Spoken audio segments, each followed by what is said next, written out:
There are areas in North Dakota that were without power. We have approximately 100,000 dead cattle that we are removing from the streams and water-filled ravines and burying them under the auspices of our health department. Huge losses for our livestock industry. We are going to have delayed and prevented planting in our agriculture industry. Agriculture, of course, is about 50% of the economy in North Dakota. So we are looking not only at the devastation of this flood and the pain and suffering of our people for losing their homes and their communities, but we are also looking at a very strong impact all across the state. And our resources are stretched thin, our people are emotionally distraught, and there's no doubt in my mind that this is the worst disaster that North Dakota's faced in its history. In your view, what is the worst aspect of this? Some people have described it as a slow-motion disaster. So it's not like a hurricane or an earthquake. This is going to be here for days, weeks. Well, there's no question about that. I mean, we got a high water here for a long time. And think about the economic impact of a community of 50,000 people that is shut down. Our businesses aren't operating. They have no revenues. The employees aren't getting paid. You know, insurance benefits aren't there. Things are very, very difficult. And we're going to have long-term lasting effects. The economy is going to feel this in our state, and it is going to be for a long time. And let me give you an example. Governor Carlson mentioned the severe floods that we had in 1993. North Dakota was a disaster-declared state in those floods. This is our 6th federal disaster declaration in 5 years in our state, and we are still cleaning up and getting reimbursement from FEMA from that 1993 first flood. So, I mean, that'll give you an idea how long that we are going to be dealing with this issue. Again, that was recorded a little while ago this afternoon here in Grand Forks, a press conference, a joint press conference with Minnesota Governor Arne Carlson and North Dakota Governor Ed Schaefer, both very concerned about getting some federal help for the flood disaster. And this has just come in. We now have the schedule for the president's visit tomorrow. The White House has released the details. He will arrive in Grand Forks at 11:30 at the Air Force Base. He will then move on at 11:50. He will board a helicopter, a Marine helicopter, and he will survey the flood damage in Grand Forks and East Grand Forks. At 12:40, the president will arrive at the Air Force Base again, where there will be a press time set up for us to get his reactions to what he has seen on the helicopter, and then the president will be addressing the people of the Grand Forks area at the Grand Forks Air Force Base. That site will be announced. I'm assuming that means that the president will probably have some sort of address to all of the evacuees, the several thousand evacuees that are at the Grand Forks Air Force Base. The president then will leave Grand Forks by about 4 o'clock. So we will be spending about 4.5 hours here surveying the flood damage, and considering he has curtailed his schedule quite a bit because of his knee injury, I think it basically states just how serious it is here that he is coming. And he will be talking to the refugees, as we had said. And in East Grand Forks, about 8,600 people in East Grand Forks, Minnesota, have been evacuated, and officials say they may not be able to return for weeks. Kurt Lenz talked with East Grand Forks Mayor Lynn Staus moments ago, and here's what he had to say. Rebuilding process. I think the first step is just what we're starting at right now, the two governors meeting and jointly working together to try reach an agreement with the President of the United States to decide what type of funds are available to help the people that are in need. So I think the first steps have been started. They also want to work in management of the Red River and Red Lake River better, so a cooperative agreement in that. But the first real thing to get going is to inform the people of what's available for them, and this is the first step in it. Now, a lot of our viewers, and especially our station, is concerned we can't get across to East Grand Forks as much, so we really don't have a great grasp of what's going on. What exactly is going on out there, and what's the status of East Grand Forks right now?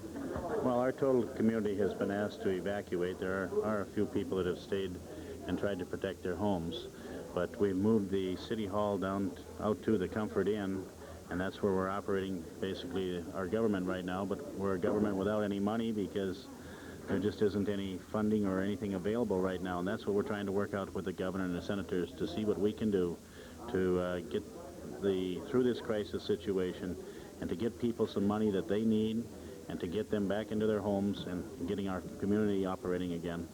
Has there been any processes underway to find out if there have been any fatalities or injuries or whatnot? As of so far, we don't know of any fatalities, and that's one thing that's remarkable. After the fight that was put in on this flood and how long it's lingering with us, we hope that when it is done that we don't discover anything that we don't know about right now, that there aren't any fatalities.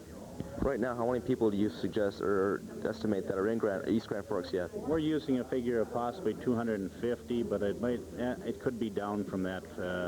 We haven't been out in every area. Sometimes people hide from the boats that go by because they don't want to be told to get out. So we're thinking maximum of 250, and there's that are still trying to hold out and keep their homes dry.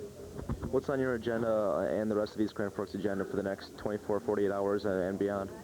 Planning a new city is basically what it is. We have to get our businesses back online. We have to get our people back in their homes. It's not a short-term process. It's going to be a long-term. Okay, that's it. Thank you very much. Again, comments from East Grand Forks Mayor Lynn Stouse. We are looking at some incredible video there from East Grand Forks, I believe. Just some of the rural areas, outlying areas, it looks like, too, and the business district as well, the industrial district, I should say, in East Grand Forks. It's hard to tell one city from the next because of all of the flooding. We're not used to this perspective, No. for one thing, or all the water that covers the streets and obscures some of the landmarks that we might know from the ground.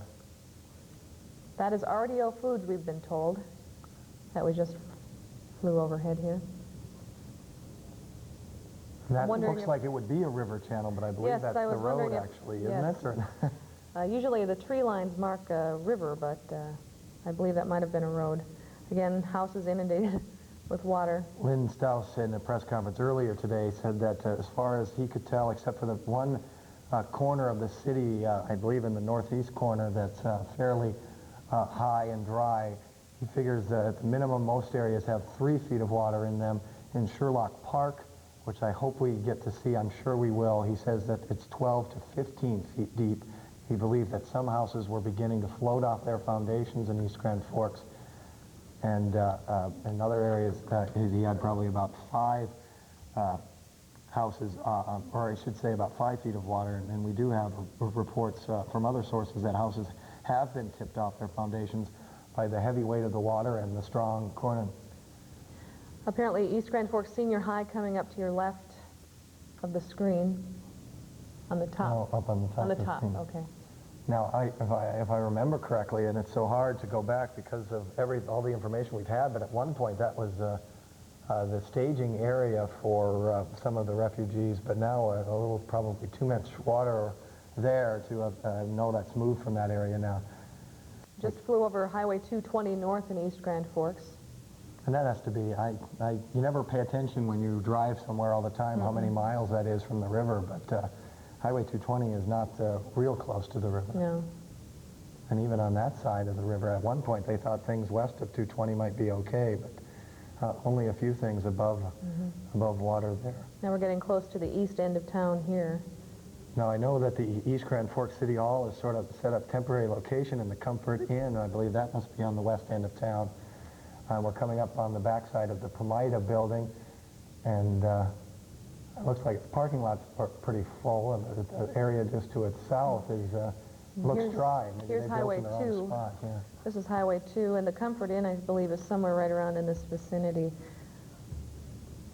And this area, obviously, because we are quite a ways from the river, you can tell the water's not incredibly deep, but it doesn't take a lot of water next to your building before it starts seeping in. So, and now we're heading into the more residential area of the city of East Grand Forks, and you see some of those houses just leaving the bottom of the screen. It was at least halfway up the side of their first floor. Now, it appears to be, I'm trying to remember if that's Sacred Heart High School there. Sacred Heart School. Right on the bottom, Sacred Heart Church, I believe, East Grand Forks Sacred Heart. And these, Again, there's the Sorley bridge again, Bridge. there's the Blue Moose, which it's unbelievably high. It appeared in a normal day to have looked at Blue Moose to think that that restaurant might one day have flooded. Would have seemed impossible, but it has a lot of water up next to it.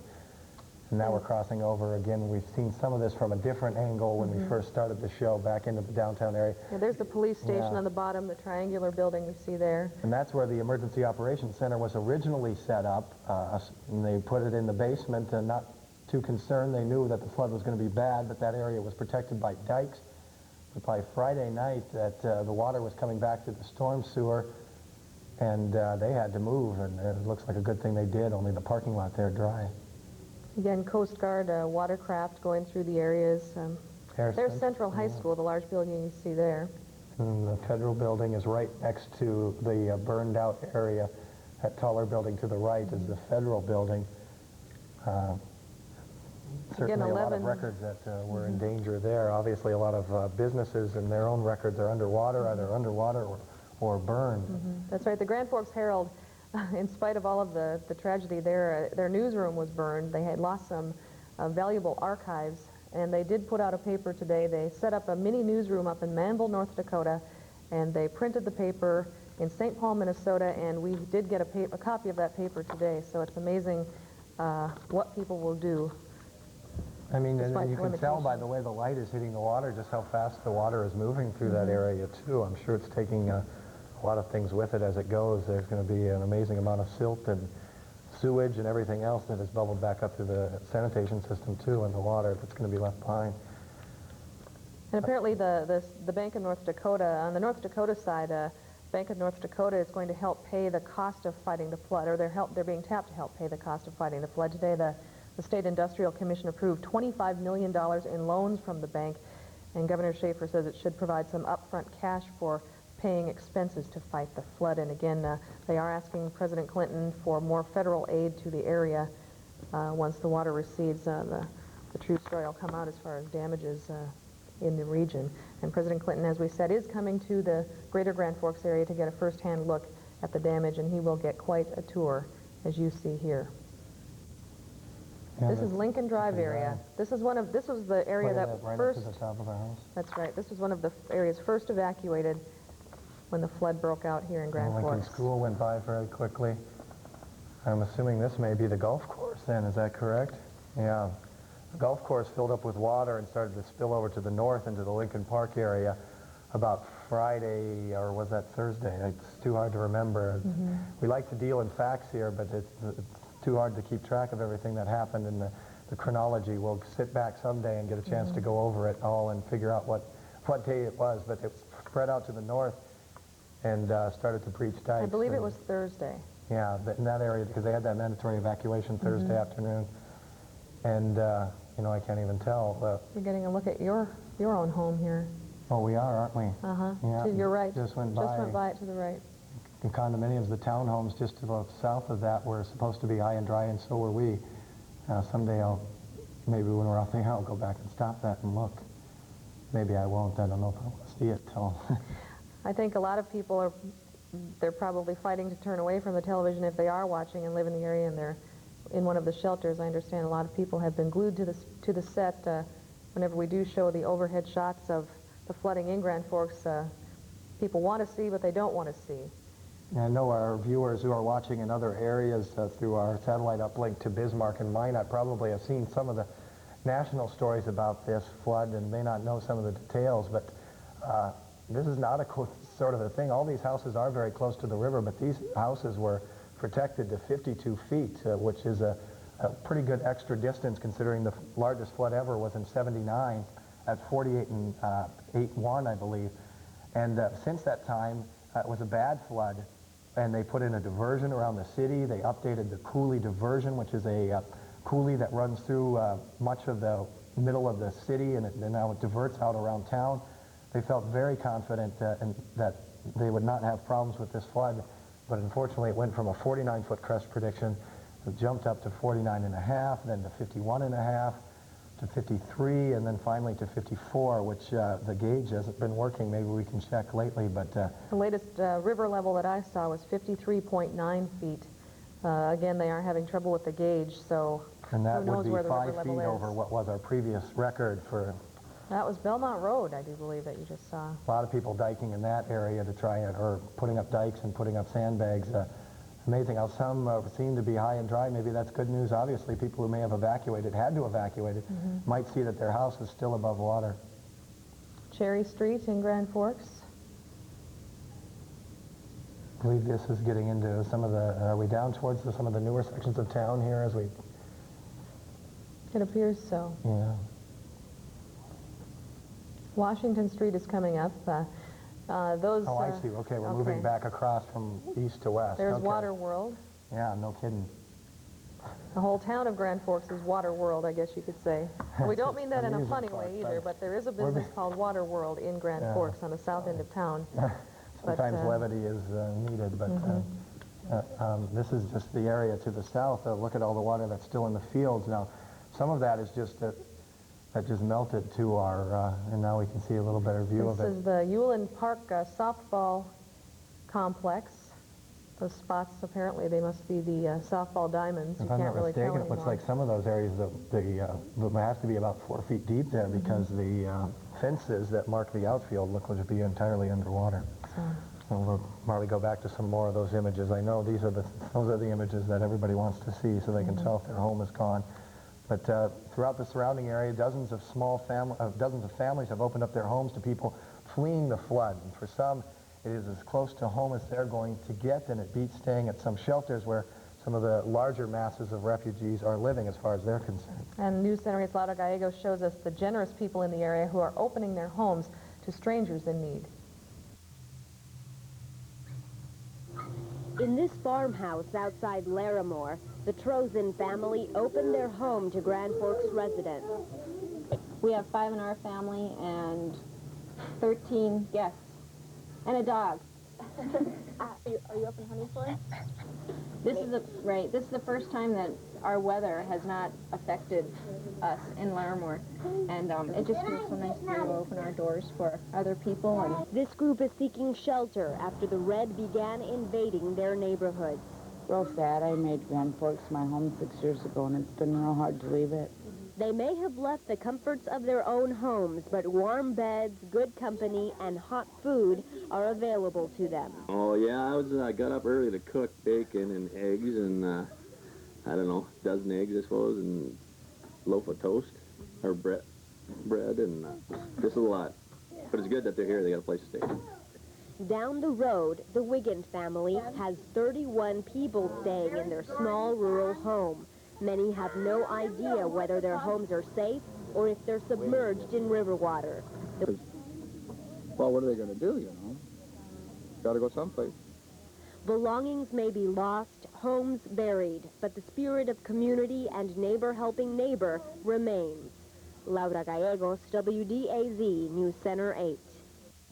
And the Wieglins are housing Donald and Margaret Gilbertson, and they're taking care of some foster children, and they want anyone from social services to know where they are and where they can be reached, and they wanted to give out this phone number. The number is 343-2751. When we received calls here, once people started to realize that we were on the air and were trying to get messages to people, we took, well, half of them were probably people trying to contact people. The other half of them over the weekend were, I have a home for 5 or 6 people, which is obviously what this family did for people. We have, we can take 5, we can take 1, we can take 20, and people that came from, we had a woman in Winnipeg who compiled a list, and I can, dozens of people in Winnipeg offered their homes, which is probably our closest major city, about an hour and a half to our north across the Canadian border. But every small town, somebody was calling and offering help, so it's, hopefully those refugees at least will appreciate or will, have a place of comfort to stay for the next 2 weeks possibly. And I did talk to sports director Pat Sweeney. He called from out of town, and he was talking to a friend in Williston, North Dakota, and he said that people out there are taking in flood refugees from the Grand Forks area, so it's statewide, and in Minneapolis as well, and international, Winnipeg. So it's amazing how generous people are in this region. Well, having seen the destruction in Grand Forks and East Grand Forks, 45 miles downstream in the community of Drayton, Terry Doolin reports how concerned they are. They're concerned enough to leave. For Drayton, North Dakota, now it's a race against time. The sugar beet processing plant is being closed down. High school sandbaggers from neighboring towns have been brought in to help with the flood fight itself. Dikes are being raised to new heights. At an emergency town meeting, the question is whether to dig up the high school football field to build more.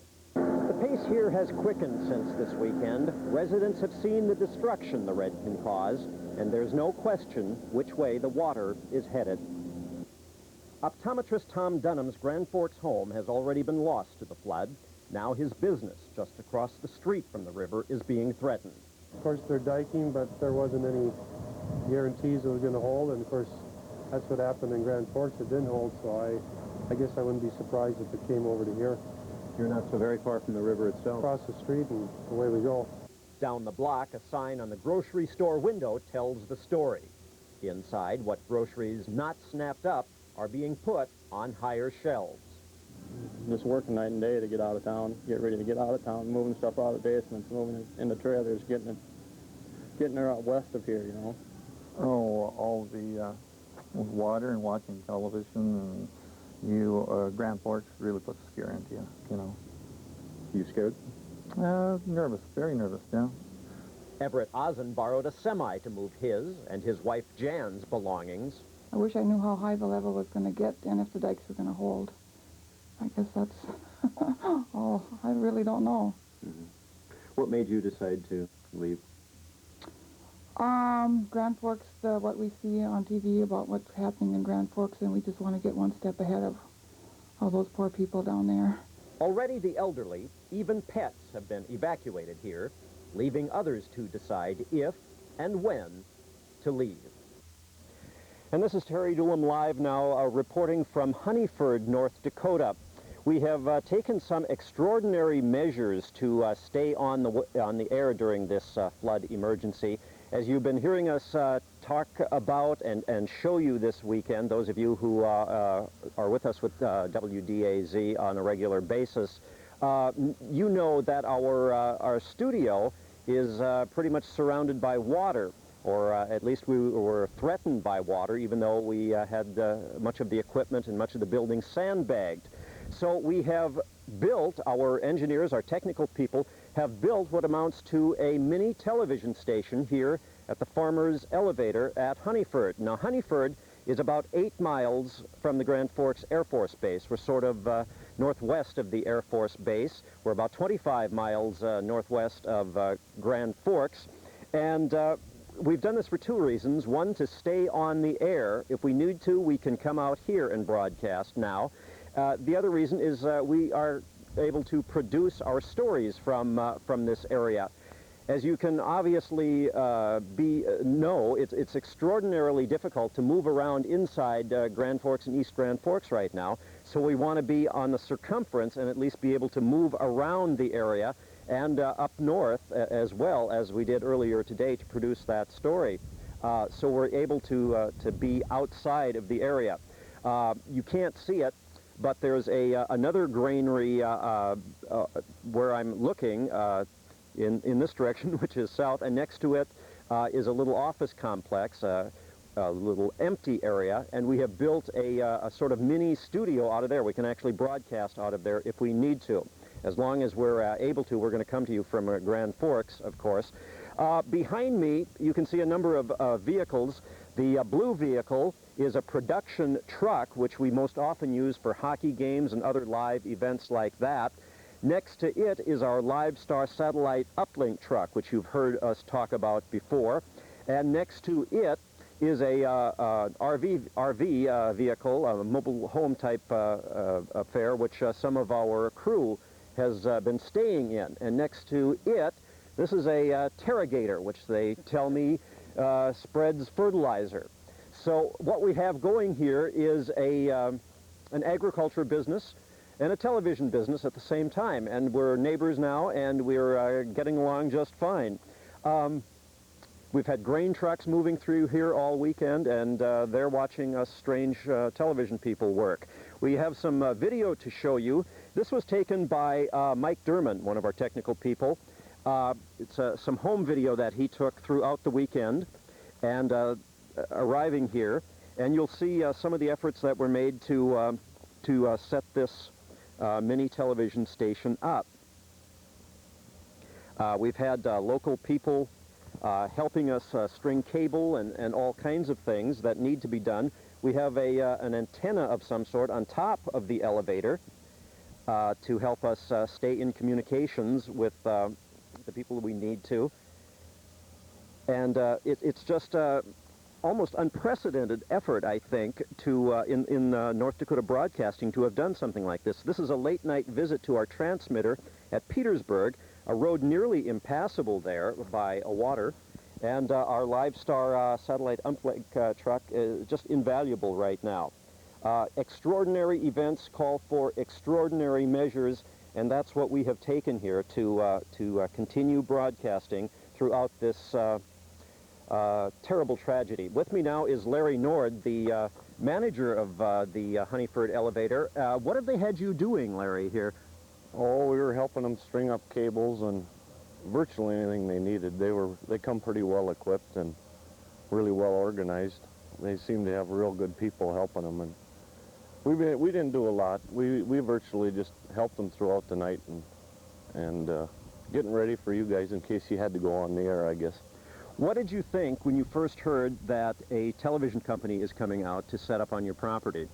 Well, at first I thought it was a prank from my local friends, but as it turned out, it was for real, and I guess word spread rather rapidly, and a lot of our local farmers have been up here today looking at it, and they're pretty impressed, I guess. Well, I tell you what, I understand that if the elevator business ever goes south, you've got a job in television production. I don't think I'd be very good at that, Terry. I'm a little better at grain and fertilizer than I am at television. Well, we are just, and will always be eternally grateful for your help and for letting us come out here. Oh, you've been a real pleasure to have. Your people have just really real pleasant to be around and really know their business, and it's just a real tough time for everybody, so whatever we can do to help, I guess that's what we're here for. Thank you very much. Larry Nord, the elevator manager here. The crew tells me that when they arrived, not long after they arrived, I think it was Saturday, a group of ladies arrived with a plate full of fried chicken, a hot meal for these people. It just magically appeared, and then they magically disappeared. And then the next day they came out with a batch of hot dogs or something like that. It's just been incredible the way we have been treated.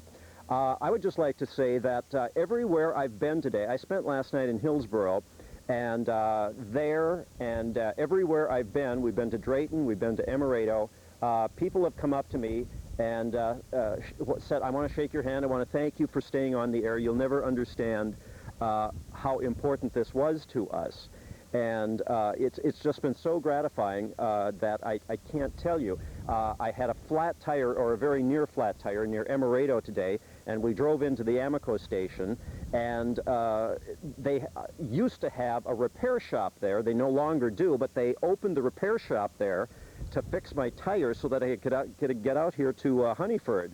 And just people have been so incredibly helpful throughout this that it's something none of us, I'm sure, will ever forget. Milo and Jane? We probably won't ever experience it again either, Terry. I don't know if you can hear us, but I've never been to Honeyford. How big a community is that, Terry? Larry, how big is Honeyford? That's a population of about 6.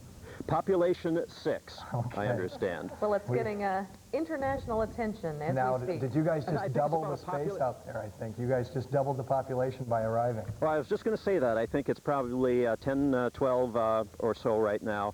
The other thing I wanted to say, and I didn't get a chance to say this, and on a personal note, I want to thank the people who helped me sandbag my condominium the other night. We came home after like a 14-hour day, and we decided to do our unit. And just, again, magically, these people appeared. And whoever they are, and I may never know who they were, but thank you very much. There was maybe 40, 45 people who helped us do it. It would have been impossible without them. Okay, thank you a lot, Terry. We'll just see more from you in the days ahead. You know, that's very true. When we evacuated our condominium units, all of the residents on the bottom floor, a group of high school students appeared. Again, it seemed like from nowhere.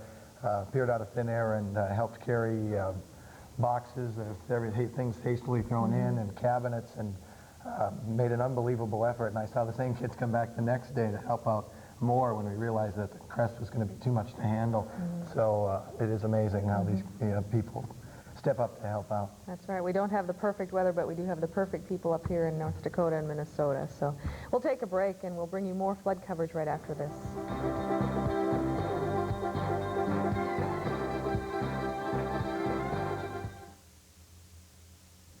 Flooding in the region. News Center 8 is there with up-to-the-minute flood fight coverage. More stories, more reporters. With the combined resources of WDAZ in Grand Forks and Devils Lake and WDAY in Fargo, News Center 8 will cover the floodwaters as they rush northward. And with the LiveStar satellite truck, you'll get live reports from anywhere, anytime. For news about flooding in your hometown, trust the most watched news team at 6 and 10. News Center 8, your home team for local flood coverage.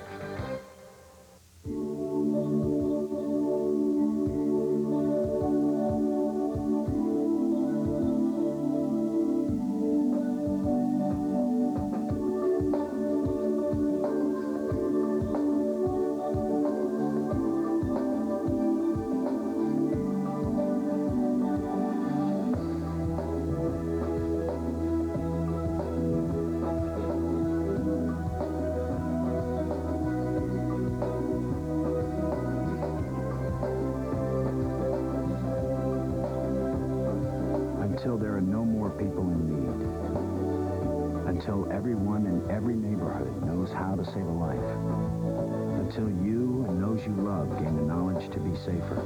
Your Red Cross will be there, close to home. If you believe in all the Red Cross does, please help us keep doing it. Call now and offer your support. The American Red Cross.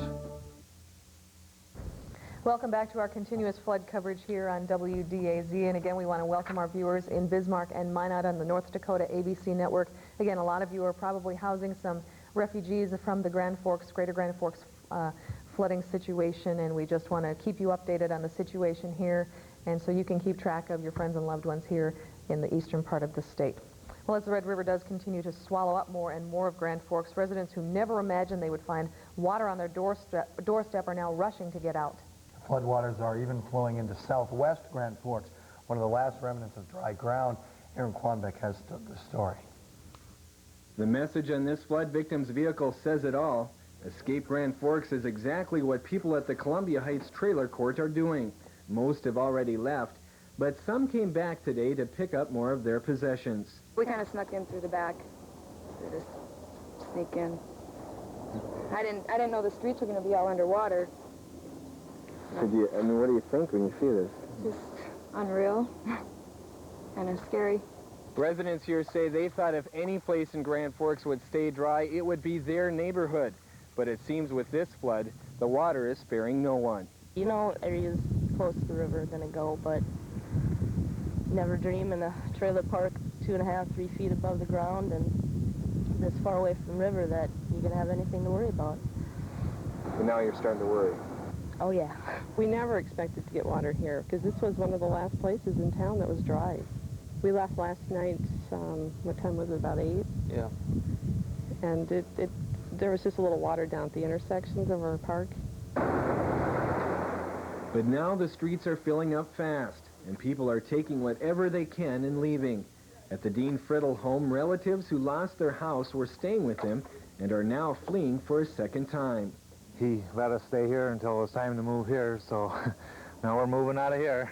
I don't know. I guess it's got to come up maybe another couple more feet before it starts getting into our house, but we're not going to take any chances and get as many things as we can out of here and come back when it's done and see what's left.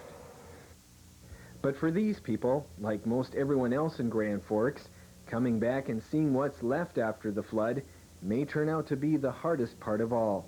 In Grand Forks, Aaron Quanbeck, WDAZ News Center 8. Well, many people in Grand Forks and East Grand Forks had just minutes to pack up and head to the evacuation areas, but something must be done to save the pets that were left behind. Many flood victims locked their pets on the top floor of their homes, thinking that they would be gone for just a day or two. Mike Finkley reports.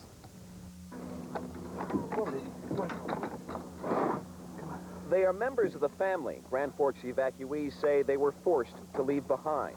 Well, we have a cat that's tiny little house, and we were worried about her. So we're hoping we can get her out. We tried all day yesterday, and we couldn't do it. And the address the animals are at? The evacuees are now calling, hoping someone will come to their pet's rescue. They're very concerned about the lack of food, the lack of water. If the flood water has reached the level of the house where the pets are, obviously they need to get them out. A group called United Animal Nation provided volunteers today who rescued stranded animals in Grand Forks. We're going home, sweetie. Want to see Mommy and Daddy. No one was more relieved than the owner of these two cats. Jack Peterson thought he would only be evacuated for a day. I left, I thought it'd be gone for a couple days. Doesn't sound like it anymore, so. Fortunately, the cats are fine, and a family is together again.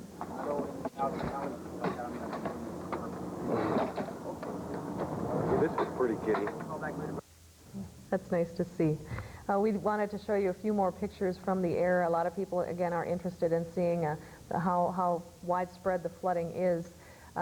We're still trying to figure out some areas. We don't have a lot of landmarks to determine what area of town we are in now. And we should mention that tonight at 10, Rob Vogel and Chris Regenbald, a reporter and photographer for our station, were out on a boat today and went through a little closer ground level view of some of these neighborhoods, and we'll show you that video tonight at 10 for those of you who will be with us. Again, at about 7 o'clock, some of our viewers in western North Dakota from Bismarck and Minot may be losing our signal here. We will try to, we will be bringing continuous coverage, though we'll be running a little longer than 7 o'clock tonight. And again, I believe we're looking at South Grand Forks. The flooding widespread, as you can see. This is near the Belmont area, Belmont Road area.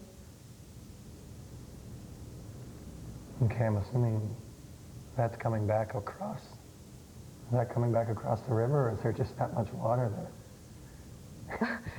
Our director, trying to remain lighthearted here, says it looks a lot more like Lake Michigan. Sometimes I just don't know what to say about it. I mean, we saw a pretty good flood last year come through this area. Oh wait, maybe last year's was 48.1, and the record was a little higher. I may have misspoke on that one. No, last year was 45 something, and the record's 48.1, and we thought that was a pretty unbelievable scene, but this goes far beyond it. I wonder if this is along South 32nd Avenue South and continues on. I'm not sure, though.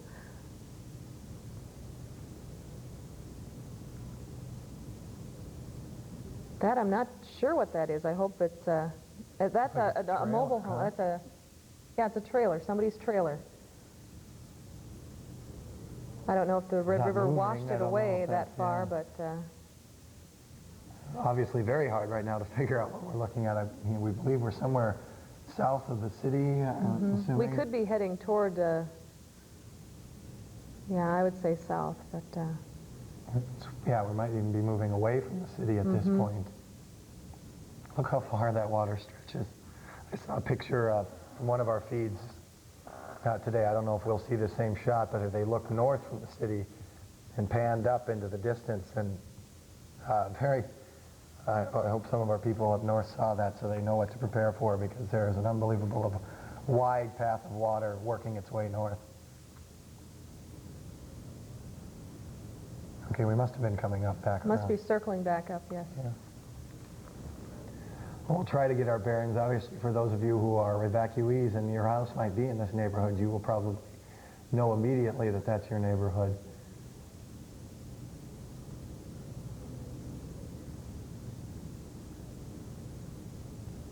It's so widespread. There appears to be a school there. I'm not positive there. All of us, our people in the back, are trying to figure out exactly what we're looking at as well. Again, we did not shoot this particular video. That might have helped give us an idea of what we were looking at. But we are seeing this for the first time as you are seeing it. We just got this in from the coverage area, from our pool coverage. Okay, now we'll probably get a better idea as we... I mean, rooftops, some of these, especially the one-story homes, are almost covered over the top of the roof. It makes me wonder if it's not East Grand Forks, but... I wonder if it is. I wonder if that's Sacred Heart right there in the background. Yeah, we're coming back up The No, helicopter? yes, that's right. This is Okay. East Grand Forks. This is the downtown area of East Grand Forks right here. That was the mall that sits just off of the roadway, or just off the bridge. You didn't see the bridge. It was to the bottom of our picture, but now we're heading north as we're looking back into East Grand Forks from the North Dakota side. The water spreads out. And that's the Kennedy Bridge there. Again, the approaches to the bridge are flooded, but the bridge itself is still okay. Okay, now we're working back around and seeing the north part of Grand Forks. The helicopter turns back to the east and looks like it may head back south again. There's some of these neighborhoods, at least some of these, you see a full house sitting there. It's surrounded by water, unlike some of those in, there's a Humvee. National Guard vehicles. That was That's all probably we've one of the seen bigger coming through ones, here. Yeah. That's the Townhouse Motel, I believe. That's Yeah, our old there's studio there, the first That's bank where building. my wife works, right there. It looks like they actually have a little bit of dryness there. The architect's office and KCNN studios right there. KCNN had to leave their studios. I believe they're operating from over at UND in a temporary studio set up for them with the help of FEMA, wanting to keep them on the air as well as us to provide information. And churches in the area. My house is somewhere around here.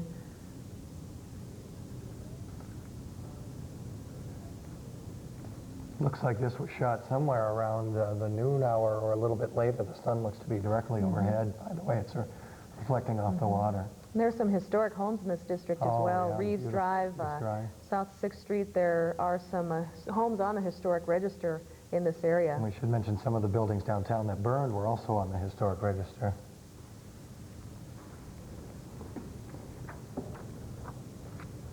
This is the area basically just to the south and maybe somewhat to the west of the downtown area. I believe that's the Roosevelt School there. I could be wrong. that may Washington be. School. It's being remodeled into apartments. Roosevelt School, that would be right. Is that right? Roosevelt's being I remodeled? think so. Yeah, This is the downtown area, the triangular building, as Looks like we they're saw working- earlier, the yeah. police department, the courthouse to your right. Water treatment plant is in this area too, which is underwater. It means we are out of water. We were going to somewhat pass on some of our own experiences here. We have obviously been out of water at the studio, and if we don't exactly look as pretty as anchors should look, this isn't glamorous TV. I didn't even put my jacket on tonight. I decided I just didn't feel up to it. Surprised. This is the first time I put a tie on today, or in the last 4 days. This is the most I've dressed up in the last few days. I was getting a hard time this morning. Some of the shots of downtown, I actually washed my hair for the first time in 4 days, so I used That was a good effort. a bottle of water that I brought myself, and I only used a half a bottle, so... Yeah, don't be using our drinking water. No, I'm not going to we have use a lot any of drinking water. Thanks to the Red Cross. That's right. And thanks to one of our production people, thanks to Wayne's dad, and I can't think of Wayne Peterson's dad's name at the moment. Bob.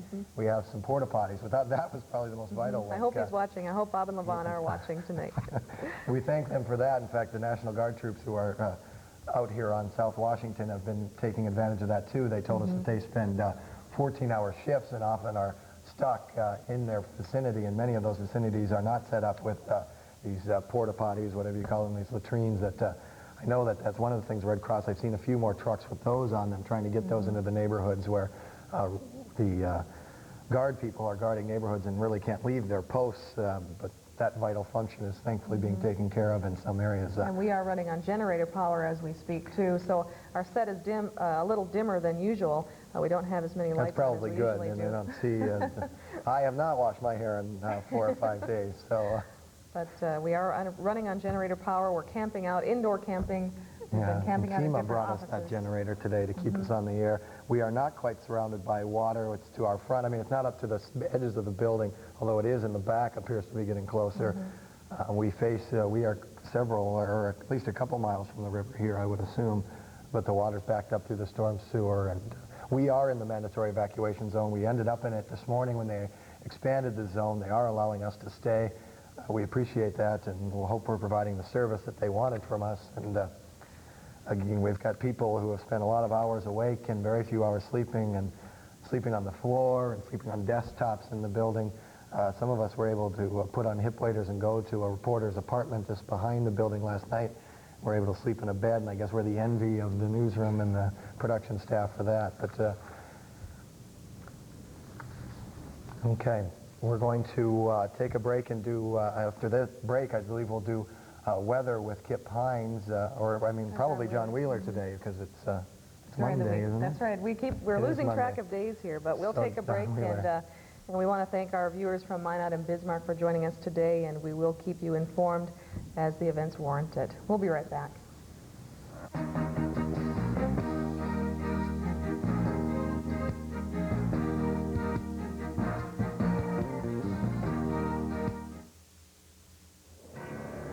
Imagine a world without trees. A place unprotected from scorching sun and damaging winds, where giant dust storms roll across the countryside, and where nothing holds precious topsoil, and where erosion destroys crops and destroys the land. Now, imagine a world with trees, conservation trees, where leafy canopies cool the sun and tame the wind, where tree roots grip and hold the topsoil, and where rivers and streams run clear and clean, and where land is restored and crops are saved. Conservation trees help conserve our Earth's precious resources. A world without trees is no world for me or for you. Conservation trees make the difference. This is Eddie Albert, urging you to write the National Arbor Day Foundation for your free Conservation Trees brochure.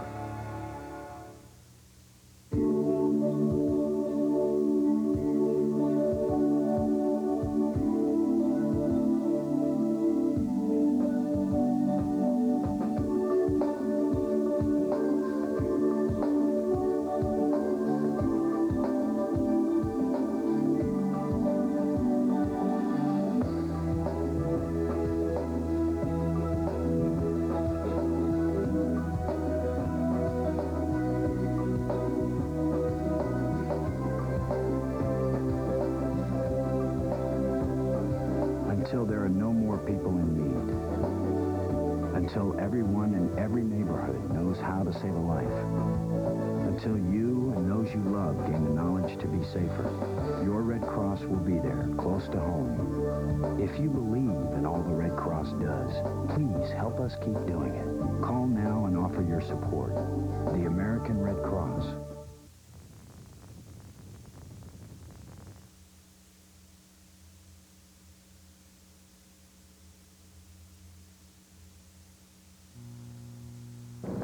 Good evening. Across the area, it was another dry day in the northern part of the Red River Valley region. Clouds out west were producing some rainfall, but there has been virtually no eastward progress on that rain.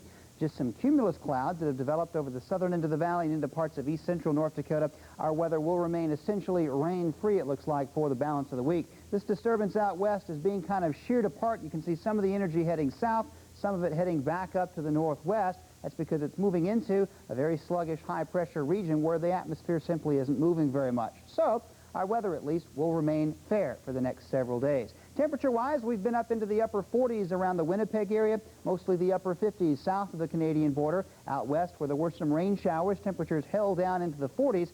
By and large, though, temperature-wise, very average for the time of year. Let's take a look at that rainfall. Last night, there were some light showers down in eastern South Dakota toward the Twin Cities. Most of that was just sprinkles. This rain activity, you can see it kind of being split apart. Some of it headed to the southeast, some of it remaining stationary or kind of pulling back to the northwest, but making virtually no progress in our direction. This is why I'm confident that the rain will stay out there tonight and tomorrow, and I don't expect there to be any weather problems locally at all. The weather's already done enough trouble. Doesn't look like it's going to kick up any more. In Grand Forks today, kind of ironic since there was hardly anyone in the town to enjoy it. The high was 59 with a low of 37 and no rainfall officially today. Around the region, the weather very similar. Highs mostly in the upper 50s, a bit cooler as you head to the north where there's still a little bit of snow on the ground left to melt. Here's why we're in good shape for weather-wise the next few days. Low along the west coast, a low in West Texas, another low in the southeast approaching western Tennessee. This low is really just an extension of the Texas low, and the main jet stream winds are tracking along this southern edge of the low-pressure system. That's why it looks like what's going on locally will remain stationary. There's also a rather strong high up in northern Manitoba, and we're getting some dry, cool northwesterly breezes out of the base of that high, which is helping keep the rain pushed back to the west. So our weather should remain status quo. Tomorrow, clouds and occasional light rain showers in the western Dakotas. Locally, a mostly sunny sky, maybe a few afternoon clouds, and temperature-wise, again, will be primarily in the 50s. If we're lucky, maybe 60. Forecast details next.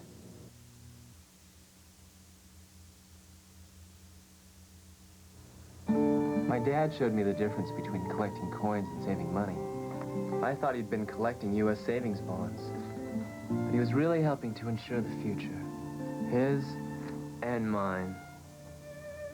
Just because something's old doesn't mean it's lost its value. That's why I gave these guys a place to spend some quality time. I take care of them, just like savings bonds will take care of me. These books don't just enlighten, they empower. In my family, learning is everything. And with the help of U.S. savings bonds, my children will have their chance to learn, just like I did. My grandmother started collecting these a long time ago. The music would comfort her. It gave her a sense of assurance, security. This one was her favorite. It's where she kept the savings bonds for me.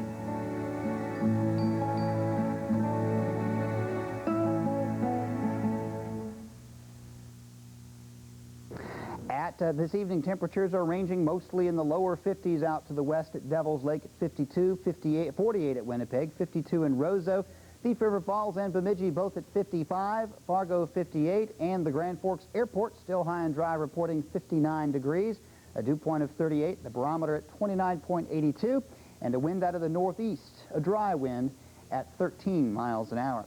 Tonight, skies mostly clear. We may see an occasional cloud to the west of Grand Forks early tonight. Low, temperatures, wind speeds, that is, out of the north at 5 to 10. Then tomorrow, sunny skies in the morning, maybe a few afternoon clouds dotting the sky, but basically fair weather. A light wind out of the north. Temperatures tonight will fall primarily into the mid-30s, and tomorrow afternoon we'll be getting primarily back to the upper 50s, just about like today. For tomorrow night, we look for, again, clear to partly cloudy weather, low from 35 to 40. And on to Wednesday, we can expect sunny to partly cloudy skies and high temperatures in the upper 50s to around 60 degrees. Here's the best news. No significant change in the weather. Daytime highs in the 50s to around 60. Nighttime lows into the 30s, maybe around 40. And it does look like we'll stay dry right on through to Saturday. And we'll be back with more news right after this. If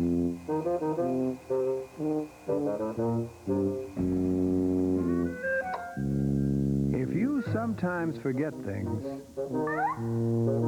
and it's happening more often, it's not necessarily your age.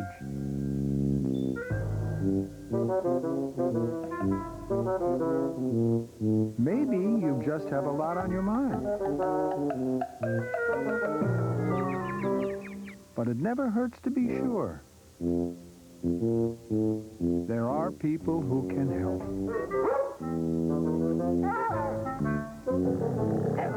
The National Institute on Aging has a booklet filled with useful information about forgetfulness and memory loss. To get your free copy, just call 1-800-438-4380. Don't forget. Greetings, I'm John Marshall, speaking to you on behalf of the American Red Cross.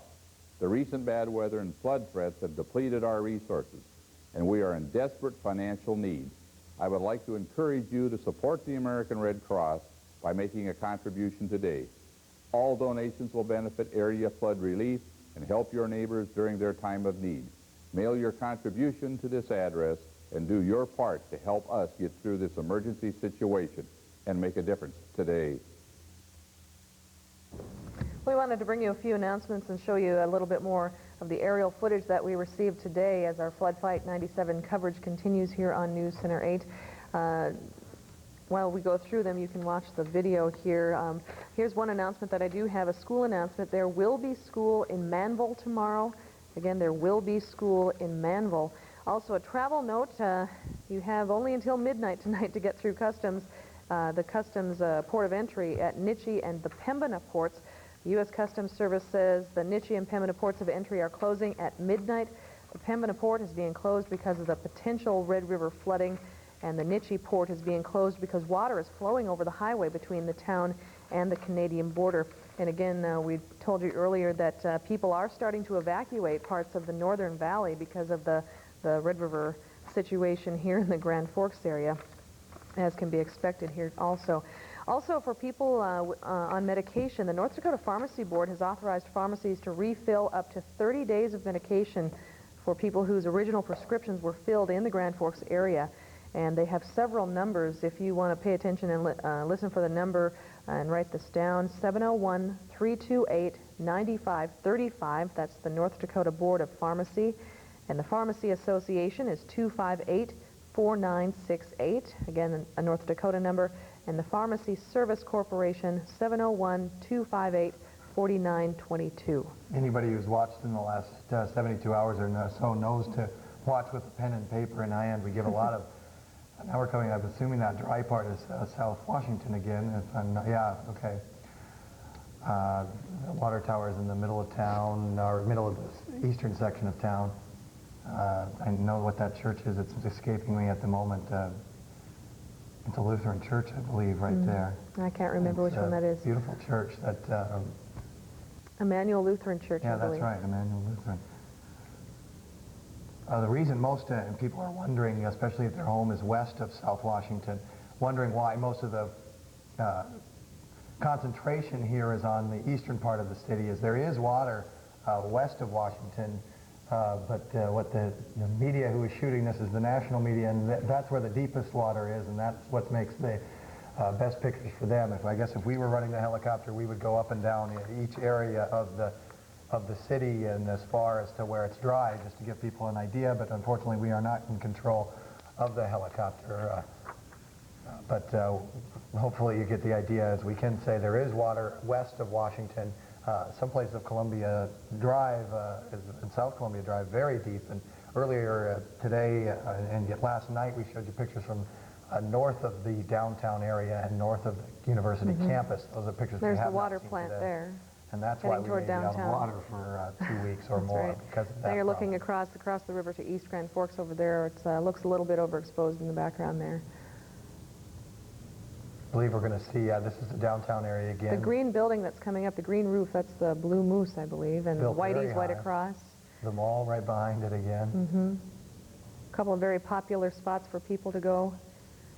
Yeah, That's I don't know Kennedy what that Bridge says there. about us. Whenever we look at this, we can always pick out which ones are the lounges. That's right. Why is that? But one of the first things we realized in the downtown area that bonds are burned. And but that's the places that people frequent, the restaurants and bars, and certainly the business district down there has quite a few of those types of establishments, many of them underwater, and some of them burned down. Is that the Columbia Road overpass there that we just looked at? I think that dry spot was the Columbia Road overpass, and if I'm not mistaken, the approach was, or the Demers overpass, I'm sorry, the Demers overpass. This certainly would be that part of town that we're talking about now. Or did they circle back to East Washington? It looks like it's circling back again. That's the water plant again. Yeah, you're right. And that's the Point area, that bridge that curved, I believe that is. Usually that's the first bridge to close in town because its approaches are low and it takes on water fairly quickly. It closed even last year in a pretty high flood. That was the third highest on record. The Kennedy Bridge, has it ever closed before? I never did get the answer to that. I don't know if it has before. Maybe in '79, it's possible, but they've made a lot of improvements to the diversion sim. I saw some notes I believe our news director took while talking to federal officials, and one of them said Grand Forks had an excellent flood plan in place. Many of the improvements made since 1979, and there we're coming up through the backside of the Blue Moose, looking back towards the river and then into downtown. Anyway, they said that Grand Forks, and I'm assuming East Grand Forks, because of what was done here, had an excellent plan in place. It should have worked. It should not have. Unfortunately, the river, it would have worked for any level except what we ended up going to. And so this is a tragic event that was really unstoppable once it got started. There was nothing to be done. And there's the what's left of the security building and neighboring buildings. Again, the Grand Forks Herald damaged, the newsroom damaged or destroyed in that fire. And they were able to put out a paper. It's unbelievable what they could do. Looking back at the parking ramp there is where news crews shot some of that video, some of the most dramatic night video that we had from Chris Reginbald and Rob Vogel. They had to wade into that area, probably took more risks than they probably should have, but they brought us some unbelievable pictures that night. And Rob Vogel was saying it's something that he'll never forget for the rest of his life. I don't think any of us. Just the sound of the fire, the intensity of the fire. This is looking back down to the south, looking south from the north. We fly right over the top of those buildings. Again, Those the federal buildings building did right there. Did house offices and apartments. So there are several people who, a great number of people who lost their homes. Yeah, there's the bridge that That's goes the over Demers the top overpass. yeah. You know, maybe we'll get a chance to come back around a little bit farther west than we have before. As we should say, during a press conference today, Byron Siebert from the EOC, a spokesperson there, normally with the police department, told us that he believes 85 to 90% of the city of Grand Forks has left. Lynn Stauss told reporters at that press conference that he believes only a handful of Grand Forks, or East Grand Forks residents remain. I guess 200 to 250 of that community was still there battling to keep their homes today. So definitely people have heeded the order to get out, although it's very hard for them to know who might still be hiding out in the house. But if you're hiding in a house, I don't see how you can make it 2 more weeks without water. If you are, you should get a white flag, hang a sheet out the window. It's time to give up and get out of those areas. And again, with a situation like what happened in downtown, if there was a dangerous situation such as a fire or a medical emergency, crews can't get to you. That's just the bottom line, and they'll have a very difficult time getting to you. That's the Columbia Road. Or the Columbia Ridge. Yeah. We came over the top of the South Forks Plaza Mall there. This is some of the first images we've seen this far west. The hospital. Looks like an island. They diked it in. It looks like it's doing a fairly good job. They had to evacuate everyone from the hospital, but they were hoping to try and save the building with a major diking effort. They dug up dirt from the soccer fields just off of, just next to 20th Street and south of 24th Avenue South. They were digging that up and taking dirt all night on Saturday night, I believe it was Friday night. And now you're going to see a shot of Lincoln Park Golf Course, or Lincoln Park, or Ray Richards, excuse me, Ray Richards. I don't golf, so. But Rob Vogel knows which is which. Rob Vogel would know. And the University of North Dakota in the background there. All students sent home for the rest of the semester. President Ken Baker saying that it would just be too impossible to continue. Some of the students were staying. They tried to keep resident halls open. When they expanded the mandatory evacuations to that area, they kept some of the university buildings, residential halls open, but it just became too much as we crossed Interstate 29. Some of the buildings on the western edge of the campus are still high and dry. I guess we crossed? Oh, that was South 42nd Street we crossed, not the interstate. This is still part of the university complex, Center for Aerospace Sciences complex here. This is the buildings where they were doing the media coverage, I believe, is done out of that building right there. So. And just a clarification on a note we brought you earlier, the Nitchie Port of Entry was closed at 2 p.m. today, and the Pembina Port of Entry, north and southbound on I-29, is going to be closed, or is open until midnight. Then it will be closed after that because floodwaters are starting to approach that area about a quarter mile away from the port of entry there. Pet rescue number, people have been calling and asking when they saw that story. The Humane Society is trying to coordinate that. Don't necessarily believe that you can call and say my pet is at such and such and you'll have it the next day, but we don't know exactly how they're going about doing what they're doing, but if you need to get a hold of the Humane Society, 775-3732. We had a caller who just called moments ago and said that she believes one of the pets shown in that story that we ran from an ABC reporter showed her pet. She believes it is her cat, so she wanted to know the number. We wanted to pass that along to her and to other people who are looking for their pets and hoping that they've been rescued.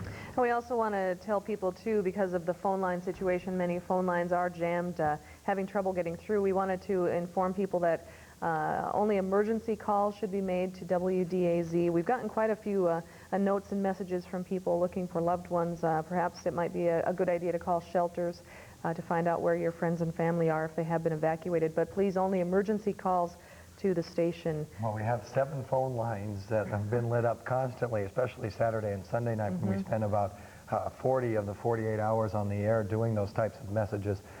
Unfortunately, since that time, some of those people have had to leave. They've had to evacuate. Some of them have ended up out in Hannaford, as Terry showed you.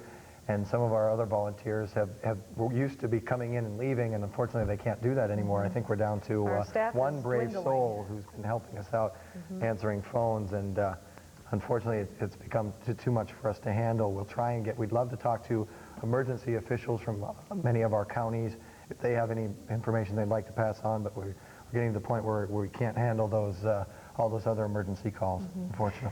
We do want to let you know we have much more coming up tonight on News Center 8 at 10. It's still a little rough around the edges, but we want to bring you everything possible, all the footage that we have in tonight. Believe it or not, the sandbagging effort is still going on in Grand Forks. Sandbag Central is running, and reporter David Schwab and Aaron Quambeck covered that story, and we'll bring that to you tonight at 10 o'clock. Also, we'll hear from more displaced homeowners in the greater Grand Forks area, see how they're coping in the shelters. And also we have a report from northwest Minnesota in Thief River Falls. Apparently the flooding situation is getting serious in that area, so we have those stories and much more. We have to have some extraordinary circumstances of ferrying that tape across the swollen Red River via airplane or helicopter in order to get at that tape from our newest reporter at WDAZ. Tracy Kempert is in that area. She evacuated to be with her parents and has scrounged up some gear from the tech college there and has filed a report for us, so we hope we can get that. We also hope to have some of the stories that our WDAY affiliate picked up for us in East Grand Forks today. They have one of the only bridges still open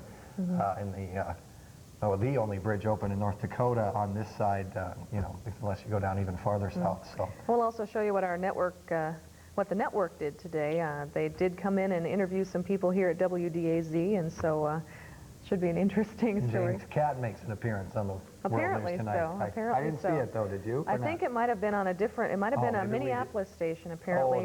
Maybe my cat who is sheltered here at WDAZ, I keep bringing it up. I'm glad he's here though, that's all I care about. So, well, that's all we have for now. We will keep you informed throughout the evening as our Flood Fight 97 coverage continues. We'll see you again at 10 o'clock.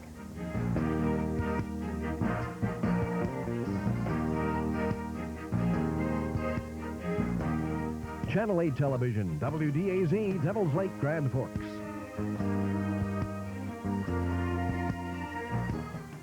Sensitive skin. Her skin even reacts to my hypoallergenic lotion. Even a hypoallergenic lotion can contain irritating dyes and fragrances. But Johnson's ultra-sensitive baby lotion was developed with pediatric dermatologists to be soothing, yet so gentle it won't irritate even babies with eczema.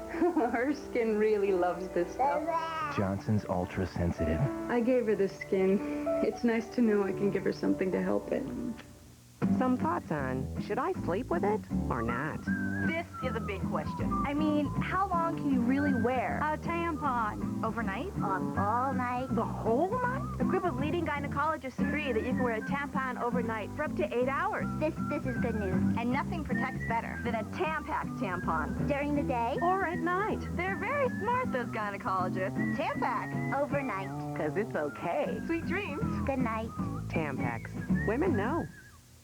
Hey, buddy, does that camera of yours give you easy drop-in loading like this? No way. Then can it give you 3 different options for great pictures like these?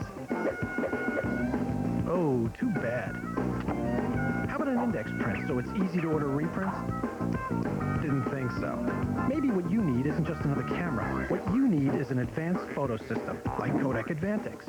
It's a special kind of film. It's a different kind of camera. It's a better way to take pictures. Further. ABC Wednesday kicks off the night with Grace. Then on an all-new coach, Hayden meets the neighbors. We should get to know each other. So where are you from? Who wants to know? Then Drew dukes it out with Mimi. I'd have you bow down to me if I thought you had a waist to bend at. Then it's a special Wednesday episode of Spin City, guest starring Luke Perry. Spin City Wednesday.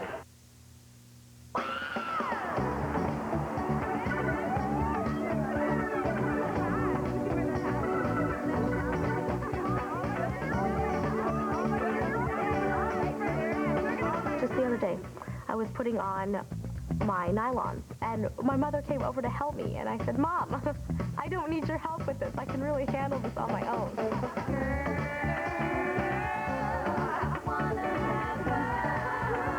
It's really hard for her to just be hearing about these things that I'm doing, and I tell her almost everything about sex, drugs, everything.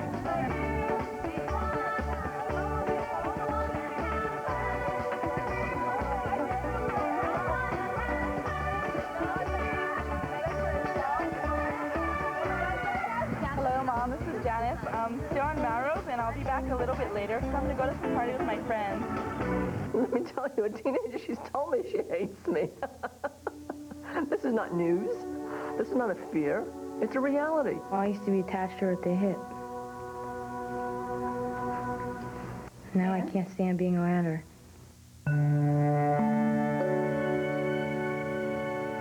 When she hurts, like a lot of human beings, she takes it out on Mom. Hello? Athena? Athena? The most painful part of my relationship with Athena right now is watching her go through what I know is a regular, normal passage of teenage years. Hello? Athena? She doesn't want to talk to me. I'm stupid. I don't understand her. And she cranks up the music and closes her door. Her pants are here. There's some cigarettes and a drink. Does that mean she was home? She was home with there was cigarettes here. There's a lighter. So she's been home. And I guess she's left. Just start crying. I hate it when she cries. It pisses the out of me. I don't want to deal with it. Okay, so what are you doing? Where have you been? Why haven't you called? Well, Zanny, you know, Zanny's messages, it's all good. Athena's fine. She went out. That was yesterday. What? Okay, but that wasn't any message, you know. I mean, she sort of let me know that you were alive yesterday. You're always alive. There's something about mothers and daughters. You go through a period, I'd say between 13 and 17, where you don't get along. I don't care how much you love one another, you just don't get along. You're searching for your womanhood, and to her, you're still a child.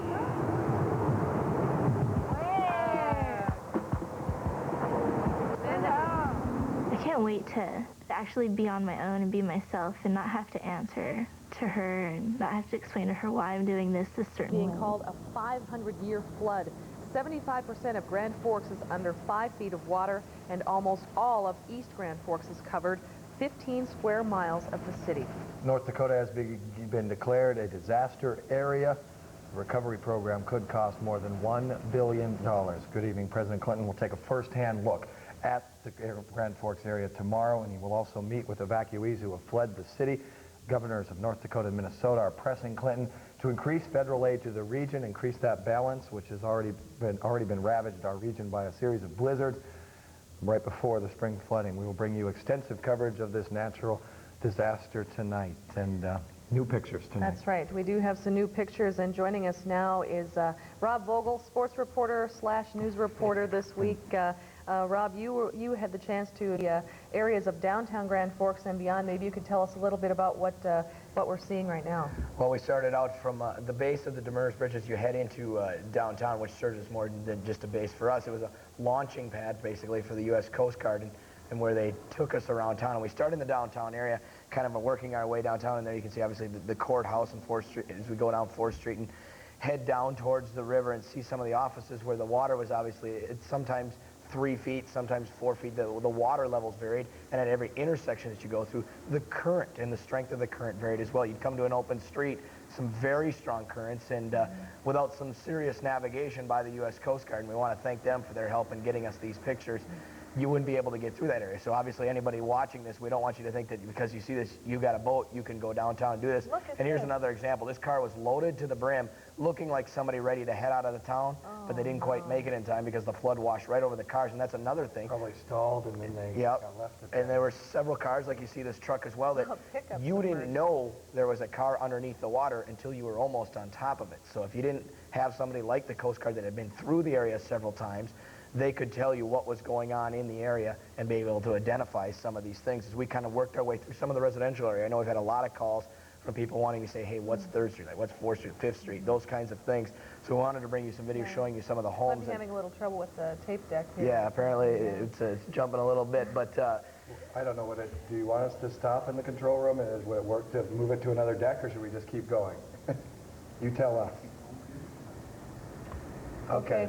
How about we stop the tape there and we'll talk about it a little We'll bit. see if We'll it'll try a clear up. different tape deck here, but you say how deep again? It's some spots it was 3 feet deep. We had to go out a little ways before they could start the engine on the boat and do some of those things. But obviously there's no map for a situation like this, and knowing how deep the water is. I asked some of the Coast Guard guys, how deep is the water? Do you know how deep it does get? And they would say it varies, 3 to 4 to 5 feet. The currents vary, and it would all change from moment to moment. One time they'd go out early in the afternoon, and it would be pretty calm. The waters would be fine, and they could get around the area. Then as the day would go on, the currents would pick up in certain areas, and it would be much tougher travel. We had some hairy moments out there. They were able to do it. There's certainly no way we could have done it without their help. So again, we want to thank the U.S. Coast Guard for all their efforts in doing this. And I know this is an area familiar to you, Jane, as we see your place. It is. I could probably tell you how deep that water is. It's at least the front steps of the house you see in the corner here.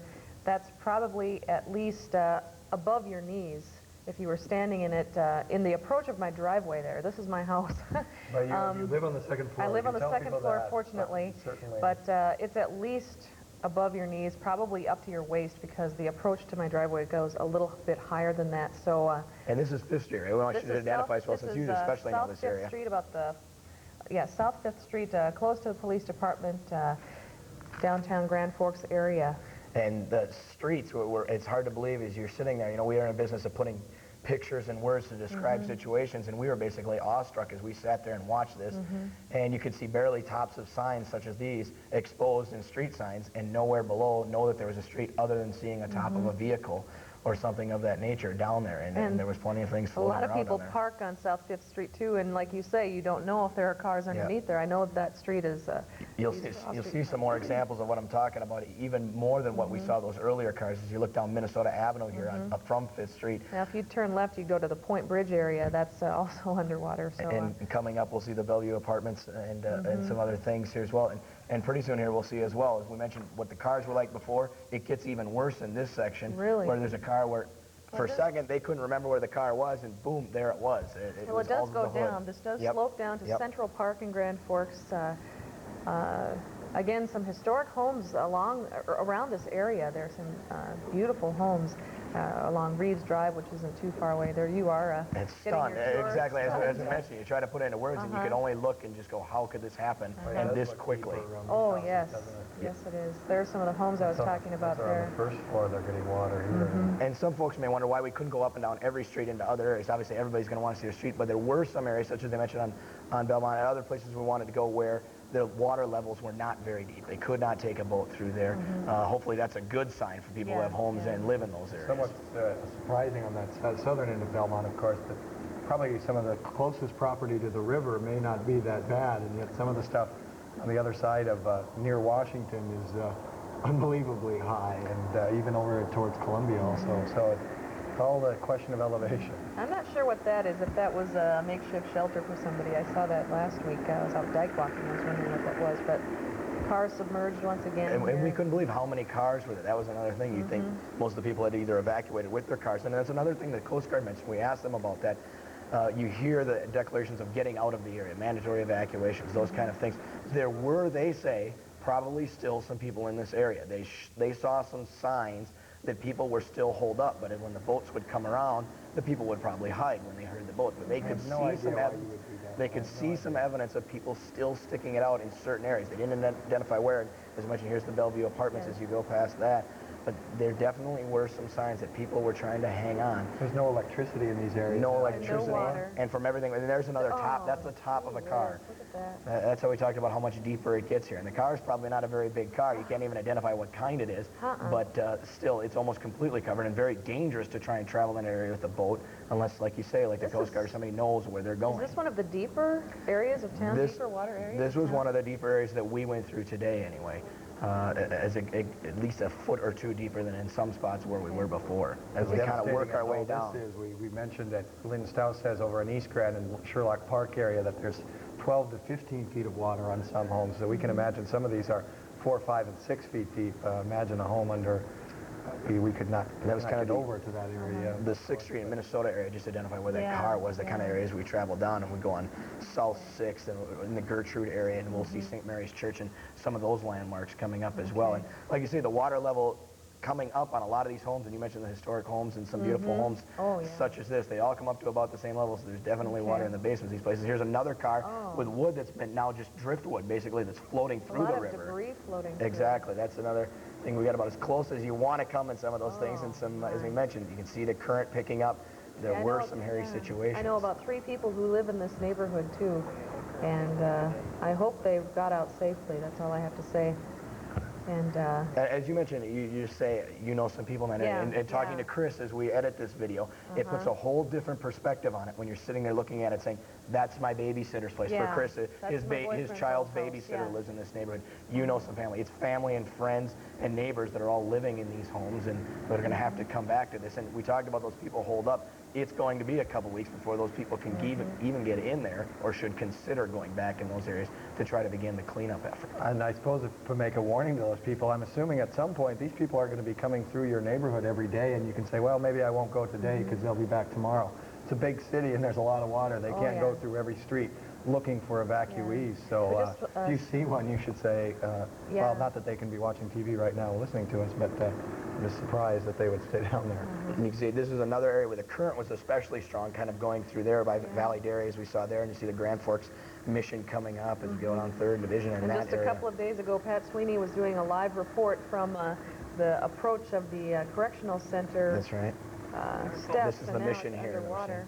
I hope that wasn't... And in fact, it made me think about, too, that we were doing it right when the water first started coming over the dike in the area down by the golf course and that we went, Lauda and I went from there and Dean down towards the river, right past through that area where it was all completely dry, and it's just a matter of time it's gotten this deep and this severe of water as we work our way back downtown here. Now, this is one of... go ahead. Well, I was just going to ask, you guys didn't get very close to the actual end of the downtown district where they actually built the dike?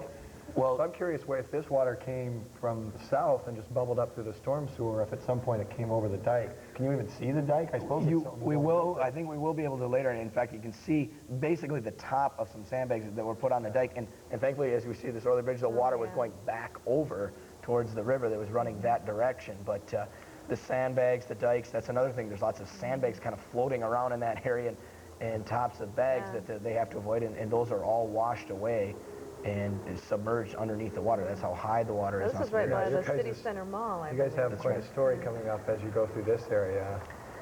This is all an area that we were familiar with from being down here before the past couple of nights in the fire. And this is the Grand Forks Herald building. And the top couple of floors, you can see that it's all burnt. And this is what's left of it. We did see on the main floor, you could see some chairs and desks and still that hadn't been touched, or what we could see, and still notes hanging up on walls and that kind of thing. But the top floors of all of these buildings, all fire has knocked it down and basically gutted these buildings out. In fact, you'll see some cranes up. That was another thing, a lot of reports of cranes that they had already started knocking down these buildings. They hadn't done it as of yet when we were there in the area. And I imagine with all the boat traffic going through there, that was a good reason not to do it. And you can see this is where it all started down here at the old security building and the cranes moving in.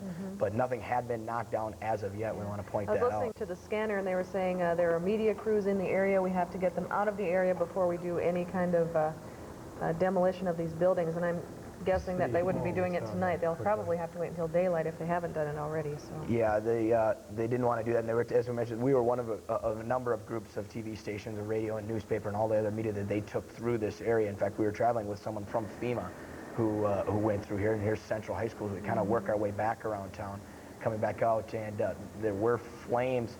As you see, I think at one point you saw the Skyway linking the First National and the financial building.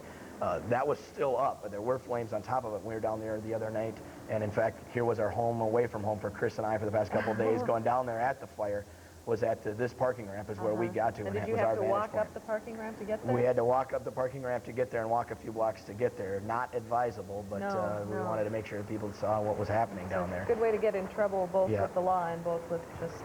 Exactly, and this is as we wind up our tour and come back to the Demers Bridge where they were the National Guard and everybody else. And we also want to thank the people that were down there. Chris and I had been walking through that water so much we started thinking about getting our shots and getting our tetanus shots, and there were some ladies there who were kind enough to take care of us for that. So we also got some medical problems taken care of while we were down there, but just amazing video. I want to thank again the U.S. Coast Guard for taking us through there, because obviously you don't want to travel in that area. Even if you have a boat of your own and you're considering it, don't, because it's a very dangerous way to go through there. We know for sure in East Grand Forks that there's no boats allowed. I'm sure you'll get arrested over there. I don't know if they put in such an order in Grand Forks, but not good to be out. I did hear some report of a few jet skiers somewhere that they were going after.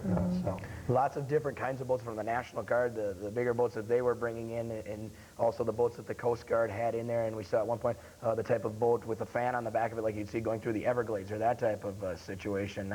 Lots of different things on there. They're pulling some trucks out that have been stuck. We saw an Amoco fuel truck being pulled out of there. We saw fire trucks down in there still and being run in and out of there from the National Guard, who was hauling things in and out. Obviously travel, very difficult. Boat basically is the only way to get through there, or some type of large vehicle that the National Guard has. All right. Thanks a lot, Rob, for bringing us that perspective.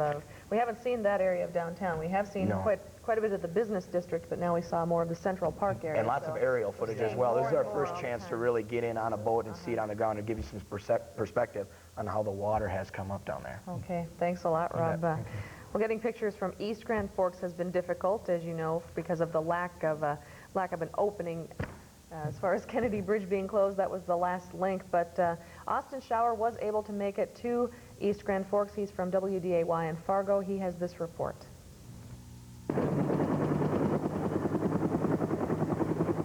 It is devastation beyond belief. Street after street, house after house, business after business, Grand Forks and East Grand Forks swallowed up by a 54-foot river.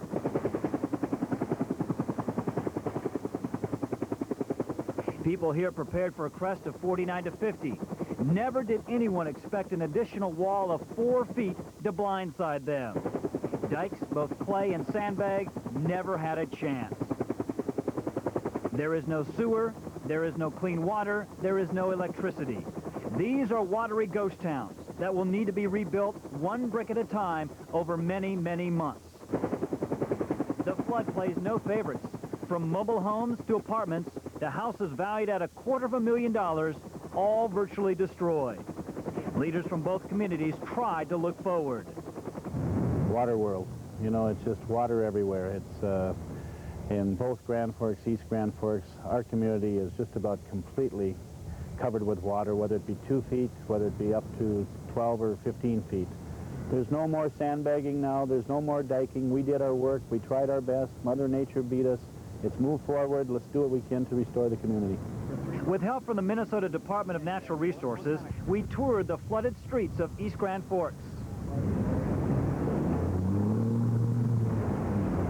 Debris, stench, and crushed homes and businesses could be seen and smelled everywhere.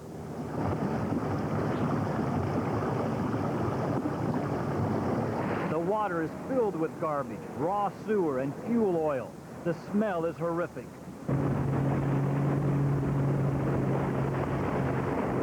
The last stand in East Grand Forks is the town's police station. It's the command center for this emergency and one of the last buildings in town not to be flooded.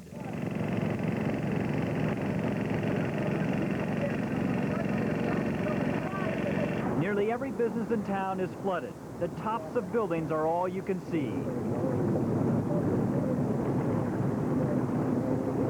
During this boat tour, we did not see one house that wasn't flooded. Some of the homes have been knocked off their foundations. The worst hit area in East Grand Forks was the central part of the community north of downtown. Here, homes are buried in 12 to 15 feet of water. Many residents want to come back to their homes and see the devastation, but no one is being allowed in. The conditions with a river current are dangerous. The unclean water borders a pollution disaster. Please don't ask me, because when you do, it hurts, and it hurts the people that are saying no to you. We have to do that as soon as we possibly can. We will open the community and bring you back in. Congressman Peterson says without federal help, these communities will not be able to rebuild to where they once were. He says President Clinton's trip to Grand Forks and the national media attention should pave the way for major federal assistance. The schools here in East Grand Forks are shot. You know, the hospital is gone in Ada. I mean, it's just Breckenridge. And that's just in Minnesota. Look at the fires over here in North Dakota. I mean, I can't imagine that we're not talking, you know, billions of dollars, not millions. And that was Congressman Colin Peterson there of Minnesota. We haven't been able to see many pictures from East Grand Forks until today. It's an astounding video there in the downtown area of East Grand Forks. Well, when President Clinton comes to Grand Forks and East Grand Forks tomorrow, Governor Schaefer says he will be asking him for more federal aid. Schaefer doesn't have an overall estimate of flood damage, but he says cleaning it up will easily cost more than $40 million. Here's what he and Minnesota Governor Artie Carlson had to say today. To continue, we've got to look at local zoning ordinances of where buildings are built, where they can be, where the floodplains are. A lot of us have a suspicion that those floodplains are changing, and so we need to come that back in place.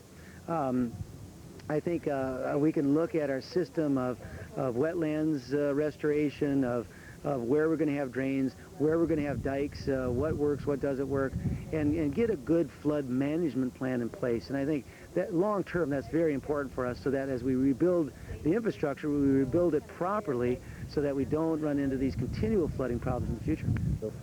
The real problem that I see coming up for at least the next 10 to 12 weeks is going to be housing and getting people into adequate housing. I mean, it's one thing to ask a family to live in a gymnasium for 2-3 nights. Okay, they can go through that, but when you've been there for 6 weeks, it becomes very, very troublesome. And when will businesses reopen? I mean, right now, as Governor Schaefer indicated, the first priority are health and safety needs, etc. But what happens when the water does go down and we start rebuilding? Well, a lot of our jobs are, frankly, in Grand Forks. How long will those businesses take to reopen? When will our farms be able to start to operate? We're now told that we have some migrant workers actually on their way here. We have tried to discourage that from taking place, but apparently the message didn't always come across. But I would say the housing part is the one that frankly bothers me the most, because you're talking about such an enormous volume of people. At the last estimates in Crookston alone, it appears to be close to 8,000 people. Those were comments earlier today at a joint news conference with Governor Schaefer of North Dakota and Governor Carlson of Minnesota. Again, talking about the long cleanup ahead. We're still waiting for those floodwaters to recede in the greater Grand Forks area. And we saw Lynn Staus, mayor of East Grand Forks, earlier in a package from WDAY, but we also had a chance to talk to him when he came over for a press conference today with the governors. So here's what Kurt Lenz had a few questions for him. I think the first step is just what we're starting at right now, the two governors meeting and jointly working together to try reach an agreement with the President of the United States to decide what type of funds are available to help the people that are in need. So I think the first steps have been started. They also want to work in management of the Red River and Red Lake River better, so a cooperative agreement in that. But the first real thing to get going is to inform the people of what's available for them, and this is the first step in it. You know, we've taken a few calls tonight, people wondering why we're not giving the river level anymore. We've tried to give it several times throughout the day. You may have just missed it, but the problem being no current information has been available recently. We believe it's because the automated river gauge is malfunctioning or basically out because of the water became too much and overtook it. We got one at 7 a.m. this morning. It was at 53.9, which was the crest was supposed to be 54, so it's very close to that. Although earlier the Weather Service has been telling us that the water could fluctuate anywhere from a 1/10 of a foot to a 1/3 of a foot. For the next several days before the water goes down. They're not really saying it'll start going down on Wednesday or anything like that. It's just going to be what they call a broad crest. So if they ever get their river gauge going, I think there's a way for them to manually read it. But that's very difficult also. They have a lot going on. So if we get an updated river reading, we'll let you know what it is. Okay. Well, as Minnesota Governor Carlson had alluded to earlier, Crookston is being credited for opening its doors to thousands of flood refugees, as many as 8,000. Ironically, the city had prepared some shelters for its own people in case of flooding. Kevin Wallivan has that report. When building contractors came to work on the new Crookston School today, they found, instead of their work site, an emergency evacuation center for thousands of flood victims from the northern end of the valley. Those who left their homes in the middle of the night with very little came here to find the bare necessities: toothbrushes, soap, underwear, and an emergency grocery store so parents could get diapers and formula for babies. Today we saw faces of desperation and despair. We heard flood stories that sounded more like war stories. The dike was pretty much protecting us. Once that went, our house went completely under. That's devastating, you know. You take, like we've got everything in our house. We took everything out of our basement, and ripped the carpet and everything out, and put it all on the main floor. I never in my wildest dreams imagined it was going to go to the main floor. And, you know, I didn't even get to get my car out of the back garage. That's completely underwater. And So you have nothing. I have clothes on our back, what we grabbed, and we took off. And once the dike went, that was it. We had to be rescued by boat, and all we could take was, we had 3 dogs and 2 cats, and just basically what we were wearing, so. I seen the water coming down the street. We stayed as long as we could and just took the kids and the wife and packed up and run. It was just unreal. There are FEMA representatives here from all over the nation. They're here to walk flood victims through the process to get federal help. Several thousand flood victims from East Grand and Grand Forks have registered at this Crookston Evacuation Center. From here, they go to a dozen churches and schools that have opened up their hearts and doors to their northwestern neighbors. They have been prepared and are willing to do what churches do best, help each other. That's just our community. It's a loving, caring community. And so we understand the hardships of people because we've had it here. Every single church in Crookston is providing shelter for the flood victims. 3 hot meals a day, a place to sleep. Today, you can see the strained faces, tired and scared children, and parents who have watched their kids go through a traumatic family crisis. How do you put it all back together? We just don't know. I mean, we have nothing to go home to now. And it's really hard. The goal is to get these people out of the short-term shelters and into long-term housing, Bible camps, rental properties. Many want to go back to their houses, but they know it could take weeks. For many, there is no home to go back to. And suddenly, the thought of starting over seems like an impossible, painful task. Some incredible pictures from East Grand Forks, as you saw in some areas, water up to the rafters. Some of those areas that they knew were low, at most of the week they felt they would be protected. They got people out just in case, and that was a good thing. Sherlock Park area and Griggs Park area, 2 of the hardest hit areas in East Grand Forks. Well, we have had a hard time getting our news crews across the river into East Grand Forks, but with the help of Northland Community College and the Technical College in Northland Community and Technical College in Thief River Falls, reporter Tracy Kembert, who is from there, made her way to some of the flood victims that made it out of that community safely.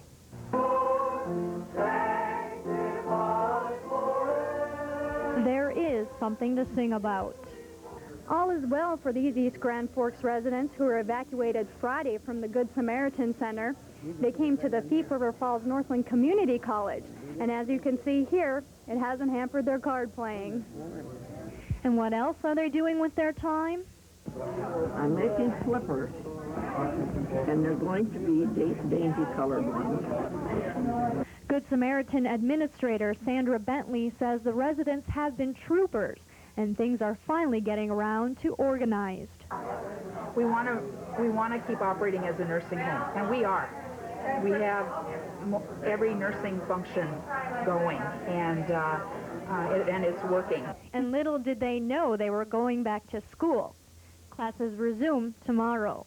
We turned over the central part of our college to Good Sam, and they've got it secure. There won't be any students in here, there won't be any faculty in here, there won't be any staff in here. So they'll be able to preserve the integrity of their mission, of their business, of their organization. Even on this side of the river, the fight goes on to save these people's home. It's been fabulous. People on the shovels, 400 to 500 at a time, continuously. And all the drivers, the semi-drivers, all the forklift operators, everybody with the food and everything. I would say easily 500 continuously, yeah. And put out a lot of bags, and a lot of work's been done. In Thief River Falls, Tracy Kempert, WDAZ News Center 8. Jane, while we're talking about some of the other communities, I just got off the phone not long ago with Pembina Mayor Hetty Walker, and that community is evacuating itself. I guess you could call it a voluntary evacuation because they're doing it of their own decision. But it is basically a mandatory evacuation because they want all 640 residents to leave, Hetty said, and most of them are doing it. They've seen what happened here.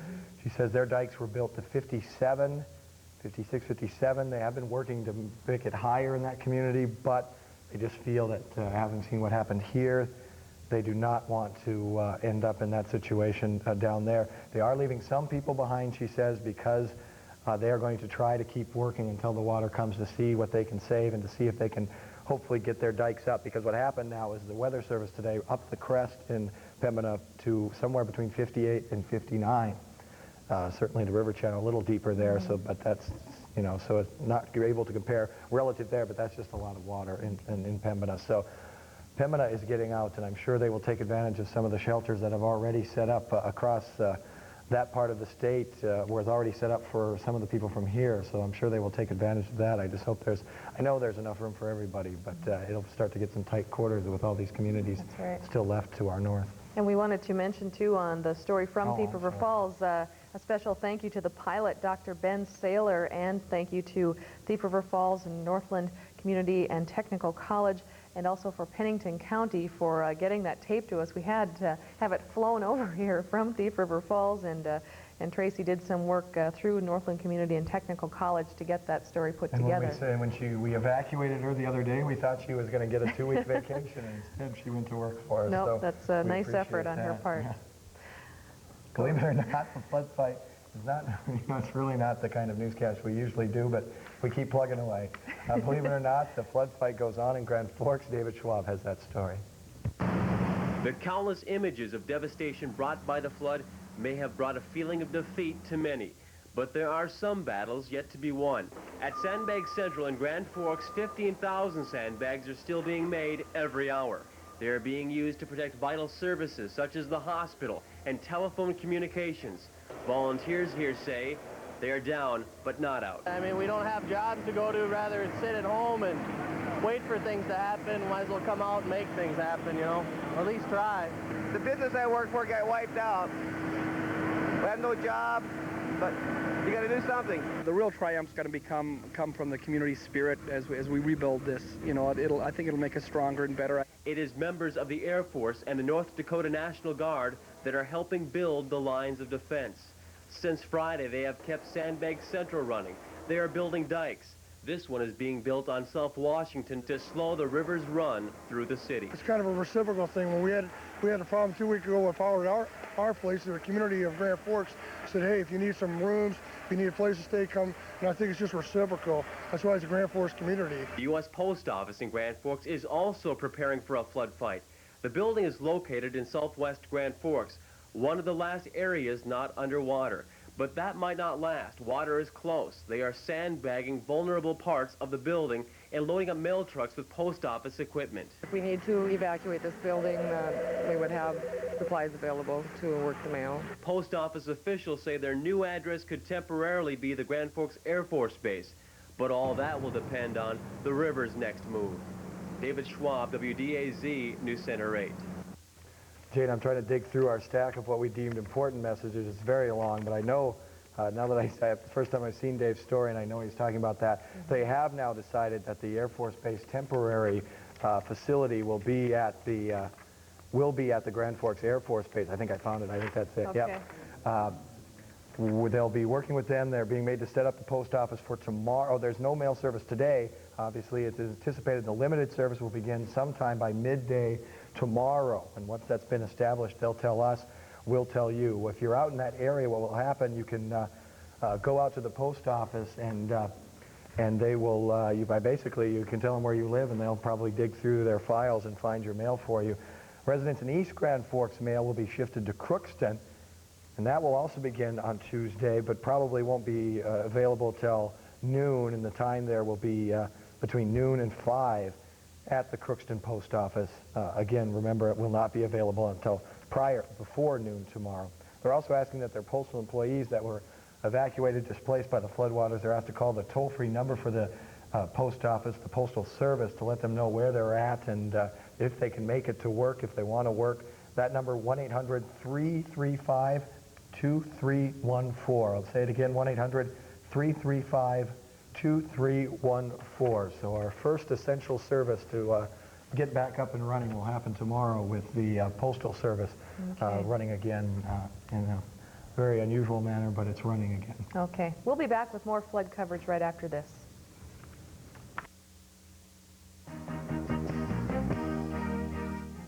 On World News Tonight.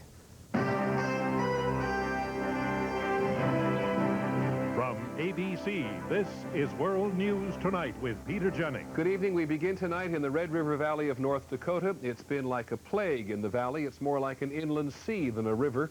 They started keeping records about what the weather can do to the valley just before the turn of the century. This is as bad as it's ever been. 75% of Grand Forks is under icy water now. Homes lost, history lost. President Clinton will go out there tomorrow. ABC's Aaron Hayes is there tonight. This is an occupied city, surrendered to forces of nature that are still hard to fathom. There are 15 square miles of city underwater. Thousands and thousands of homes and businesses, schools, churches, everything is awash in deep, filthy, powerful river water. Life as anyone would know it in a city has stopped here. It's hard to see a community that once had streets where traffic flowed and kids played and people worked in their yards, and you're seeing nothing. There's nobody here. It's almost like, will they ever come back? All weekend they ran from the river, stunned. The river rose to its record level, and then it kept going. Voluntary evacuations quickly became mandatory and then frantic. One neighborhood after the next. Then the hospital. Everyone out. You're going to have a nice low ride there, Billy. The danger in staying became clear when flames suddenly rose from the downtown sky Saturday night. One small fire, unreachable in this flood, became an inferno. Firefighters and volunteers tried to push their way in through the current, swift, with undertows and sudden rapids, treacherous. In this, there was little they could do. The buildings still smolder today. The danger of fire here remains, and the water is ruining most everything it touches. It will be weeks before all the water is gone here, and months before it can be cleaned up enough for everyone to move back in. I don't think there's really any words to describe it. It's just total devastation. Craig Drobanski is a sheriff's deputy. Like so many rescue workers here, he too has a home submerged, a family trying to figure out what their life is going to be. This is his city, and he does not recognize it. It doesn't seem real. It's not real. You feel like you're going to wake up and find that it's a bad dream. What strikes you when you travel through here is that there are no voices, no sounds of life in a city. Just an odd and very sad silence. Aaron Hayes, ABC News, Grand Forks, North Dakota. So where do all the people go? When you nearly empty a city of 50,000 people, where do you find shelter for them all at once? ABC's Ron Claiborne tonight on the massive relocation. At station WDAZ in Grand Forks, the newsroom is turned into a clearinghouse for emergency housing. Lawrence Sandlow from Winnipeg has some rooms for a family. He says pets are okay. Thousands of people have ended up in the homes of callers who besieged the station with offers of spare beds, rooms, garages, even barns. Dan Jananic is in Red Lake Falls. They can accommodate up to 8 people. They've been calling from everywhere from Winnipeg to Wisconsin to Duluth to Montana, you name it. 78-year-old Lillian Sarazin and 10 other Grand Forks refugees found shelter with the Robinson family. I had never met either one of them, and they were just as if I'd have been an old friend that had always been here, so I felt at home. Whole communities have literally opened their doors to the victims of the flood. The town of Thompson, North Dakota, about 11 miles south of Grand Forks, has taken in about 1,000 evacuees, as many people as live here. We've got a lot of people that were strangers, that the people didn't know them, hadn't never met them before, but, you know, they're in the homes. Thousands of other people are living in various emergency shelters, the largest, the Air Force Base just west of town. There are 3,000 people there, and more arriving by the hour. Others who left their homes have gone to motels or to stay with relatives near and far, scattered by the Great Flood of 1997. Ron Claiborne, ABC News, Thompson, North Dakota. In reading and talking about some of the history of the Red River Valley, we found that the pioneers talked of great floods in the 1820s and again in 1852. Impossible to compare, really, because accurate records weren't kept until the late 1890s. But this morning we did ask ABC's Bill Blakemore to look at what had happened this year, which resulted in so much devastation. This was caused by a rare combination of factors. First, the Red River, which starts at Lake Traverse and flows north toward Canada, is very shallow. It overflows quickly, and when it does, there's a wide, flat floodplain, 30 to 50 miles on either side, for the water to spread out in. Second, the entire Red River Valley has almost no slope, so it never empties quickly. The water collects. Then the weather. In November, heavy rains filled up the spongy ground. In December, a sudden freeze locked it in. Snow fell this winter deeper than ever recorded, and not just any snow. It was dense, with the highest water content per cubic foot of snow ever recorded there. Worse, this record depth and wetness of snow fell over 25,000 square miles that covered all tributaries feeding into the Red River. In early April, record cold kept things frozen. So April 8th, when the thaw began, all at once, the ground is frozen, it's filled up with water, it cannot take in any more water. The water has no recourse but to run off into the lowest lying areas. Some good news? They have not had their usual April thunderstorms. Yet. Bill Blakemore, ABC News. One other note from North Dakota. We were inspired by the headline in today's Grand Forks Herald. Come hell and high water, it said. Well, they've had a hell of a weekend at the paper. First the flood and then the fire you saw in our first report, which gutted the building. They lost their clipping and photograph files and much of their microfilm, going all the way back to the first edition in 1879. But they were on the job again today. They worked on an elementary school's computers, and they printed the paper in St. Paul, Minnesota, 300 miles away. It was important, said the paper today. At a time like this, people are starved for news.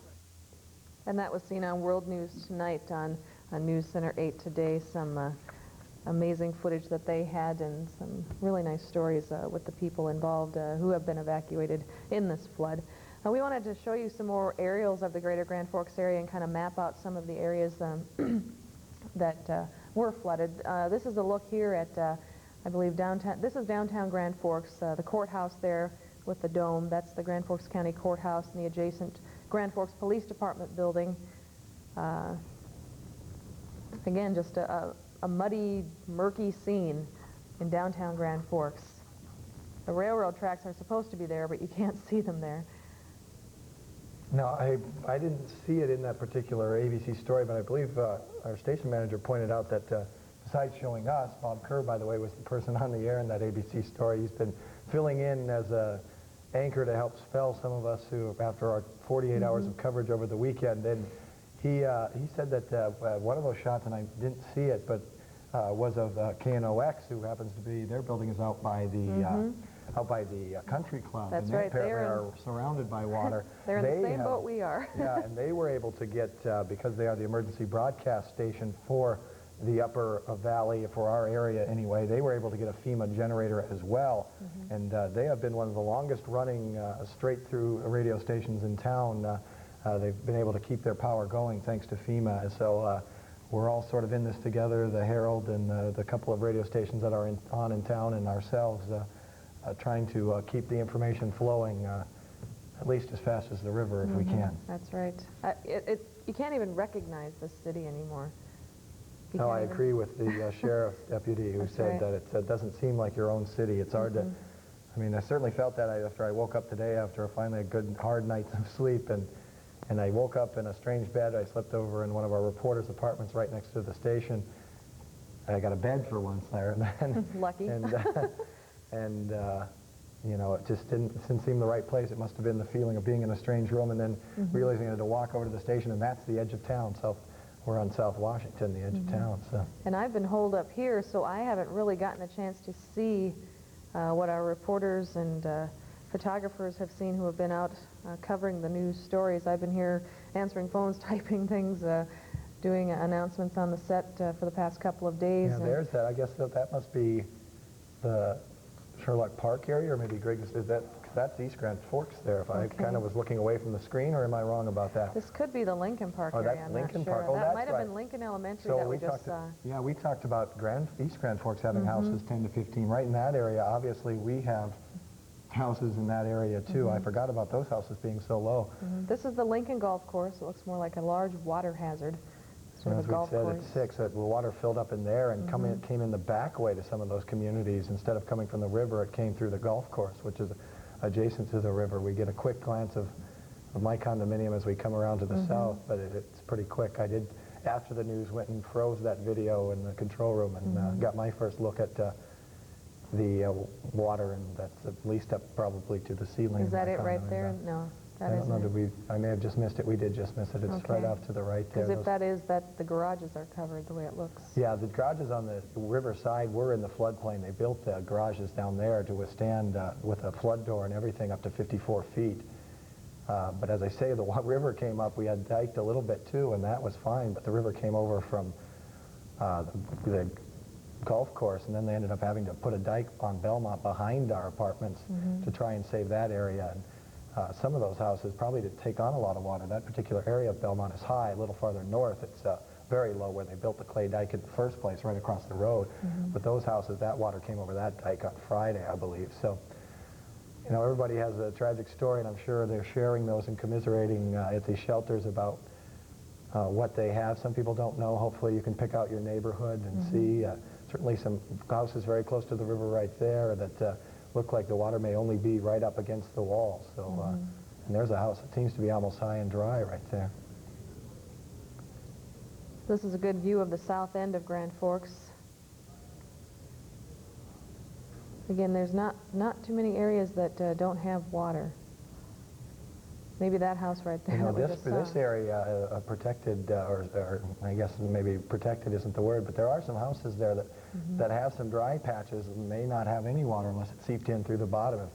Obviously, sump pumps have been turned off in a lot of these areas because the electricity had to be turned off. So, but you know, you see some houses here. Obviously, that's a little bit higher area of land anyway, but perhaps the Cooley diversion project that came in after the '79 helped to save some of those homes in the southern part of the city. Certainly now we're moving up in elevation so that there's several homes that are look to be fine. That's some of the Cherry Street townhomes that we're looking at too. Our Cherry reporter, Street Terry area. Doolin, who lives in that area. who's been at this station longer than anyone on the air, and obviously has never seen anything like this. And I believe he's, as all of us are, is a little choked up about the whole thing. But maybe his apartment, his townhome is high and dry, we hope. A lot of people came out to help sandbag around his house Yeah, today, that's what and he he talked extended about. a special That's thank you to them. And you could hear the emotion in his voice too, and it made me choke up a little bit just listening to him talking about all the help that came in, helping to protect his home, and all of the gracious people in Honeyford, North Dakota, who were helping when we have our mini studio up there. And at that point, when we set all that up, we did not know that FEMA would give us a generator, and so we definitely set that up for that reason. They are out there using editing equipment anyway to bring us stories for the next several days. So we needed it out there anyway, but it is set up that if our power ever does go out for any reason, we can continue to broadcast Channel 8. Obviously, we believe the cable system is out. Obviously, we know it's out, but it's most likely because of the power outages and taking on water at TCI. But we are still being broadcast over the air, over the airways. The old-fashioned method with the rabbit ears will pick us up if you're not getting us on cable right now. At the alternate site in Honeyford, live from the grain elevator in Honeyford, North Dakota. Yeah, some of those people made it back here to the studio tonight to spell some of our production people. So we're happy about that, and those people are definitely happy about it. They've done an incredible job on very little sleep, the people behind the scenes who have taken care of that. I believe now we're going to tell you what the weather forecast is. Thankfully, we have not had any rain during all of this. That could be disastrous. We'll find out from John Wheeler whether any of that is in the forecast.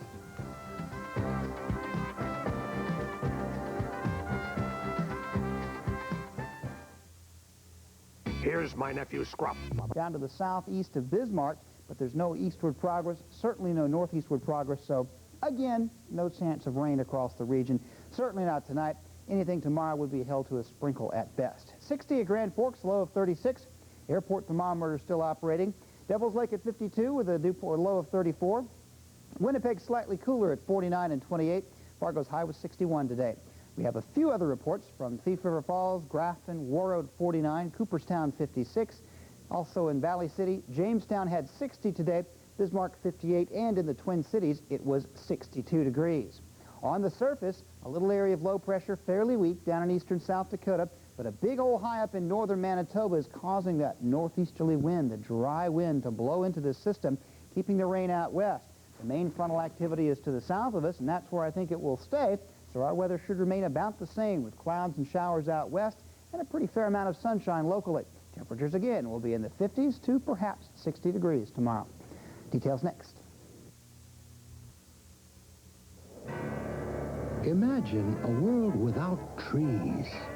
A place unprotected from scorching sun and damaging winds, where giant dust storms roll across the countryside, and where nothing holds precious topsoil, and where erosion destroys crops and destroys the land. Now, imagine a world with trees, conservation trees, where leafy canopies cool the sun and tame the wind, where tree roots grip and hold the topsoil, and where rivers and streams run clear and clean, and where land is restored and crops are saved. Conservation trees help conserve our Earth's precious resources. A world without trees is no world for me or for you. Conservation trees make the difference. This is Eddie Albert, urging you to write the National Arbor Day Foundation for your free Conservation Trees brochure. Evening temperatures at Grand Forks 46, at Devil's Lake 43, Winnipeg now 37, Roseau 43, Thief River Falls 46, Bemidji 41. Current conditions, these numbers are from the air base now. Temperature at 46, dew point 39. There's the relative humidity, the barometer, and the wind out of the north at 12. Clear to partly cloudy tonight, wind north at 5 to 10, and a fairly pleasant evening at that. For tomorrow, another pretty nice day around the area, sunny to partly cloudy with a light wind out of the north. At least the weather is cooperating now. Low temperatures tonight will be in the low to mid-30s, Grand Forks about 36, and tomorrow near 60 once again. For tomorrow night, clear to partly cloudy with temperatures falling back into the lower or upper 30s, I should say, and then on Wednesday, more sunshine, more of a light wind, more quiet, mild weather. Highs from 55 to 60, slightly cooler north of the border where there is still a little bit of snow cover and a colder ground. The rest of the forecast, 50s to around 60 for the rest of the week for days. Nights will be mostly in the 30s to around 40. We may get some occasional afternoon clouds, and out of that could possibly come a spotty sprinkle, but by and large, the week ahead looks dry. Tomorrow around 60. Back with more after this. My dad showed me the difference between collecting coins and saving money. I thought he'd been collecting U.S. savings bonds, but he was really helping to ensure the future. His and mine. Just because something's old doesn't mean it's lost its value. That's why I gave these guys a place to spend some quality time. I take care of them, just like savings bonds will take care of me. These books don't just enlighten, they empower. In my family, learning is everything. With the help of U.S. savings bonds, my children will have their chance to learn, just like I did. My grandmother started collecting these a long time ago. The music would comfort her. It gave her a sense of assurance, security. This one was her favorite. It's where she kept the savings bonds for me.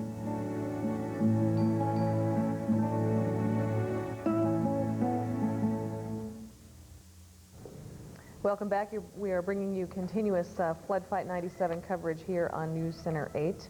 And we do have some video to share, apparently, do we? We do. I believe the first stuff we're going to see is a little bit from our from our affiliate in the Twin Cities. They have a number of reporters here. They have some capabilities that we do not. They have helicopters and boats they bring with them themselves, and a number of reporters, producers, and things like that.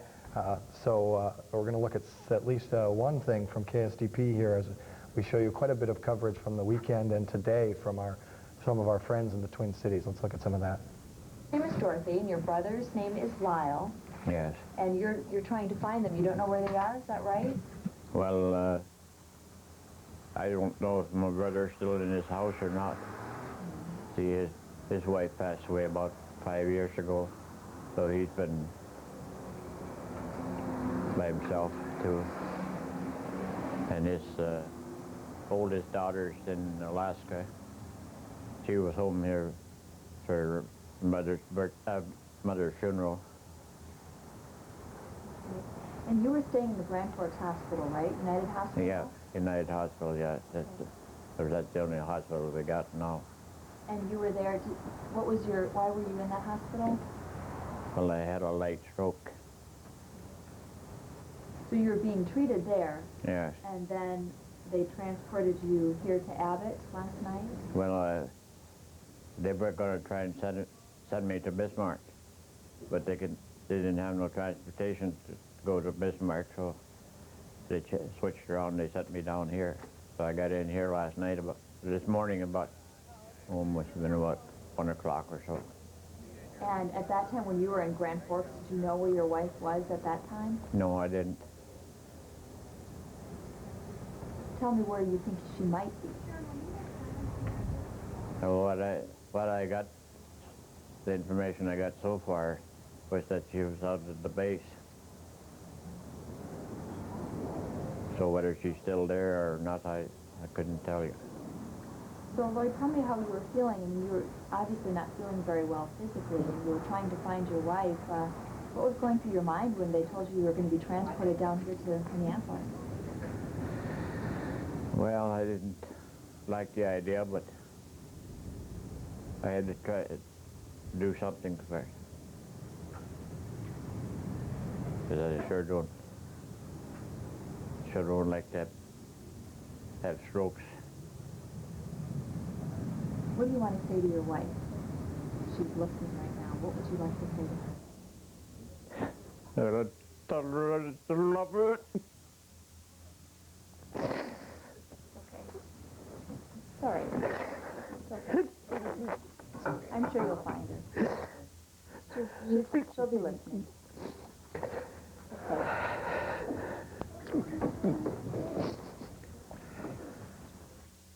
We had a little confusion there before on that tape. That was from our from WCCO, an interview they did with a gentleman named Lloyd Jacobson. He is 76 to 80 years old. He was a heart patient, a stroke patient at United, and was flown, air transported, as you heard him say, to Abbott Northwestern Hospital. He is looking for his wife, and obviously an emotional situation, one that many people, obviously by the calls that we had, people worried about their family. He certainly has a great reason to be concerned. If you know where Lloyd Jacobson's wife may be, here's the number to call, 612-863-4035, and I will give that again, and we'll give you a chance to grab pen and paper too. We'll repeat it again before we sign off, because this is one of those 612-863-4035, and that was from WCCO, a CBS affiliate in the Twin Cities. We do have some more video to share from one of the Twin Cities stations. Let's take a look at that tape. Today, some residents return to their homes to briefly pick up the few belongings they could carry with them. Came back for a couple belongings, and away we go. Many evacuated residents who spent the morning in hotels were forced out on the streets again. The hotels were shut down this afternoon because of a severe shortage of water that is no longer safe to drink. Well, fun. But what are you going to do? We'll survive. We had planned on staying a week, but we have no choice. They just came knocking and said, we're evacuating everybody. Time to get out. Portable toilets were installed at the city airport. There is a concern of possible contamination caused by the damaged water treatment plant. They don't know if any of the water's been compromised as far as pollution getting into it, so they don't want us to use it for washing hands or anything like that, get typhoid or anything like that. So at this time, they said do not use any of the water in Grand Forks. Reporter Randy Bradbury hopes to still produce a story for a short version tomorrow morning. It will be published in St. Paul. So I think it was like the biggest story of the century around here, you know, and, you know, I'm trying to become a part of it, and I can't I can't even figure out where to go. This gas station was clogged all day with other residents forced to get out of town. Many wonder when they'll be back. The basement's gone, so we're out of here. This tow trucker also spent much of his day unsuccessfully trying to rescue residents whose cars were flooded out. Yeah, it's extremely frustrating for us. Like I said, primarily the whole city is pretty much underwater, so we can't get to the majority of these people. Okay, we're having some trouble deciding where we're getting this video from. We believe that was from WCCO also. We have some stuff from KSTP, but why don't we take a break here so we can get this figured out. We apologize for these technical glitches, but we'll be right back. They're not really technical glitches, but we want to make sure we're crediting the right people for these video and the stories that you're seeing. So we'll be right back.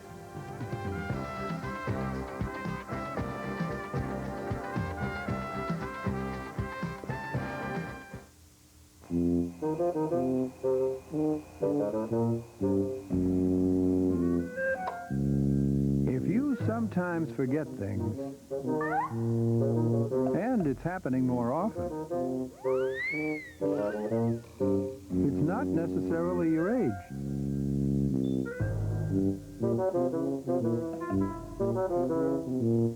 Maybe you just have a lot on your mind. But it never hurts to be sure. There are people who can help.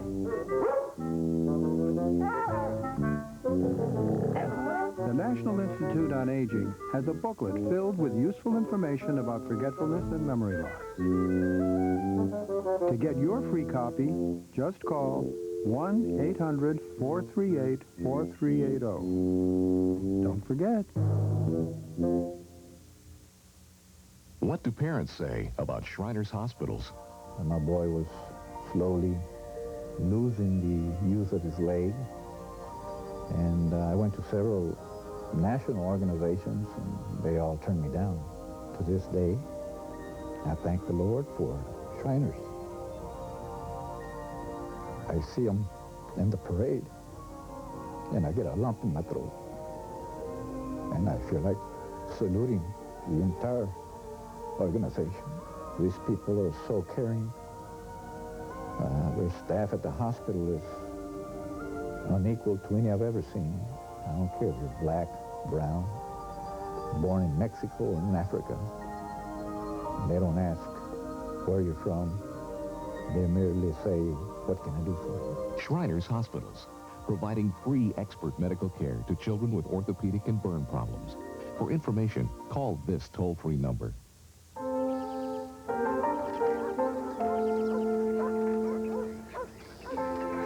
I knew who I was. I knew who I wasn't. Thanks to my father. He was a builder.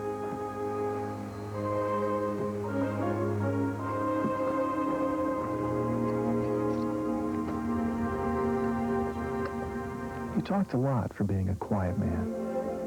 And after I became a father, I understood why talking was so important to him.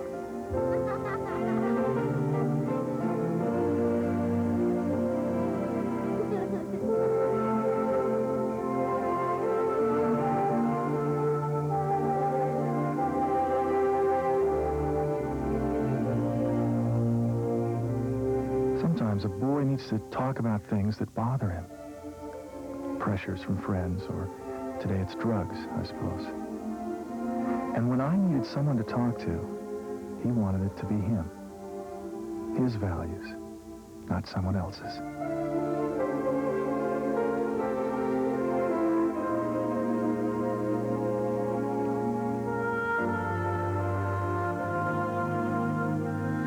Years later, we stood and waited for the bus to take me to college. He gave me an old nail to remind me of the fruits of work. But now it reminds me more of him, and how it wasn't just houses he was building.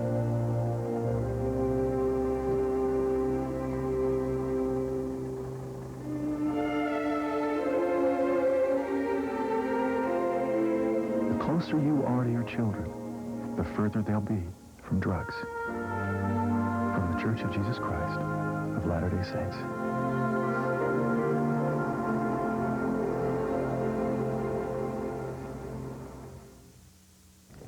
And in the latter part of our newscast, heading on to about a half hour longer than usual tonight. That's usually the case here lately during the flooding. We wanted to continue to show you one other thing from the Twin Cities, that pretty dramatic story from the weekend. Not so much in a tear-jerking way, but more to see before and after pictures as people fought the flood and then the homes that were lost. It's kind of an all-encompassing thing. This ran this weekend on WCCO. If shocking describes the destruction up close, staggering describes it from above.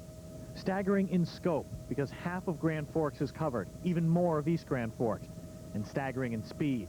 Place after place that was dry yesterday vanished overnight. Just go straight down here. This section of Grand Forks was evacuated 5 o'clock Friday afternoon. This is what it looks like the same time today. Can you get us more bags? And just yesterday, sandbaggers thought they could save this dike. Today, the top is barely visible. And Joanne Esslinger's house, lost. As bad as it is in North Dakota, East Grand Forks, Minnesota, is worse. These boats were finishing up rescue efforts of the Point neighborhood. We can only see 2 houses out of 200 that made it. Place after place, gone. Yesterday. Today. Yesterday. Today. Yesterday. Today. And that was shot, as we said, Saturday and Sunday. So the yesterday he was referring to was Saturday, but today was a video from Sunday. Okay, that was from WCCO in Minneapolis. Again, many news outlets here in Grand Forks covering the flood in the greater Grand Forks area. And I guess what we do all this for is to have happy resolution sometimes, and we can say, and one of the reasons they wanted to share video with us is because of the opportunity with the piece of tape that we showed you from Lloyd Jacobson, the heart patient who was taken to Abbott Northwestern. Already someone has called, knows that Lloyd Jacobson's wife is safe, and they will be reunited here by phone at least shortly, thanks to our efforts. So. All right. Well, we do have a couple of numbers to pass along before we leave you tonight. We've gotten quite a few requests for this number. A lot of teenagers, they need somebody to talk to during the flood, and there is a teen hotline to call. It's one of the different 800 numbers. It's the 888 number. So if you have a pen and paper handy, here's the number. It's 1-888-830-TEEN. That's that teen hotline, 1-888-830-8336. And they say that what they would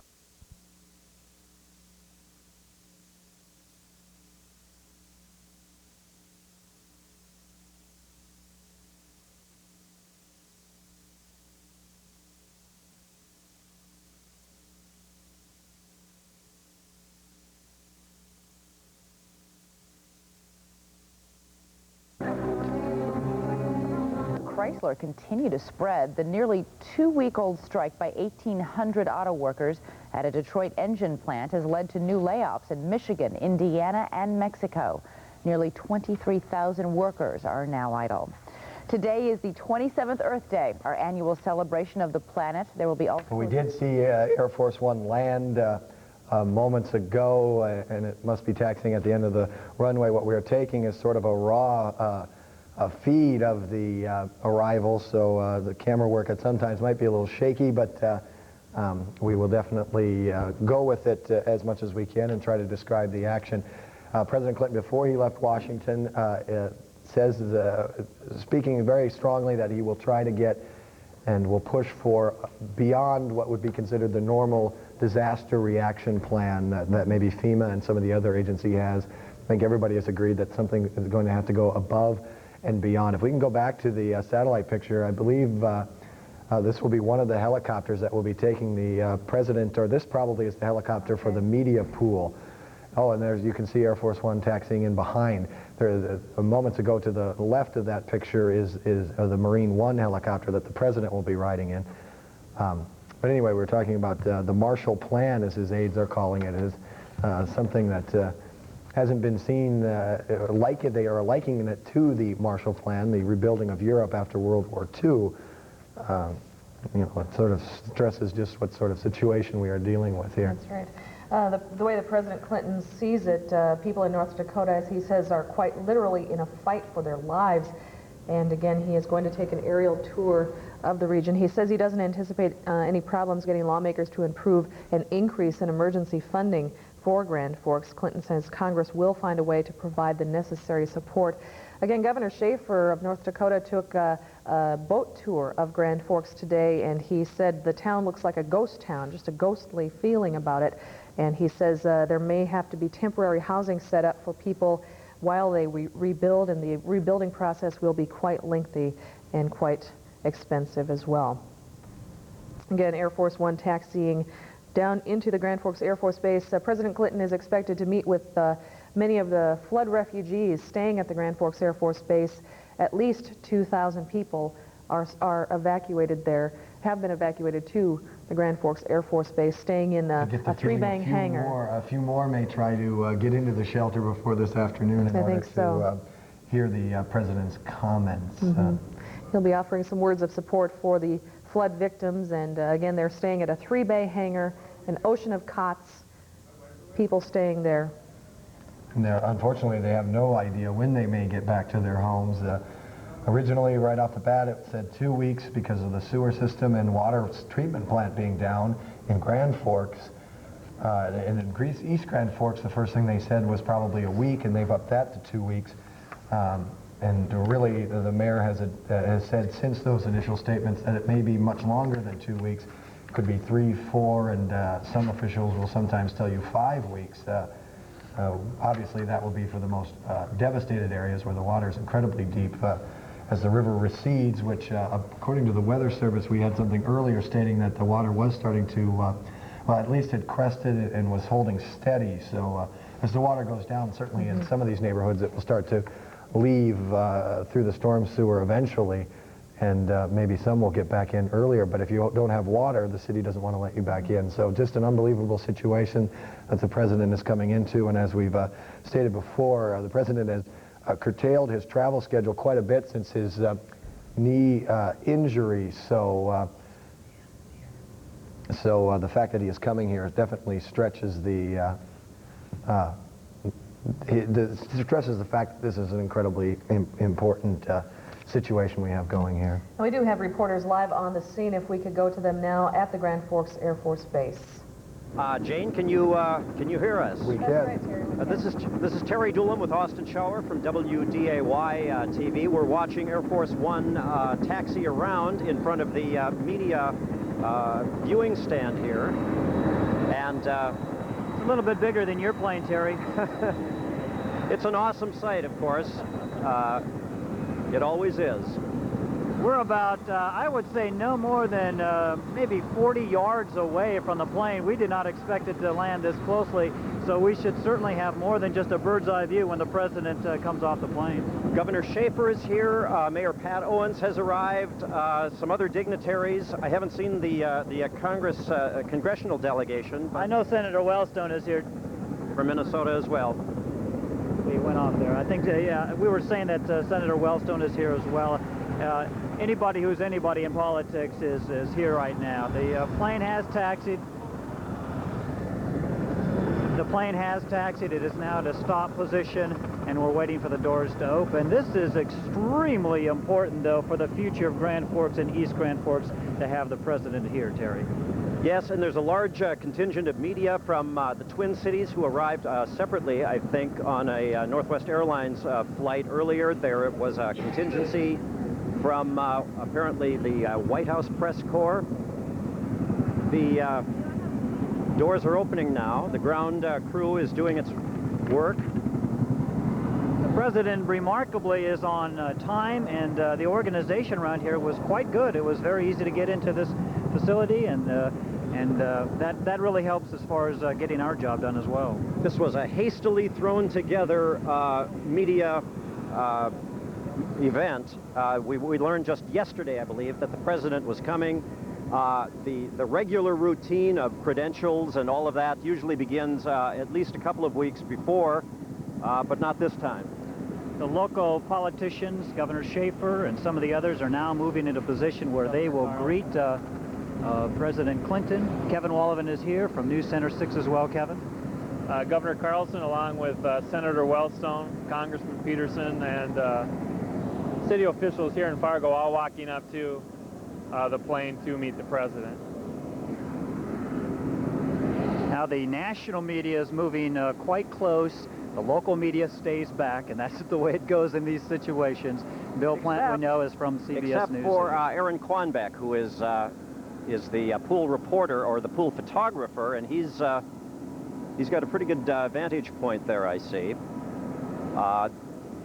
Certain members of the Grand Forks media have been invited along on the flight. There's going to be a separate helicopter in addition to the president's helicopter. So Aaron Quanbeck and some few other local media are traveling along on the flood tour. There are many estimates of how much money it will take to rebuild Grand Forks and East Grand Forks and along the Red River Valley because of the flooding. I know one figure was thrown out from Senator Dorgan, at least $1 billion with a B, and Congressman Peterson said the cost will go into the billions. So this is extremely important to have the president here because it's going to take a lot of money to rebuild these two communities. I saw a door open a moment ago.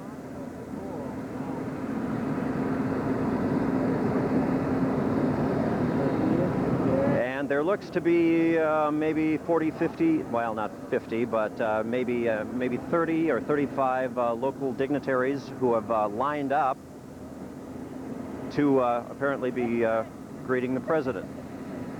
Terry and Austin, I don't know if you're seeing the video feed as we are, but just moments ago, Mayor Pat Owens and Governor Ed Schaefer were standing next to each other and helping each other check their hair. They want to look presentable for the President of the United States.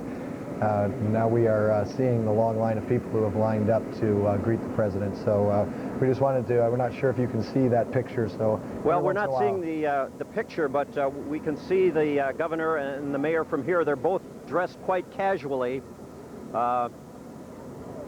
Well, if the mayor is like many of the other people in the city of Grand Forks, she probably has not been able to shower on a fairly regular basis. They had a nice laugh about their efforts to get their hair in order. But we'll just cut in every once in a while if we see something that you guys may not know is on our camera at the moment. So go ahead and take it away again. The mayor from East Grand Forks, Lynn Stouse, is here as well.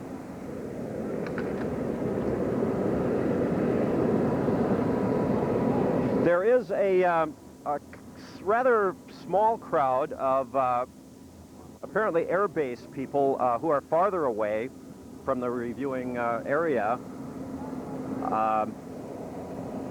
Mostly they look like they're in uniform and at work today.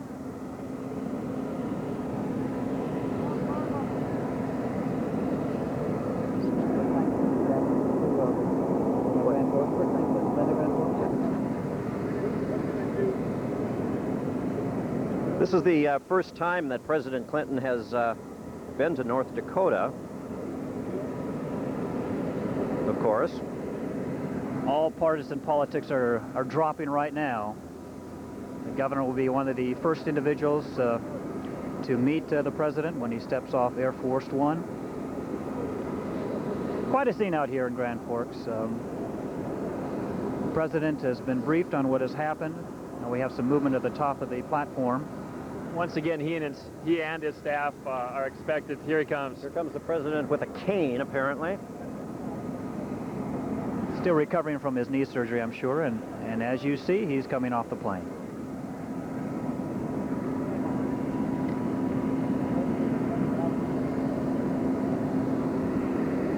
Obviously still difficult for him to get around, but he has a smile on his face, and he looks in very good health, and we're happy to see him. Taking his time, though.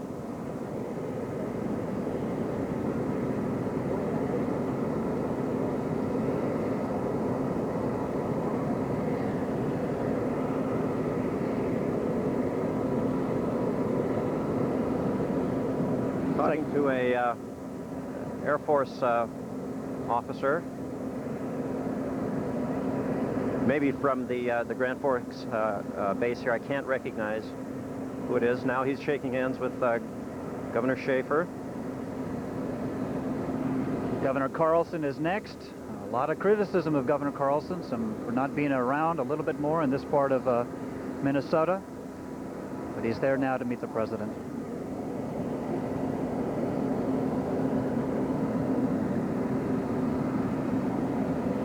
There are others getting off Air Force One. I don't know, I don't recognize any faces, but looked to me like Pat Owens just got a hug from the president. She is a little bit smaller than Mr. Clinton, who goes well over 6 feet tall. Mayor Stouse, East Grand Forks, chatting now. These two mayors have just done a phenomenal job of maintaining their composure, giving hope, giving encouragement when both were devastated themselves, and they've just done a tremendous job, and we certainly salute them. The president is going to take a helicopter tour of the flood area, of course, and we expect that to happen very, very shortly. And Terry, I believe the other dignitaries will be going aboard the 2 Chinook helicopters that are off to our side here. The president, of course, going on the Marine Corps helicopter.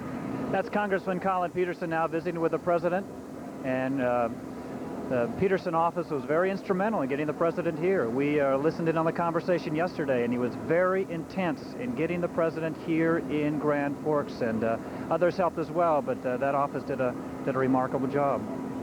Greeting Senator Wellstone. After the helicopter tour, and later in this afternoon, he's going to be speaking to the people. The president is going to be speaking to the people of Grand Forks and East Grand Forks, and at some point visiting the shelter that's been set up here on the airbase. Meeting right now with the people from Fargo, Pat Zavral, and he just concluded with Mayor Furness. A couple comments there. Also, Rod Graham's had a chance to visit with him for a couple minutes. Now down the road he goes. Looks like a highway patrol officer, perhaps.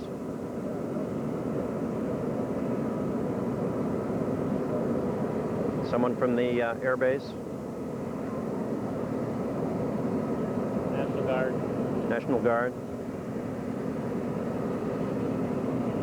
This obviously is a rare opportunity to meet the President of the United States, whether you're a Democrat or Republican. If you get the chance, it's a once-in-a-lifetime situation, and they don't usually come to North Dakota, and it's unfortunate that he's coming under these absolutely devastating flood of Grand Forks and East Grand Forks, as well as Breckenridge and Ada, but he is here. I don't recognize any of the folks who got off the plane with the president, but they're going down this reception line as well. We're looking for Mr. Witt from FEMA. I would assume he would be here, but I've not seen him yet. Kevin, have you seen him? No, and my guess is that there are a lot of cabinet assistant secretaries on board because they, as Senator Dorgan mentioned, are working on a so-called Marshall Plan for North Dakota following the blizzards and the recent flood. The idea that Governor Schaefer proposed yesterday was not just rebuilding Grand Forks and East Grand Forks and along the valley, but also a long-term plan to try to eliminate some of the flooding that we've had recently, whether it be dams or some type of water control, whatever the situation may be. And Congressman Peterson has mentioned it will in fact take more than just the FEMA money and the grants to get Grand Forks and other cities out of this mess.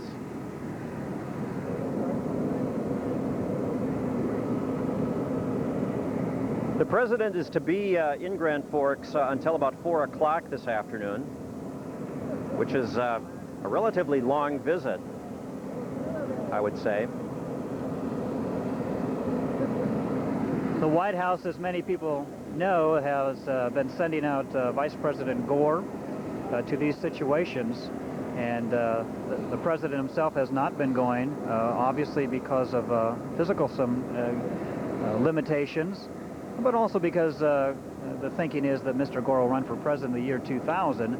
So to have the president visit a small community in a small state like this is rare and indeed a tremendous opportunity. President Clinton is using 2 crutches today, and he's really moving rather slowly, it seems to me. I don't know if he just wants to spend more time with people, but it looks like it almost looks like he's having some difficulty. He made the joke a few days ago at the White House press dinner that former Governor Bush can jump from several thousands of feet at age 73 and come out okay. And where was he? At the golfers, Mr. Greg Norman's house, and I think he walked down about a 2-foot step, and and he's been laid up for quite some time and really struggling. But he's moving through and greeting people and giving them some time.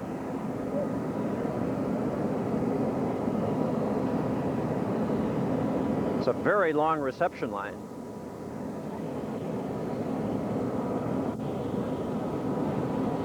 And he's missing no one in the line.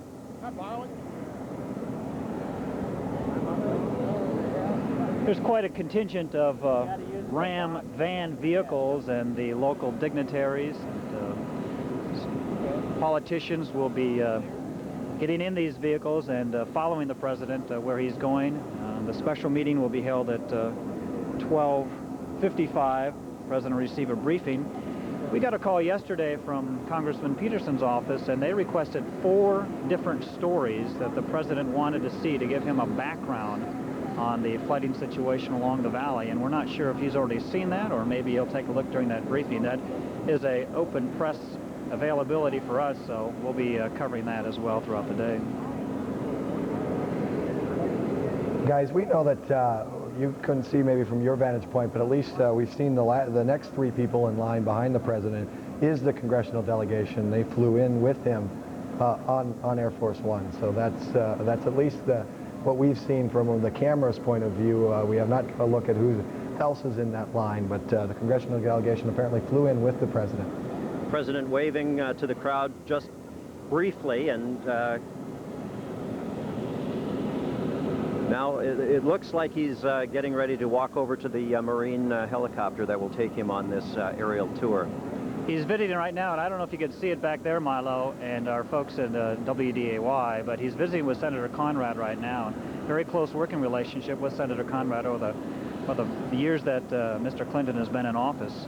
I have this horrible feeling to shout out a question like Sam Donaldson, but I don't think it'd go very far, would it, Terry? I don't think even Sam could have been heard today. He's a ways away.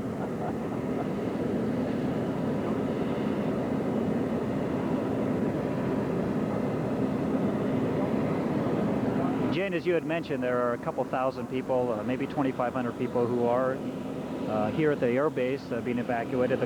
The crowd, as Terry mentioned before, is mostly air base people, but there is quite a contingent of people, but they are far away and very difficult to see. The air base, of course, playing an integral part in particularly the shelter, the largest shelter for people displaced by the flood. There's a rather poignant shot there. President Clinton with the 2 canes moving his way over to the helicopter and to begin the tour of the flooded areas in East Grand Forks and, of course, Grand Forks, and a wave to the crowd. Austin and Terry, I believe the last time a president had visited Grand Forks was President Reagan back in, I believe, 1987. President getting on the helicopter now.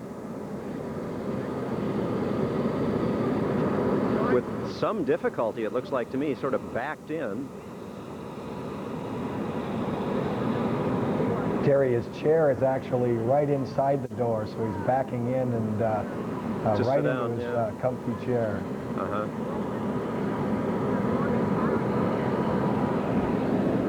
Being turned around now, his chair is being positioned forward.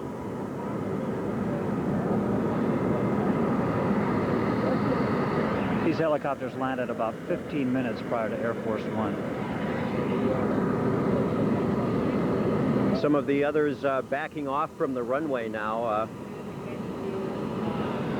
in preparation of the helicopter taking off.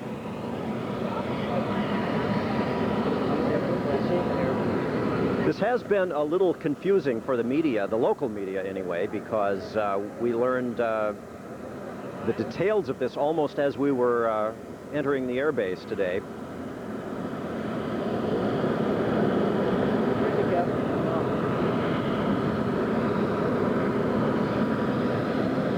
Doors closing now.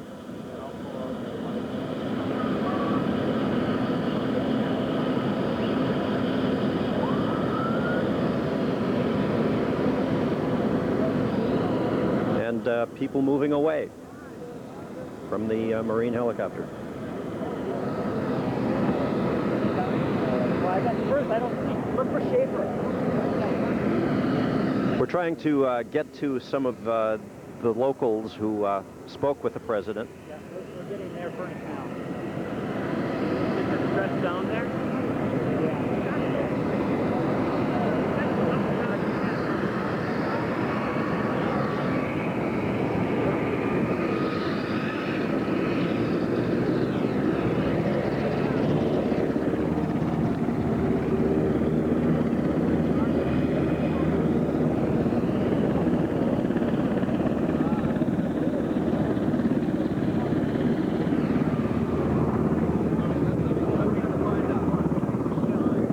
Joining us live now is Mayor Bruce Furnace. Talk to everybody's cameras when you're running. Don't do it. Mayor, you had a chance to visit with the president. What did he say? How did he look? How did that go? Probably looked good to me. He said he was here to help us out. I welcomed him on behalf of Fargo and was glad that he was here. How important is this visit to the efforts in Grand Forks, East Grand Forks, Ada, Breckenridge, and Fargo in rebuilding? Well, I think it's very important. You know, he see firsthand what the devastation is up here. He can talk to people and get information, and just I think it's a symbolic thing as well to give hope to the people in this area. Finances from federal government, how important is that going to be in rebuilding? Well, it's going to be major, certainly here in Grand Forks. In our area, it'll be important also. As I understand, the congressional delegation has asked for 100% reimbursement. I'm not sure how that'll happen, but anything will help. The congressional delegation has worked very, very closely with the president over the years in different issues that some people may have disagreed with. But how important is that now in getting help from the federal government? Well, I think it's going to be a team effort now. They've been very supportive of us here in Fargo, and the whole congressional delegation, plus the state office, the governor. Everybody has been working to solve this problem as a team. As we watch the helicopter leave the facility, the final question is, what's that moment like when you meet the President of the United States? Well, it wasn't as shocking as I guess I thought it might be. He seems like a normal guy, and it was really fun to shake his hand. Thank you, Mayor. Bruce Furnace from Fargo. Terry? I understand that Mayor Owens and Mayor Staus have boarded accompanying helicopters now to go along on the tour.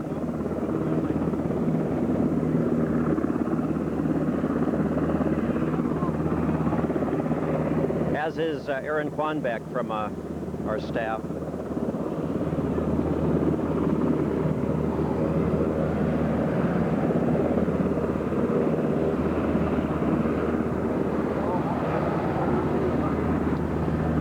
And Milo and Jane, I think we'll turn it back to you now.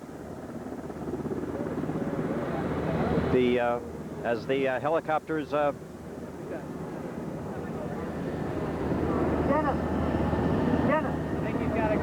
Okay, Terry Doolam from WDAZ and Austin Schauer from WDAY. We thank you for your reports from the Grand Forks Air Force Base. As the President leaves now tonight, or this afternoon, he will be taking in the flood-damaged areas, and if we have a chance, we might show you a little bit of what he will see. Some of our aerial footage that we have seen, the most recent stuff we have is from yesterday afternoon. We'll take a look at some of that. This plane, or this particular helicopter trip, will last almost an hour. Then he is due back at the Air Force Base to get a briefing from all sorts of local and state and federal officials about the flood fight here in the Grand Forks, Greater Grand Forks area. So, and then after that, he will be speaking to the people out at the shelter, and that should happen around 2 to 2:15. The President is going to spend about 4.5 hours in our area today, so a fairly long trip for him. Sometimes it's in and out, but he is staying for a while today. Again, the President is promising some creative ways to help rebuild the region once the waters recede. The President says people here are literally in a fight for their lives because of the water, and he will get a bird's eye view of the devastation that we have seen. Again, streets inundated, homes lost, countless homes lost, tens of thousands of people displaced. And again, this is what we have seen. This is what the President will get to see today. Again, this is looking at the downtown area of East Grand Forks right here. And again, this was shot yesterday afternoon, but believe me, the water has not gone down at all today. Our latest report from the Weather Service, we do not have a river level reading. The gauge is out, apparently, but we do know that the river is steady, at least, according to the Weather Service. But again, will not fall for several days, and will definitely not recede to back below flood stage for much longer than that. But so these images are very similar to what he will see today. In fact, we almost have the same weather conditions. Thankfully, we have had sunny skies, no rain for the last several days. That's exactly what we do not need, is rain. So this is very similar to what the President will see today. Mm-hmm. Again, damage at least $1 billion in the recovery effort here in the greater Grand Forks area. Again, the President shaking hands today with Governor Schaefer, Governor Carlson of Minnesota, Mayor Pat Owens of Grand Forks, Lynn Staus from East Grand Forks, and the North Dakota congressional delegation apparently flying with the President today and greeting the people as well. Certainly this will be an area that the President's helicopter will spend a lot of time in, looking at the damage from Saturday's fire in downtown Grand Forks. 11, around a dozen buildings damaged in 2 separate blocks. Other buildings in about a 4-block area had fire in and out for that intense, lengthy firefight in the downtown area, hampered by 3 to 4 feet of water. So that will be an area that will certainly move him to realize what kind of a tragedy we are experiencing in this community. We wish we could bring the President here for better reasons.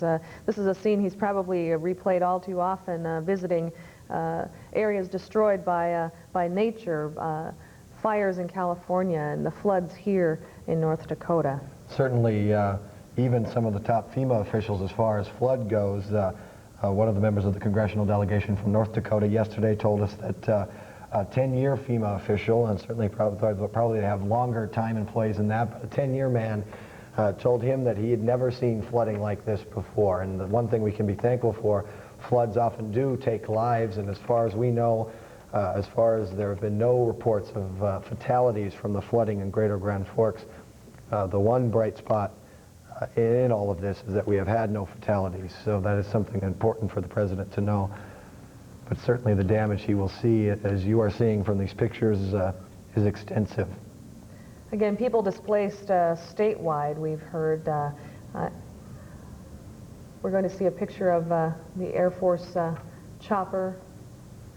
This is what the President will be touring the region in today. Unlimited access, I guess you could say, to the flood damage in Grand Forks area. Some people sometimes will say, well, what good does it do to have an official come and visit? Obviously, the President is important, not just for the fact that he is the top official in the country and it's a public relations thing, well, it's a morale thing for one thing, but also the fact that both the governors of Minnesota and North Dakota are asking for a more fair split in their mind, generally in these sorts of disasters. It's 75% funded, paid for by the government, 25% paid for by the federal government, 25% paid for by the state. Ed Schaefer from North Dakota says the state can't even afford any matching. He's asking the government for a 100% effort on the federal side. Arnie Carlson at this point has asked the federal government to pay 90% of the share of rebuilding in the eastern side or in northwest Minnesota. So that's the important part. The President gets here and sees it firsthand, and certainly he cannot but be moved, as everyone who has seen this. We've been taking calls from all over the country, basically all over the world, people wanting to know what's going on. Even just today, I took a call from Charlotte, North Carolina, an ABC station, wondering if they could courier us some water. They were worried about us here at DAZ. They know that we are in the mandatory evacuation zone, mostly surrounded by water.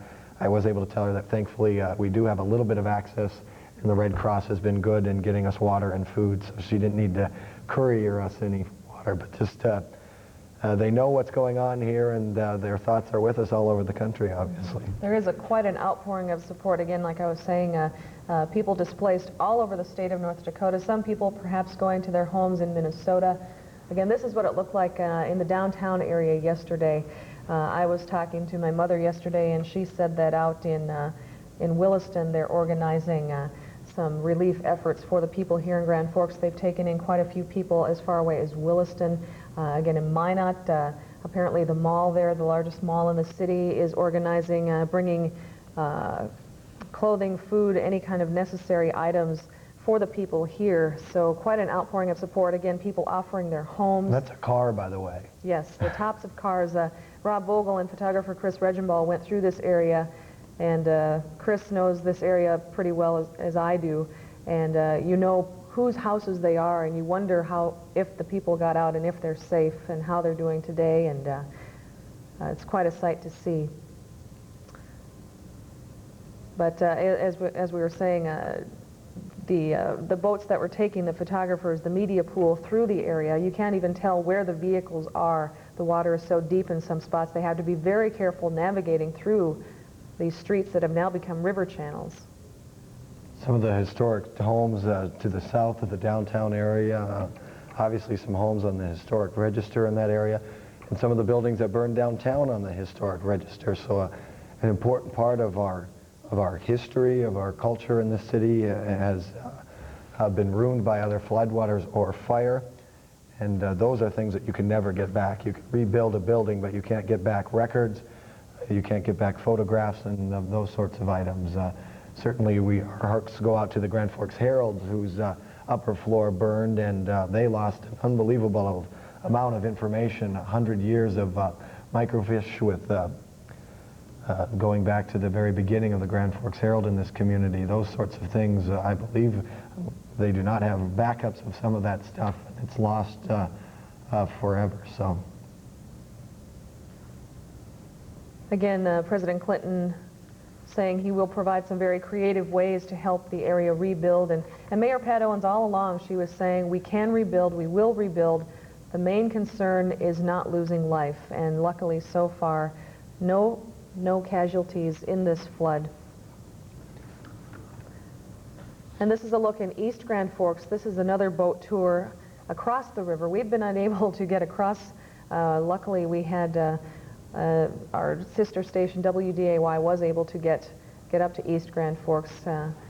This is what it looks like throughout the downtown area. Again, homes, water up to the rooftops in some spots. That's the last area as of yesterday. Unfortunately, our efforts to get information we have so much to try and gather. We should probably find out whether they were able to save the police building in East Grand Forks. These are pictures from yesterday. The one building that was still somewhat dry in that area was the brand new police department annex. They just built that building, or at least had their grand opening in the last year there. Houses tipped off their foundations in some spots. That looked like a garage that might have been tipped over a couple of shots ago. And there was what was a dangerous situation early on. Obviously, power lines everywhere. I mean, it's hard to, I've seen these pictures now, and this would be the second time, and it's still not easy to watch them and not to at least be at a loss for words sometimes. I know we have people in the shelters who watch us quite faithfully and hoping to see a glimpse of their neighborhood, and hopefully that puts their mind at ease. At least they can stop wondering at some point. Obviously, we haven't been able to get to every neighborhood. Hopefully, through aerial photographs, you can at least send some of our river level type shots. We've been able to see at least some semblance of what your neighborhood might be like. We know of a lot of employers who've lost their businesses. A lot of people worried about whether they'll have a job to come back to. I know my second cousin is a dentist in town. He's hoping that his insurance will cover his business loss so that he can continue to pay his employees who, you know, he has his dental assistants, his receptionists. You know, so hopefully his insurance will kick in for that. But some of these mom and pop operations, small businesses may not have carried the coverage they needed. So people, you know, we've had some other personal calls today, people saying that they were maybe relocated to Crookston and were already there looking for a job someplace else because they know there's not going to be a job for them to come back to, and they need the money. They can't wait as long as the assistance might be able to hold out. They might not be able to wait that long. Also, the students, you have to think about the students too. North Dakota Superintendent of Schools Wayne Sandstead was saying that perhaps some students should continue their education elsewhere, finish out the year in other school districts, and I hear there is talk of doing that in some communities around North Dakota where some of these students have been displaced. Again, the class of '97 will never forget this year. No. Who knows when they'll have a commencement ceremony. Many of these students wondering when they get to finish their education. And my cousins have moved to Minneapolis for the time being, and she told me that they were planning on putting their young children into a classroom, not so much because of the educational aspects, although that's important, but more to take their minds off of what is happening. They don't know exactly what their home is like, but they are down on Chestnut Street, so a lot of water in that neighborhood, and it's very hard on the children and the family, but especially for the children. They're hoping to get them into a school in Minneapolis, at least to try and keep the kids' mind off what's happening. In East Grand Forks, we just got this information from John Roach from the school, and East Grand Forks is closed for the remainder of the school year. However, the State Department of Public Instruction has said any student wishing to continue can register at any school in the state of Minnesota. There will be a graduation ceremony with dates announced later, and efforts are also underway to complete some high school league activities, and there will be a hotline number for staff announced soon. That's for the East Grand Forks School District. So apparently he must have been reading our minds when we were talking about the school situation in North Dakota and here in Minnesota. So tens of thousands of students again. As many as, I believe, 9,000 students could be affected here in the Grand Forks School District alone. So quite a number of people waiting to finish out their education here in the area. The long-lasting effects are unknown. Not getting an education, not having a home, all sorts of different situations. We are probably going to take a quick break here and decide exactly how we're going to proceed for the rest of the President's visit. He is not scheduled to land from his tour until about 12:50, and then he has a briefing with all sorts of officials, and we now, according to what Austin told us, that will be open to the press. So if that's all mic'd up and we can hear, we'll also carry that live. And of course, the President's address to the refugees will be an important. We hear helicopters overhead, over maybe our it's the station. President. So it's most likely it is, because when the President is in your town, airspace is restricted. So the only helicopters that would be in the air right now would be his and his the entourage that is with him. So it is quite possible that they just flew over our studios on South Washington in Grand Forks. And we might even try to get a picture from our rooftop camera of the President as he flies overhead. We'll see if we can bring that to you a little later on. As we stress, the President is here to see damage that he has seen on the national news. Another advantage of having the national news here is that people in Washington have already seen some of this devastation, but as we know it ourselves, we see the pictures sitting here, and then if we get a chance to go outside and actually see it in person, pictures are devastating enough, the video that we take, but to see it in person sometimes, and hopefully you'll get a chance to talk to some of the people who have been displaced and get their personal stories. That brings it home even much more than we can as a broadcast medium. Again, as many as 2,000 people he'll get a chance to talk to at the Grand Forks Air Force Base alone. Again, they're staying at a 3-bay hangar at the base. Ocean of cots as it's being described. Again, family and friends just holding on to one another. Many of them just got out with the clothes on their backs or just a suitcase full of clothing, and that's about all they could carry with them as they were leaving their home. Apparently, here's a shot from our rooftop camera, I do believe. This is the President's helicopter tour of the area. Again, he's getting a wide open view of what's going on here in the greater Grand Forks area. You know, we put that camera up there with the intention that we might be our only pictures to get, and it's actually proved to be quite invaluable. We've been able to watch quite a few things going on just around our station as water has risen up through the storm sewers and begun to surround us. Even though we've also been able to get around a lot we thought we might be able to, it certainly has come in handy quite often. Why don't we take that break right now, and we'll be right back.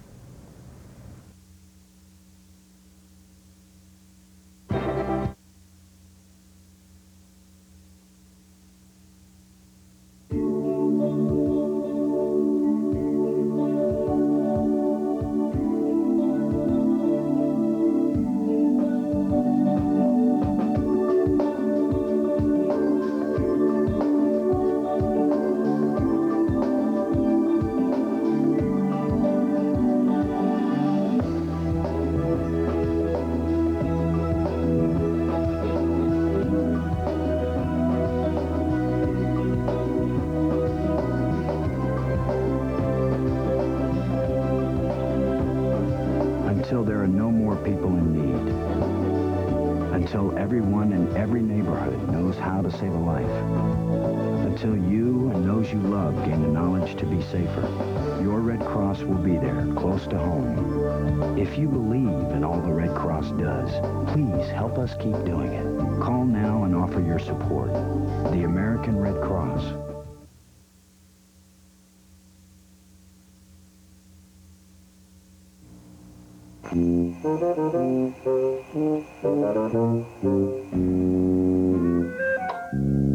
If you sometimes forget things, and it's happening more often,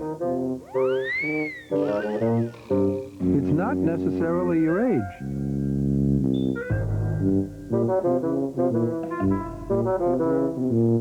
Maybe you just have a lot on your mind. But it never hurts to be sure. There are people who can help.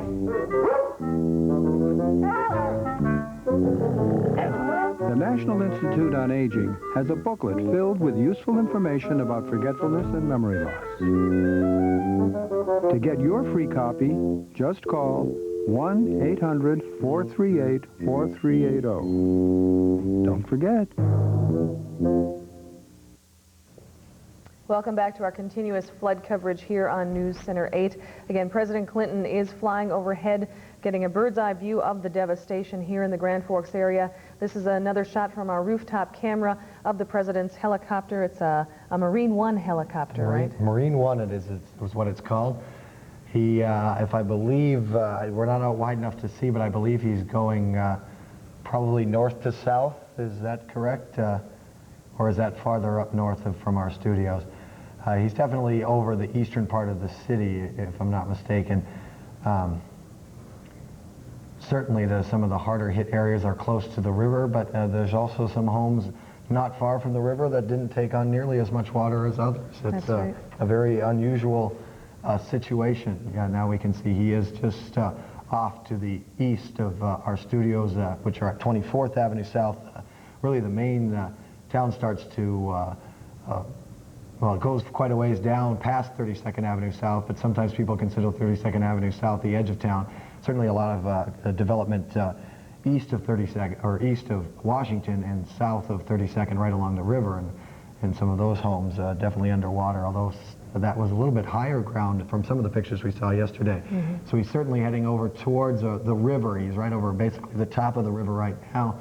Probably might head over to East Grand, and now it looks like they're kind of hovering around and returning back. It would be really interesting to be a fly on the wall, so to speak, in that helicopter and just find out what his reaction is to all of the flooding here in the Grand Forks area. Again, President Clinton promising to do anything he can to get an increase in emergency funding for the area. He says Congress will find a way to provide the necessary support. He cites bipartisan support for similar disasters around the country. Again, he says people here are quite literally in a fight for their lives. He had a White House briefing this morning, and that's what he told the people there today.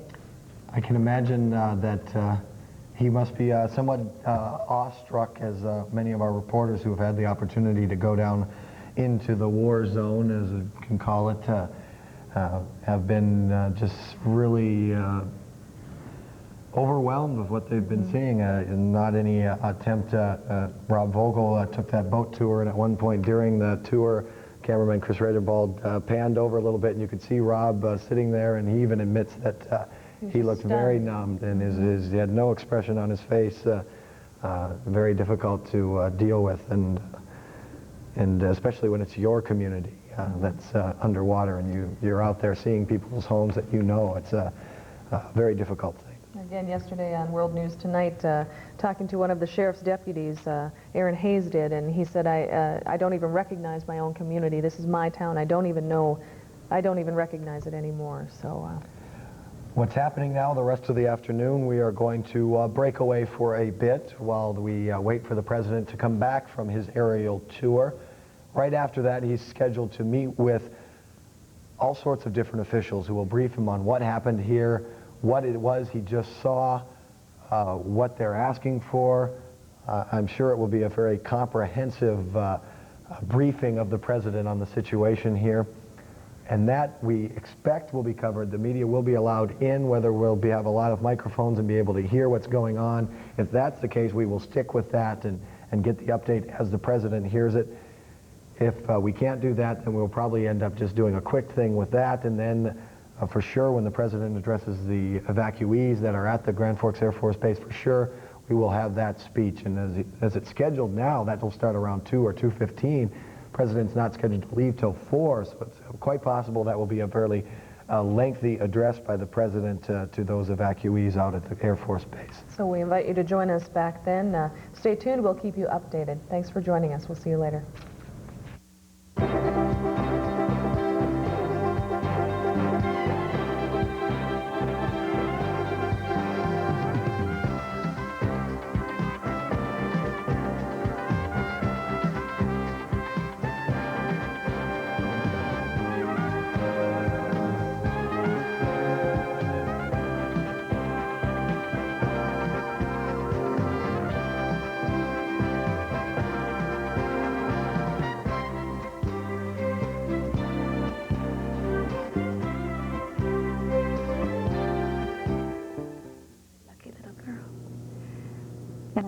We'll just have to continue with our regular programming.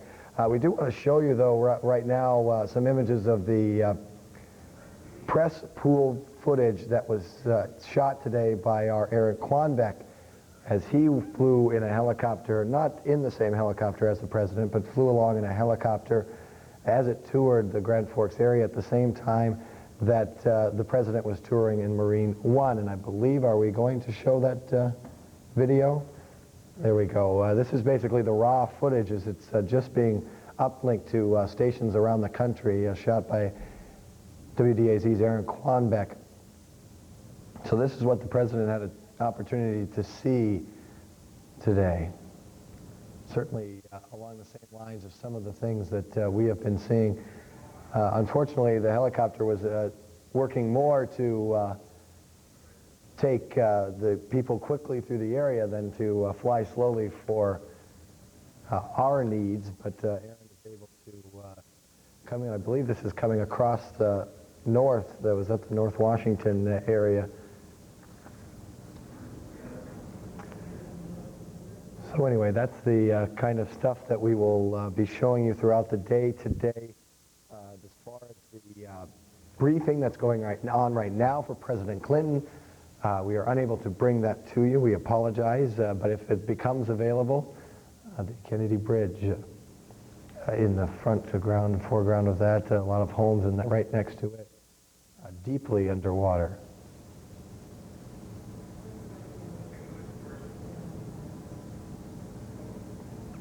I do have something else to pass on to you, sort of unrelated to the Grand Forks flooding. As we well know, all this water is headed north, and in Pembina County now, a mandatory evacuation ordered by 10 o'clock tonight.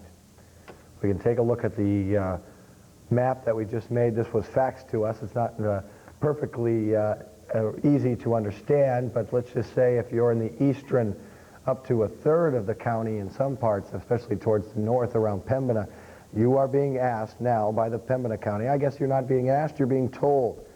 Here's the notice. If you live within the shaded areas of this map, you must evacuate from your home by 10 p.m. tonight. If you refuse to leave voluntarily, you will be forced to move under penalty of arrest by the authority of the governor of the state of North Dakota and the commissioners of Pembina County. Residents are asked to please cooperate, secure your possessions, secure your home, and contact the Pembina County EOC when you have moved so they know which homes are empty and which homes they may have to visit, and force people from their home. Obviously a dangerous situation. Pembina County begins at Drayton, the city of Bozeman, Joliet, Pembina are in that area. Again, as we mentioned many times in Grand Forks, when it was hard to tell from maps exactly whether you lie within the mandatory evacuation zone. And it's not a time to quibble over a few tenths of a mile of whether you live in that evacuation zone.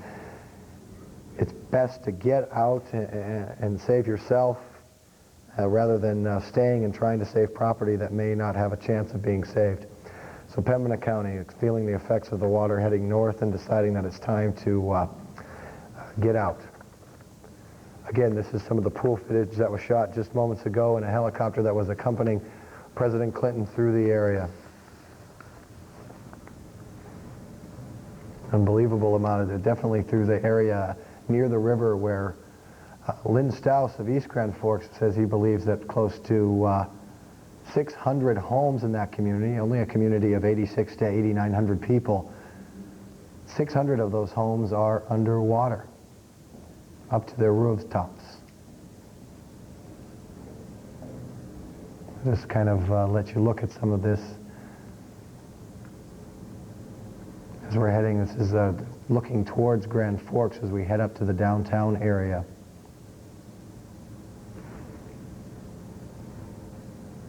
Again, these pictures were shot just recently by Aaron Quanbeck. We are now crossing the railroad tracks, headed into the downtown area. These pictures, the latest pictures from that area, as we come across, this is looking basically right over the downtown area, looking to the east, so we are not seeing the buildings that were burned out. Those were basically right underneath the helicopter as we move north.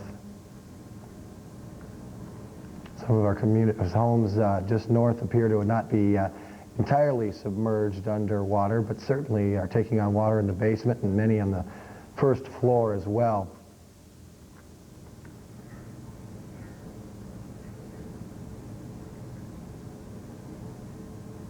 Again, this is one of the things we've been wanting to do for residents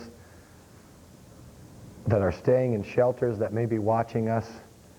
Hopefully you can pick out, at least within a few blocks of your neighborhood as we fly over, and get some idea as we head out towards the more rural areas or less densely populated areas of the city. A lot of destruction caused by the Red River in the last 5 days.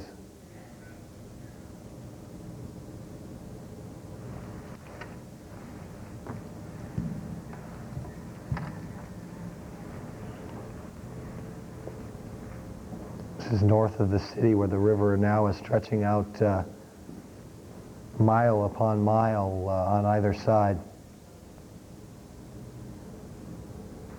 We believe later this afternoon that, I'm not sure which congressman, whether it might be all three from the North Dakota delegation, will be taking a helicopter trip farther north to get a look at what is heading Pembina and Drayton's way. That will be an interesting chance for us to see some of these pictures from north of our area as well, and we will be sending a photographer along with the congressman at that time. Certainly it looks as if they did go quite far to the north to take a look around as to what's out there to the northern extent of our city. President Clinton in a helicopter very near this.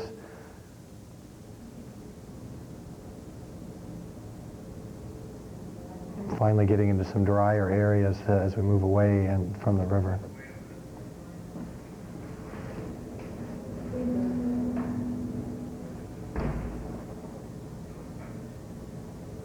It looked like we may have had an edit point there, so we'll have to get our bearings again as Aaron gets the tape rolling, shooting out the side of a window of possibly a military helicopter.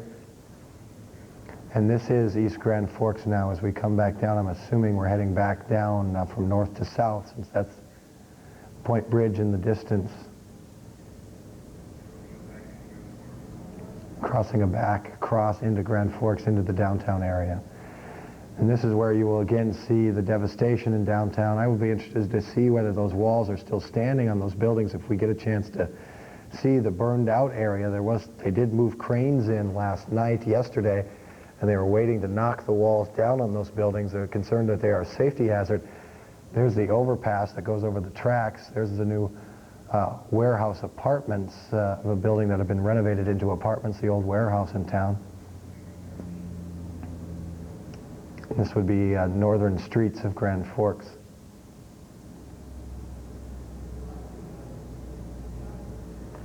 We believe at that point that those pictures are coming as Aaron's video is being uplinked through a satellite truck at KSTP to be viewed at their station and possibly many other ABC stations around the country. As I've said, we have been unable to establish contact with the presidential briefing by federal officials about the flooding in our area. We will certainly hear more about those comments, though, tonight at 6, and throughout the rest of the day as we continue to cover the president's visit. We will have his speech to the refugees. He's expected to speak at about 2 to 2:15, so we'll monitor that situation, and we'll definitely bring you that in the next about half hour. Hopefully we will have that. Certain to be a very morally lifting speech, hopefully, for those people, and hopefully you'll have something to say about some dollar figures as to whether he is going to be able to give us over and above the normal federal disaster aid. We'll be back shortly with that speech by President Clinton visiting Greater Grand Forks.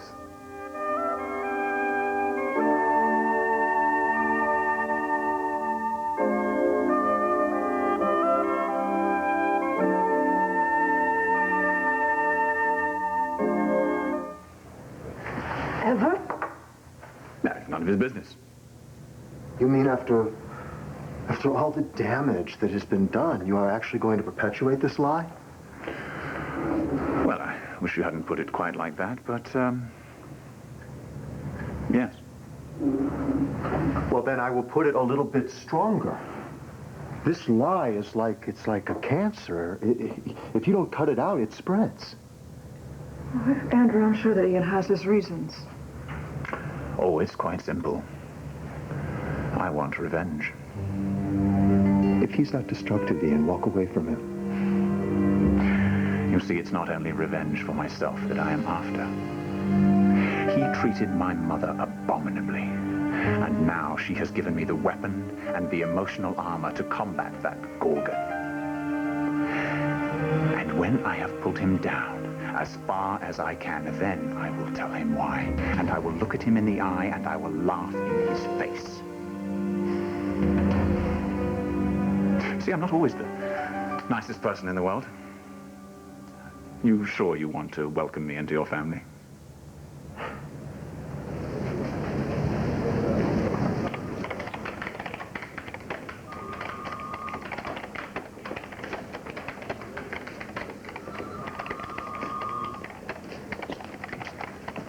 Person get an advance copy of apartment listings in town.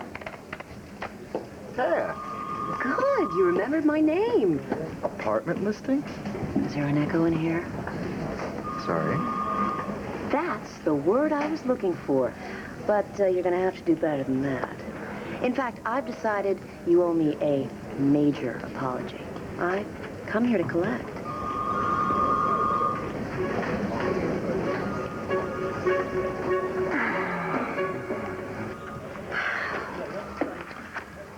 Just how long do you plan on hanging around? Well, I just can't believe that he didn't show up. I mean, I don't understand what happened. I am so sorry, Clint. About what? Vicky, about what? About this whole Mel Hayes fiasco. I mean, I can't imagine what happened to him, and I'm sure any minute you're going to hear from him. I've already heard quite a bit from him. He called. I knew it. I mean, he's a brilliant journalist, and he didn't get where he is by being totally unreliable. What did he say? Where is he? In my office, probably asleep on my couch, which is where I found him a little while ago. And I would appreciate it if you would haul him away so that I can get back to work. Vicki, please. Keep an open mind about this, because it's the opportunity of a lifetime to have a newspaper man of Mel's caliber working exclusively for the Banner. Please, don't turn him down out of hand just because he showed up a teeny bit late. And thoroughly hungover. Actually, I gave him the job against my better judgment. You did? Oh, Vicki, that is wonderful. That really is wonderful. I knew this would work out.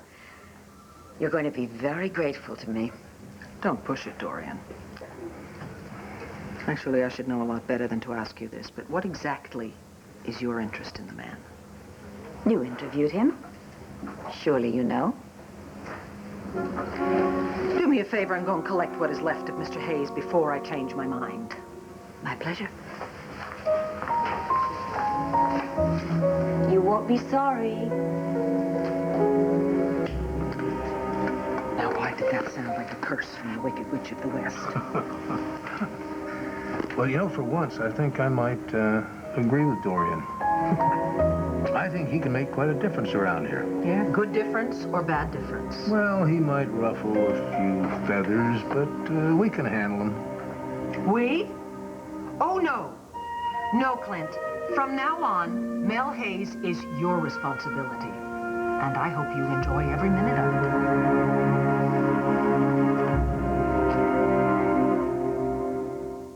1892, toothpaste is invented. 1955, fluoride. 1985, tartar control.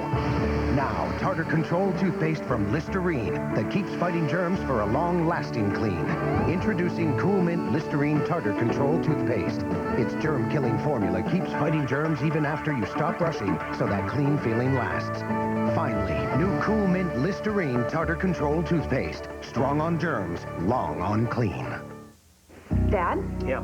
Tom and I have been discussing the M word. M word. Marriage? I just hope we're as healthy and happy as you and Mom. We do take good care of each other. Ensures complete balanced nutrition to help you stay healthy, active, energetic. Have it as an occasional meal or snack. Dad, is that a tear? Ensure, the #1 doctor-recommended supplement. Drink to your health. I used to think color safe bleach? Maybe to brighten, but on stains like barbecue sauce? Come on. Then my sister, My cousin in New York, my best friend, told me about Ultra Biz. I was surprised this was a color safe bleach. That's better on stains than mine. While the leading color safe left this barbecue sauce behind, this tough stain was no match for Ultra Biz. No more barbecue sauce. For me, Biz is the best. Biz saved these jeans. Biz really works. I'm telling my friends. Ultra Biz is the better stain getter. I love it. Nothing takes you out of the action faster than a diarrhea medicine that can let you down. But you can count on Imodium AD to stop diarrhea, often in one dose. You could end up taking dose after dose after dose of the pink stuff to stop diarrhea as effectively as Imodium AD.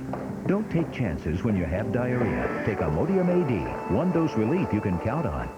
Some thoughts on, should I sleep with it or not? This is a big question. I mean, how long can you really wear A tampon. Overnight? All night. The whole night? A group of leading gynecologists agree that you can wear a tampon overnight for up to 8 hours. This is good news. And nothing protects better than a Tampax tampon. During the day? Or at night. They're very smart, those gynecologists. Tampax. Overnight. Because it's okay. Sweet dreams. Good night.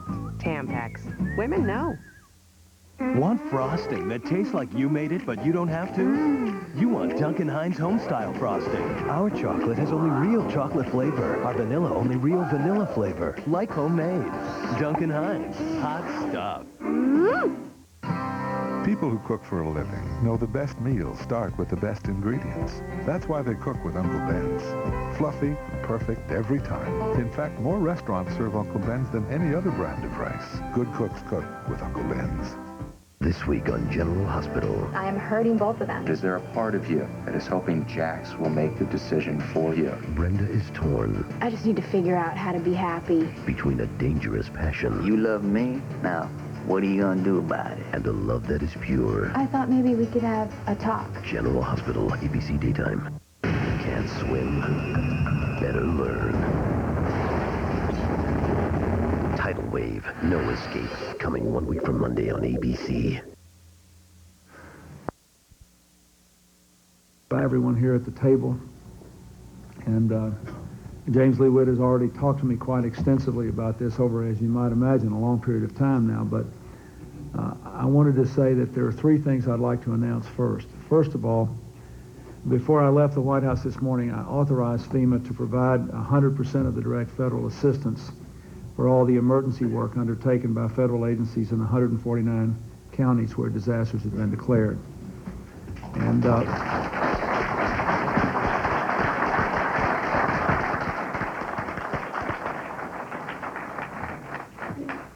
we will do this retroactively from the moment that the counties were recognized as disaster areas, which I hope will relieve the state and local governments from the worry of whether or not they'll be able to actually afford to help their citizens and the communities through the cleanup.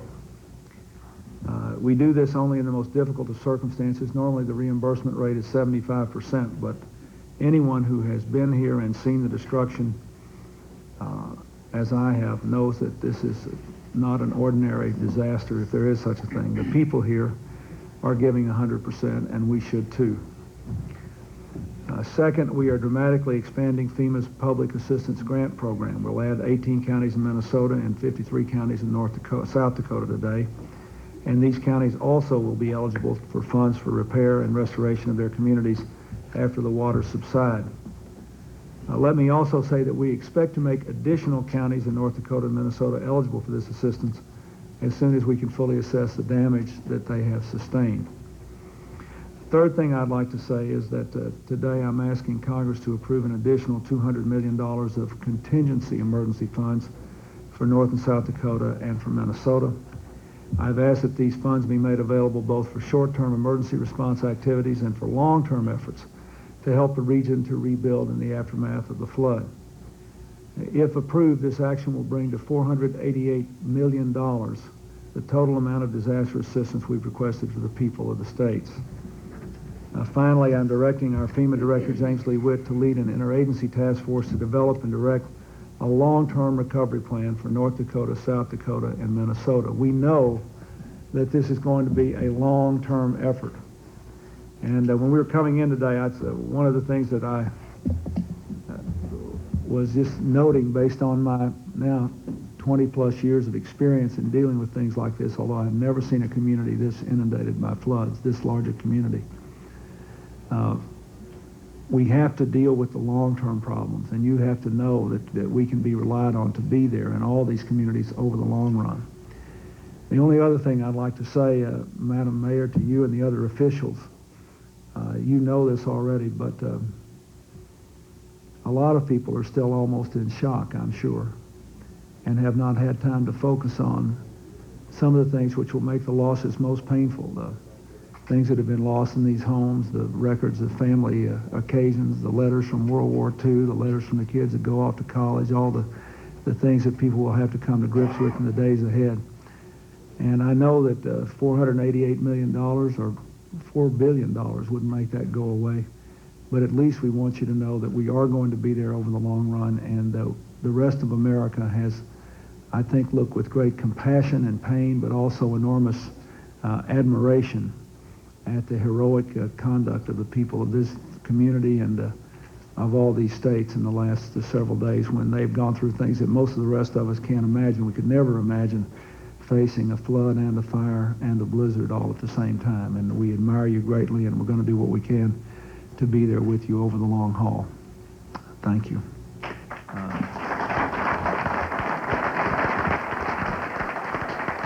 Mr. Witt? Thank you, Mr. President, Mayor Owens. I'm looking forward to working with you in some long-range planning and redevelopment. First, I'd like to, on behalf of myself and the President and all the members of the Cabinet that are here, we want to thank all of you that have worked so hard to help save homes, save communities. And about a month ago, I was in South Dakota, and a few weeks ago, I was here with the Vice President and spent 2 days, and I saw the fight. I saw the fight that the Corps of Engineers and the volunteers and the people and the students and the kids and everybody made. But I want to tell you, I don't think I've ever seen a fight between your congressional delegation in a bipartisan way to help meet that need, to help individuals, and they're to be commended for what they've done for that.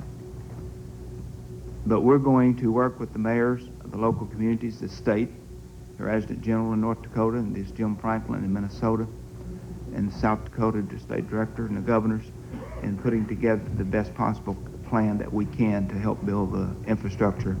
And all the cabinet members the president has asked to work on this. We will work with you and have a long-term recovery plan in place.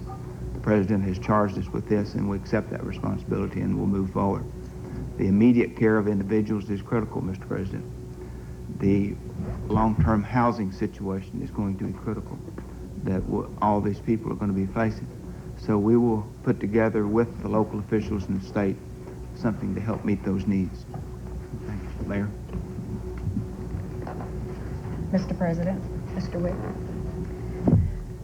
It is indeed a pleasure today to address you and relive the story of what has happened over the past month within our community. I speak on behalf of myself and Mayor Lynn Staus from East Grand Forks, Minnesota. We have a saying between us before this started, and we still say that. We have no river between us. We work as a joint community. We are the Greater Grand Forks community. You coming today, Mr. President, you bring us hope. And Mr. Witt, your announcement is the first time that I have become so emotionally involved that you wouldn't believe it, because I looked at the city yesterday and today from a helicopter, and it's just unreal. So that will give us hope for the future that we can rebuild, and we really appreciate that. There isn't anything that I can say for our communities to thank you enough for that. Your presidential disaster declaration back to February 28th was enough to give us hope also.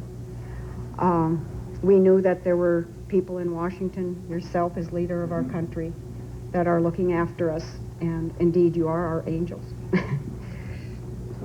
This morning when I got ready, I was getting ready to come here to meet the president. Mayor Staus and I were talking. We didn't have water and he still doesn't have water at this point. I thought, what do I wear? Looks good. What you wear when you come to this is you wear the heart and soul of our communities. You wear the integrity of our communities and the strength of our communities, and you bring that forth. We have had in the past winter, I believe, 8 or 9 storms. We have had to deal with that for the past 6 months. About a month ago, we had the most tremendous ice storm. All our power lines were down within the region. We had no power, no heat. On top of that, we got a snowstorm again as we were building the dikes, and the water was starting to come in. It was just overwhelming to our communities, but our people hung together, and they really tackled the problem head on. Then the floodwaters came. We were working out of our emergency operations centers and within the 2 cities. I believe that there are people that have worked almost 2 to 3 weeks, practically 20 hours a day or more. It was very, very disheartening after watching the individuals put all their heart and soul into saving our community, to watch the dikes slowly disintegrate.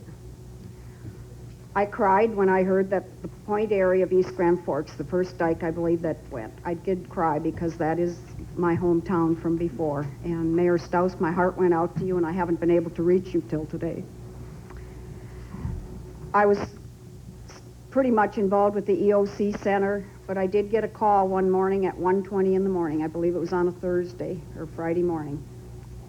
And it was Ken Veen, our city engineer, and his crews telling me to come down there immediately. And I knew in my heart what there was to face. I walked in that door and I saw a whole table full of engineers with a devastated look on their face, near tears, but still with the strength to carry on. They told me what was happening. Our dikes were failing. They were starting to leak. And they were bound and determined they were going to hold them together. They were working. We struggled through that night trying to think what we could do. We patched. We put clay. The clay supply was even gone. It was covered over with the floodwaters, so we were limited in our resources. But they didn't dishearten. They kept working on the map and trying to work our way through, and we kept working, and the community kept working. And it was just absolutely overwhelming. But it did break my heart to see these people who had worked diligently watch those dikes slowly disintegrate. We had prepared better than we ever have for a 49-foot flood with a 3-foot freeboard. But it wasn't enough. The water just kept rising. Not only did our dikes give way, but we had to evacuate people. We started our evacuations of a city at 4 o'clock in the morning. We evacuated the Lincoln Drive area, and I believe those people just barely got out of there before the floodwaters rushed through. Slowly, our city and East Grand Forks, we started to evacuate. We evacuated in Grand Forks another area at 5:15. We made announcements. The news media have hung by us and handled it just absolutely great. We made announcements not to panic the people, to give them orders where to go, and the people were just great to follow these orders. After our dikes failed and we had to keep continually moving people out, our water plant failed, so we had no water. Gas and electricity were being turned off, and slowly it was eating up all our neighborhoods. The communities, the region, and the nation came forth like you would not believe. We have people housed throughout the areas in shelters. I have never seen the call to attention like I have at this point. I took a helicopter ride yesterday, and my home also is surrounded by water. I'm not sure of the damage. My 93-year-old father had to be evacuated by Coast Guard about 2 days ago from his farm south of East Grand Forks. And that was very devastating. He's not ever left his farm. He is staying out here at the Grand Forks Air Force Base with us. I was facing the problem of my daughter in Fargo, North Dakota. She had the floodwaters 1 block away from her and struggling with Mayor Furness to try and keep up with the city. And God bless you, you built a dike. I didn't have that one to face. I have watched the people in the EOC Center, the young engineers who have worked so hard on this project. One of them, the night the dikes were failing, called me aside and he was crying. And he said, it's my fault. I said, it's not your fault. I said, you have struggled till the end. You have worked as hard as you can. You have won because you have worked to the very end. There is nothing more you can do, but it is not your fault. And it was really tragic, the mental capacity of these people, because they were taking it upon themselves, because these individual dikes had failed, that it was their fault.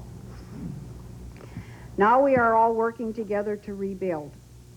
Some of the things that have come up are just overwhelming. I know in my heart why I am leading this city.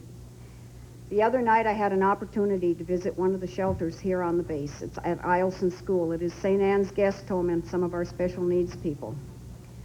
It was just overwhelming to see the support in there when you walk in there.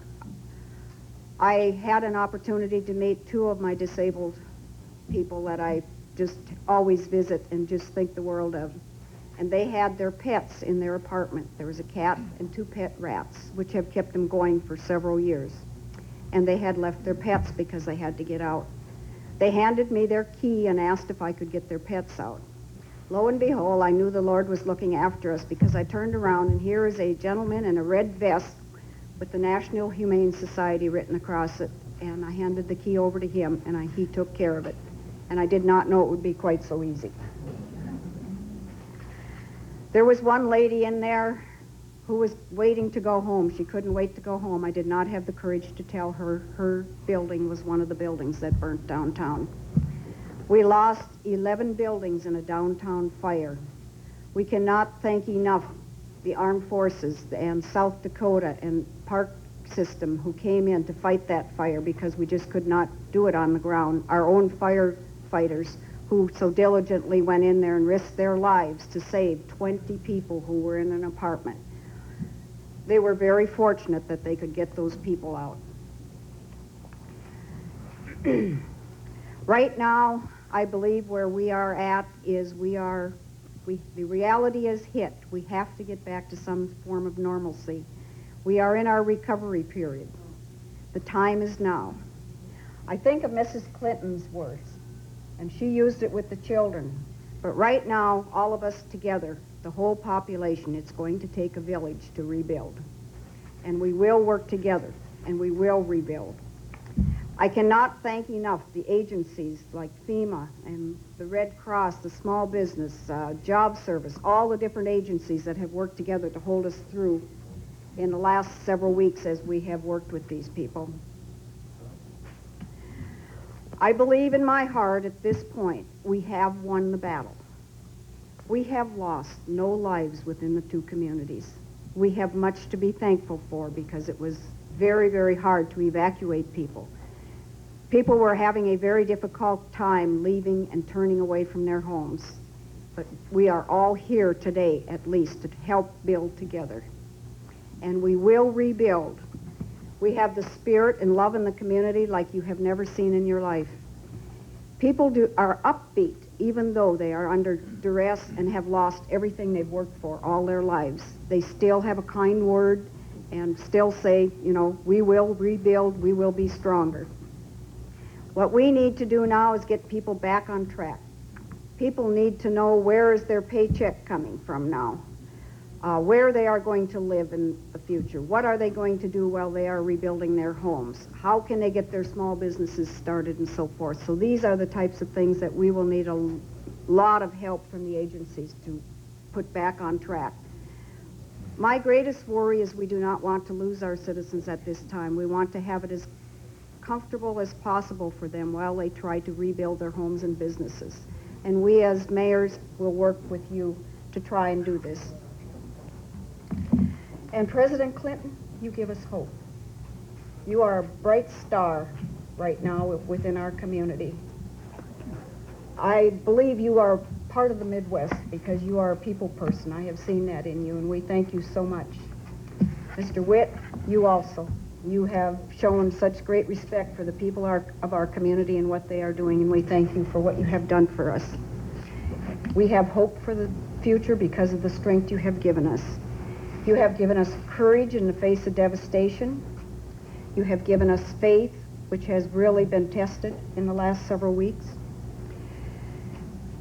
I come to one thing as I conclude today, and as I was walking with you, a phrase came to me, and I wrote it down. And I believe within our communities, the people that have lost their homes and possibly lost their business and all their possessions have had a tear in their eye and wiped it and went on to help the other people within the community, which has just amazed me. I tell you, I am so proud to lead this community. But one of the phrases I have in my heart, with you people here helping us, is the phrase from the Bible that says, "It's my brother, he's not heavy, and we will rebuild, and we will be much stronger in the future." And we will be there. Lynn Strauss and I will be in the boat till the last dog leaves. We have worked together, and we just cannot thank you enough for bringing us hope for our communities. And like I said, we will rebuild. The hardest part is going to be when people are taken back to their homes, and we see what's happened there. But we will be there to be their strength and give them courage, and you have helped us to do that. And the next time you come, you will see a city back thriving. So thank you.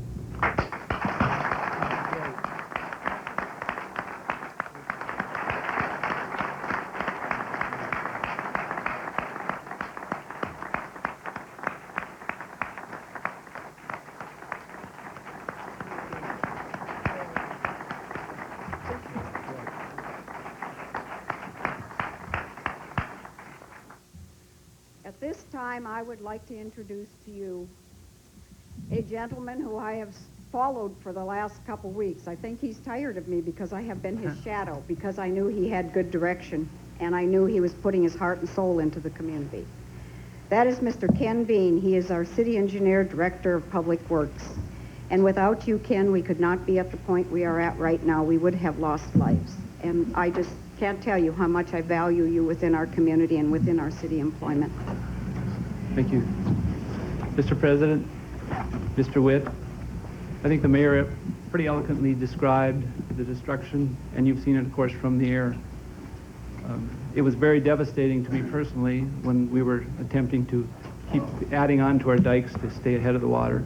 When we ran out of high ground and the water started coming in, that water inundated first one low area, filled up our storm sewer systems, then went in a domino effect until the whole city was pretty much been inundated. Today, much of that water continues to inundate and expand in some of the areas that presently don't have any water on their streets. We hope that that is coming to an end shortly. The river is near a crest. But the effect to us was very devastating. Our water treatment plant was completely inundated and is out of service. Our water distribution system is out of water and contaminated. Our storm sewer system, of course, is filled. Our sanitary sewer system has been covered and filled with water. Of our 37 lift stations, only 5 remain that are intact. A big effect has been on our transportation system. There are very few streets that you can get down anymore.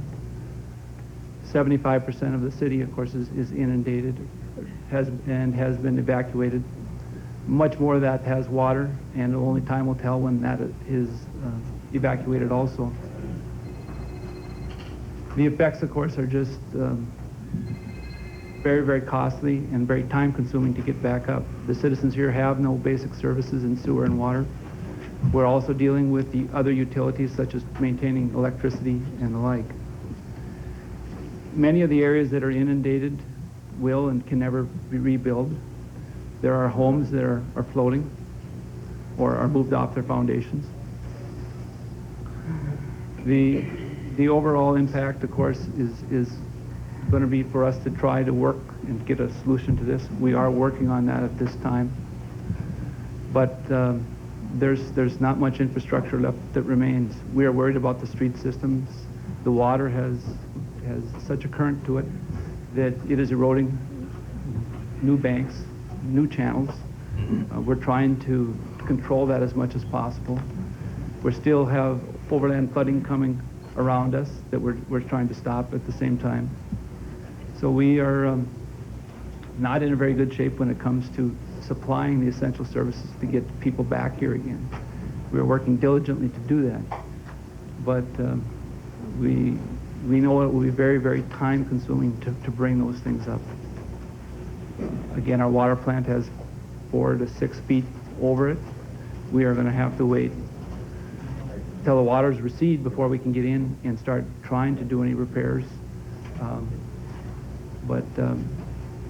It's just going to be a long, long time, and we don't know the conditions of even our underground sewers, both storm sewers and sanitary sewers.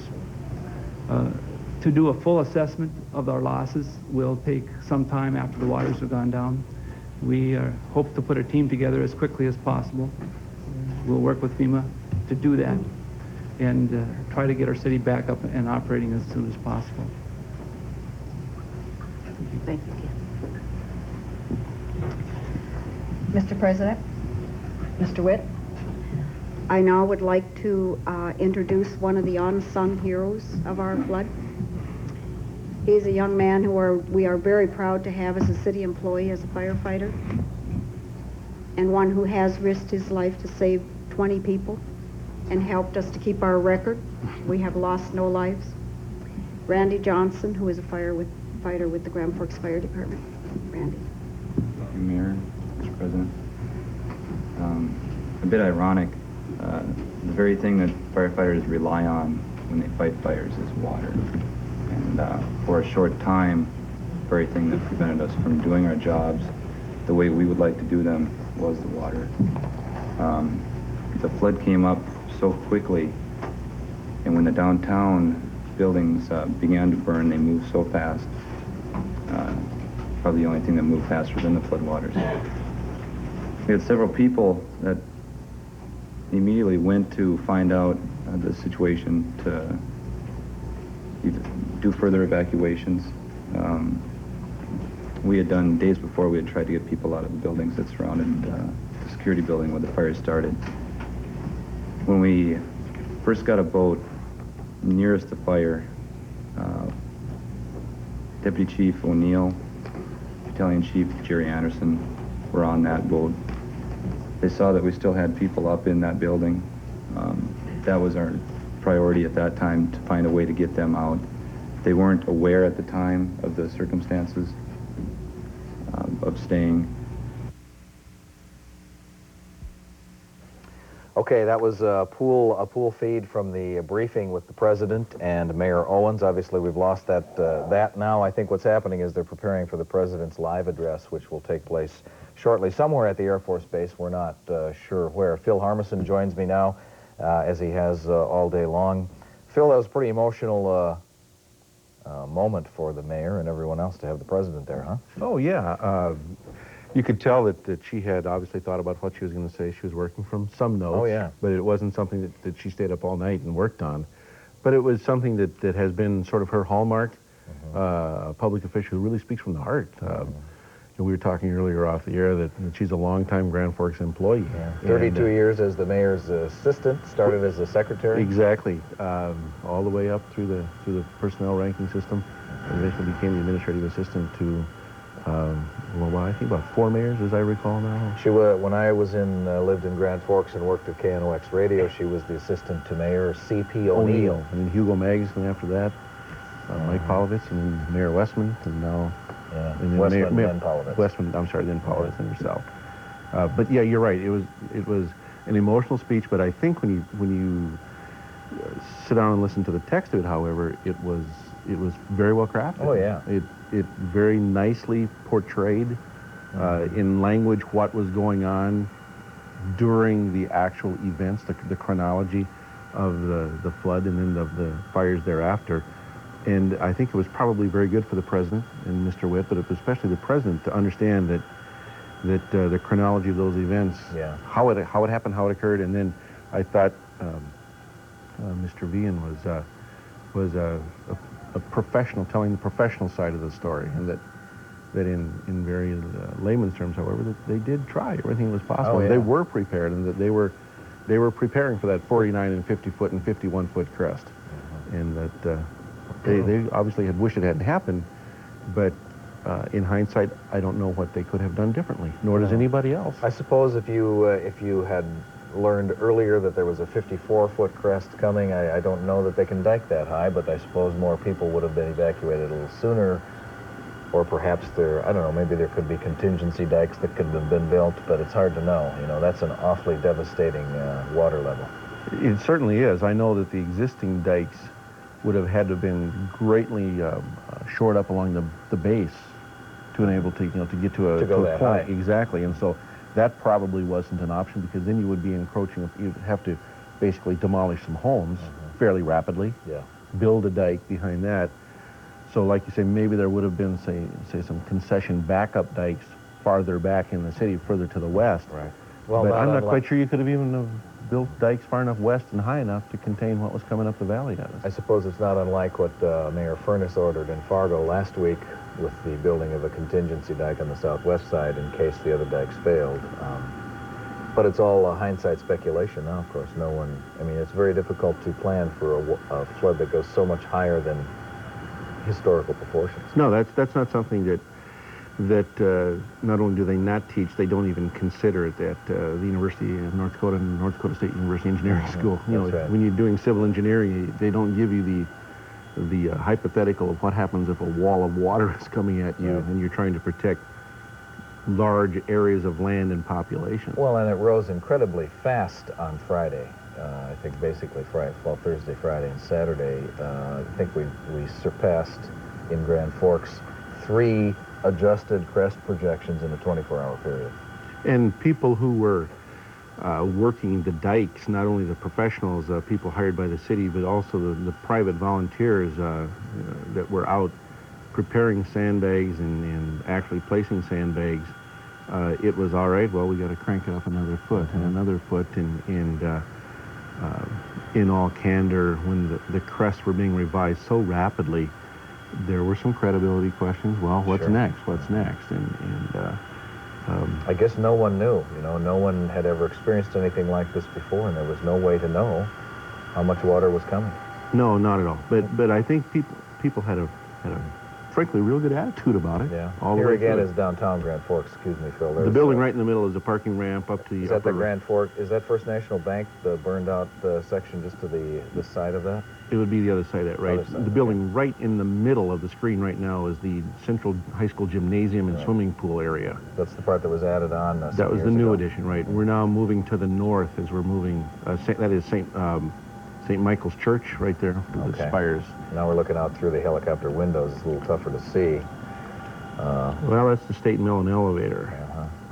Over now would be at about the 9 o'clock So portion we're of your approaching. screen. We don't know if we're approaching from the east-west, Well, east or west here. Well, I'm sorry, that's Minn Kota Power over the left, and no, sorry, lost my frame of reference there. This is again from that's a Marine One in the upper left-hand corner of your screen. That's the one the president was on. This is the accompanying helicopter with the pool photographer. As they surveyed the damage, this of course took place before the meeting that we just showed you between the president and the mayors, and I assume all the congressional delegation were there too. We know that East Grand Forks Mayor Lynn Staus was there. I have some information I can pass along to you while we're waiting. We expect the president to speak live to the people of Grand Forks here sometime in the next 10 minutes or so, assuming the presidential schedule has remained the same.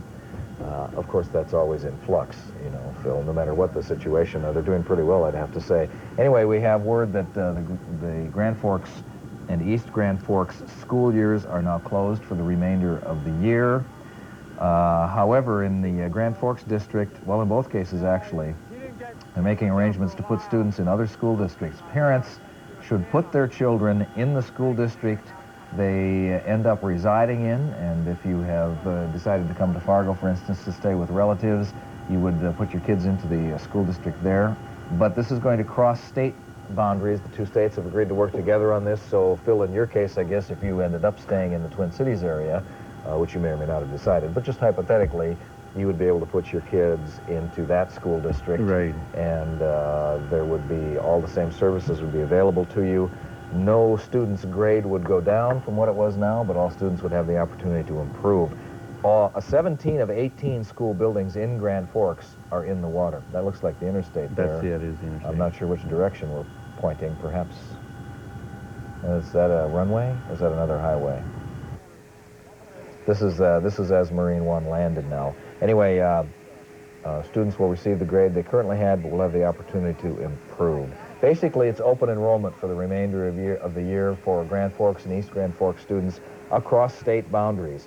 Both schools are making plans for some sort of graduation ceremony to be held sometime, with the time to be determined. We're also making plans with other school districts so athletes can practice and participate with other school districts. And there is going to be a hotline number established, which will be announced so all staff can be in contact. Parental discretion, of course, prevails. Some families won't be able to send their children to school, at least not right away. Do try, but the grade will remain the same if you are unable to do that. And of course, we already know that the University of North Dakota semester is canceled and there will be no graduation ceremony there, at least at last report, unless they change their minds about that, which is kind of unfortunate for people who have labored for 4 long years or more to get a degree. They like to go through that ceremony, but extraordinary times call for extraordinary measures, I guess. Phil, the president said that he announced too much applause at the session we just heard that the federal government will go to 100% federal restitution for government agencies. Tell us what that means. Well, normally there's a 75% federal along with 25% state and local blend Usually it's a 75, 15, 10 blend, federal, state to local respectively. However, when he announced his 100% grant, so to speak, that basically means that the local municipalities of Grand Forks and other areas that will be affected, and one must expect that Drayton, Pembina may very well also be involved in the same situation as the water moves further north. That the local governments would not have to have the pot of money, in essence, that but for them adding to the pot, nothing would occur. So they're basically saying you needn't worry about coming to that. And so that takes care of government agencies. But once again, remember, that takes care of streets, sewers, lamp posts, water treatment plants, those sorts of things. As far as it goes to a private residence, they're only talking about the delivery of government services, not the delivery of large block grants to private citizens who has a home, for example, that may be valued at $100,000, and various programs max out at $13,000 or $10,000 or whatever it might be. So there will be some requests, I'm sure, to the government to up that. Oh, I am fairly certain that both Governor Schaefer, Governor Carlson, all senators will be asking, what are we going to do for the private citizenry, or when I say do with the private citizenry. Yes, and the president also said Mr. Witt and the others will be working on a long-term recovery plan for the city, both cities, and of course those cities in the entire disaster area. So we assume that would be part of it. The take-home lesson is I don't think people should begin to think that their homes are going to be restored to precisely the way they were prior to this disaster, and that there will be no out-of-pocket expenses. Right. That's far beyond what one can expect. I think a dose of reality therapy might be in place here, so that people are seeing the really fine things, frankly, that the federal government is doing. But the federal government will by no means restore Grand Forks and East Grand Forks, Minnesota, to where they were prior to this disaster. On the federal tab. Precisely not. The money is just not available, and they, frankly, are not interested in setting a precedent for that kind of something to go on, because it would be not only unanticipated drains on the federal government coffers, but that's just not the way the federal and state government does business. We're focusing, as you know, on Grand Forks and East Grand Forks today, but of course the river is rising to the north, Drayton, and on toward the Canadian border. I believe a significant portion of Drayton was evacuated overnight because of fears about a dike, and I think a lot of people there, from what I understand, have moved out. And I think possibly because they have seen what happened in Grand Forks, and they're figuring, let's get what we can out of here now, because the government will not reimburse. Exactly, and the nice part of this conversation we're having, Charlie, frankly, is we're talking cash and real and personal property, not loss of lives. Exactly. I think when you step back and look at this, that frankly we would much rather have this conversation. How are we going to come up with the cash? Different measures to bills, as often happens.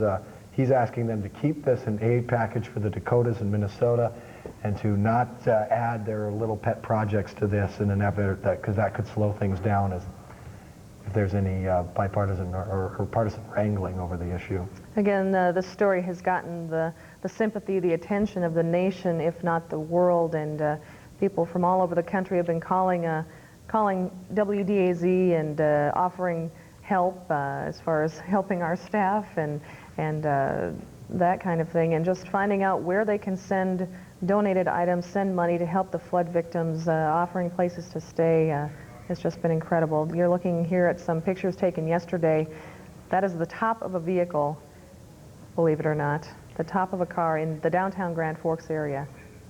Also, another national official coming to Grand Forks tomorrow now. We are told Red Cross President Elizabeth Dole, wife of presidential candidate Bob Dole, plans to visit the flood-damaged valley tomorrow. And also, in addition to this story, is tagged that, as we have suspected, the flood monitoring station that measures the level of the Red River in East Grand Forks has been swamped and is not working. The U.S. Geological Survey officials, though, say they cannot definitely say that the river has finally crested, though they say it was holding steady and has been holding steady at about 54 feet. And that, as we well know, is 26 feet above flood stage. I believe flood stage was 28, so it's almost double flood stage in this community. And as we all know, probably 85% of the community now is under mandatory evacuation, and all of East Grand Forks across the river is mandatorily evacuated. Only a handful of residents trying to stay on the edge of town were still sandbagging yesterday. And again, the mandate requires the people from East Grand Forks 5 days away from their homes. Looking at this, it probably could be longer. Yeah, and Lynn Stouse has sort of come out and said that since. At first he said for 5, and may still say that in the official papers that he signed, but in his mind it will be 2 weeks at least. And certainly the comments from Ken Jane, that we just talked about, saying that the river has cut new channels right in the middle of town and that some areas may not be able to be rebuilt, just adds to the misery for residents, not only wondering if their home is still there, but whether the city or not so much the city, but the federal government can step in and not let you build in an area if your home has sustained heavy damage. They can just tell you that it's not worth it to try and rebuild, and if you're lucky, you'll get your money back out of that house. It all depends a lot on your financial situation and whether you carried flood insurance, and those two factors are quite large, and whether you're going to get a FEMA grant or a long-term loan. Certainly if you get a loan, you start paying for that house all over again, and everything you've paid so far is gone. And again, some people who probably weren't in the floodplain probably felt safe enough with the dike system in place in the city of Grand Forks, and some people probably didn't have flood insurance, thinking that they would be safe from the waters, and the Red River surprised everybody in town. We've mentioned many times that we often speak of when we build dike systems in many communities that we build for a 100-year floodplain, that the chances of it going that high are 1 in 100, and generally build above the 100-year floodplain, and that way you know you're pretty well safe. This flood exceeded the 500-year flood. It's quite possible as we hit the end of this millennium, as we're heading towards the year 2000, that this could have been the greatest flood in this millennium. And it's been such a tough year already. We had just a horrendous winter, probably one of the worst winters I've ever experienced. I thought last year's was bad, but this winter had to top it all. And on top of that, we get this devastating flood, the fires. This is what's left of some buildings in downtown Grand Forks after Saturday's fire. Or was it Friday? Okay, we have been able to get WDAZ reporter Terry Doolin, who has been out covering the presidential visit. He is on the phone. Terry, are you there? Yes, we sure are. What can you tell us about what the president just had to say during his briefing, and I guess describe your experiences so far covering the presidential visit? Well, you heard the aid package that was announced, and at that point, while President Clinton was announcing the aid package, Pat Owens, for the first time, cried. There was almost a collective sigh of relief in the room, I would say, of the mostly Grand Forks folks who were there. And she said for the first time she let her emotions get the best of her, and I think it was a combination of relief and just the experience of the flood. At any rate, it's very, very encouraging. Grand Forks has 100% of the money, where in most disaster situations like this, only 75% is granted. So it was a very, very good day. And should Congress approve the contingency money, it's quite a good amount of money, $488 million. Terry, are you standing in the room where the president is about ready to speak? And if you are, could you tell us what the mood is of the people, the refugees who have gathered there is? Well, it's like this. This is a large hangar. It has been set up, about 2/3 of it has been set up for a speech by the president, and about 1/3 of it is being used for these folks who have been displaced, which is the rest of the room is filled with cots, And right now, reporters are going around interviewing some of these people. I see one television, one radio interview going on right now. Actually, it seems to me, and I've heard one of the evacuees say, I'm leaving this. I'm going away. I'm going outside. And most of the cots are empty. There's a few people sort of sitting, waiting as if they're waiting for the president to hear what he has to say. But the rest of the room is sort of standing room only crowd. There was a huge line to get into this airplane hangar, and it was just a very, very long line. And now most of the folks are inside. We're running a little bit behind here, I believe. How was did the press briefing? Sorry, we lost you for a second there, Terry. Did the press briefing last a little longer than expected? Is that what the delay is, or don't you know? Say it again, would you, Milo? I'm having a little trouble here. I guess I was curious whether the briefing of the president by city and state officials, if that took longer than anticipated, or is that what the delay is all about? I don't know what the delay is all about. We left the briefing a little early to get. I think you're having. Are you still able to hear me? Yes. Yeah, cutting in and out a little bit. I suppose you're on a cell phone in there, and right. But just keep trying, and if you lose it all the way, we'll just head on without you. All right. All right. Yes, I can't exactly tell you what they're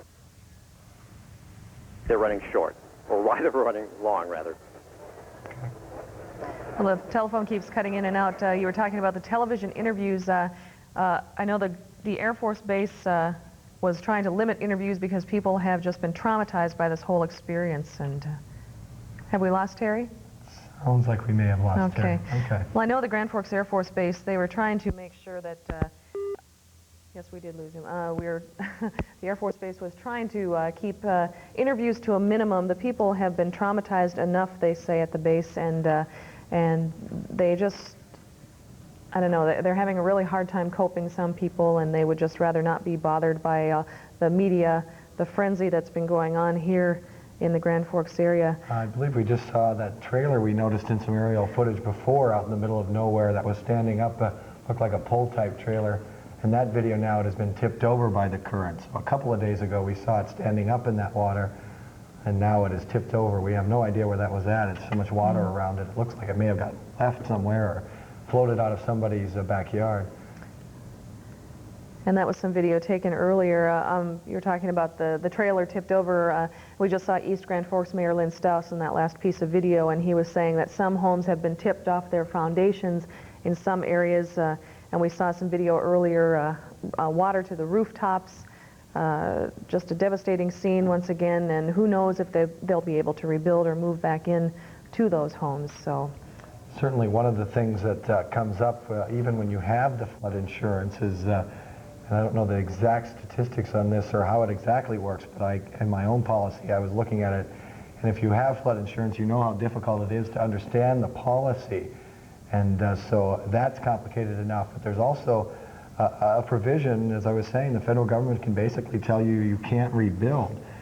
They decide that if your home is damaged to a certain extent, that it would cost such of an amount compared to what its total value is.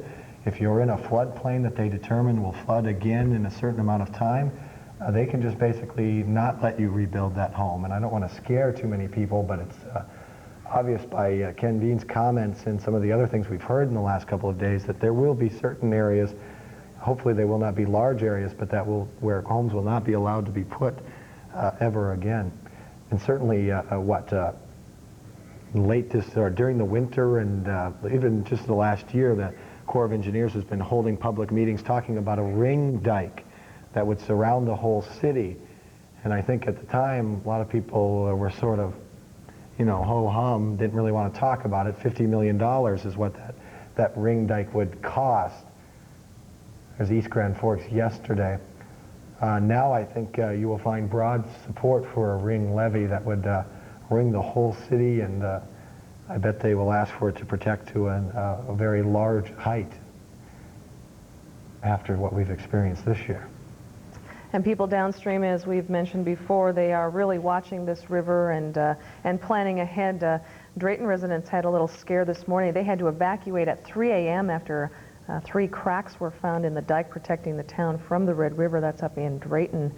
And we know that many areas north of us are being required to evacuate north of the Drayton area. Again, you're looking at video from East Grand Forks, and I'm sure they're looking at this and seeing the devastation there and wondering if that's going to happen in their community.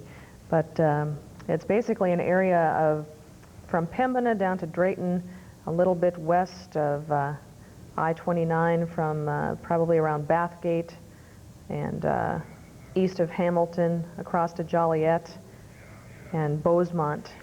So quite an area where they are asking you to leave voluntarily, and if you refuse to leave, you will be forced to move under the penalty of arrest by the authority of the governor of the state of North Dakota. This is from the Pembina County Emergency Management. So people there are really planning ahead. They've seen how the river caught everyone by surprise here, despite all the planning in Grand Forks and East Grand Forks. Again, we're looking at some pictures from East Grand Forks, from the downtown area.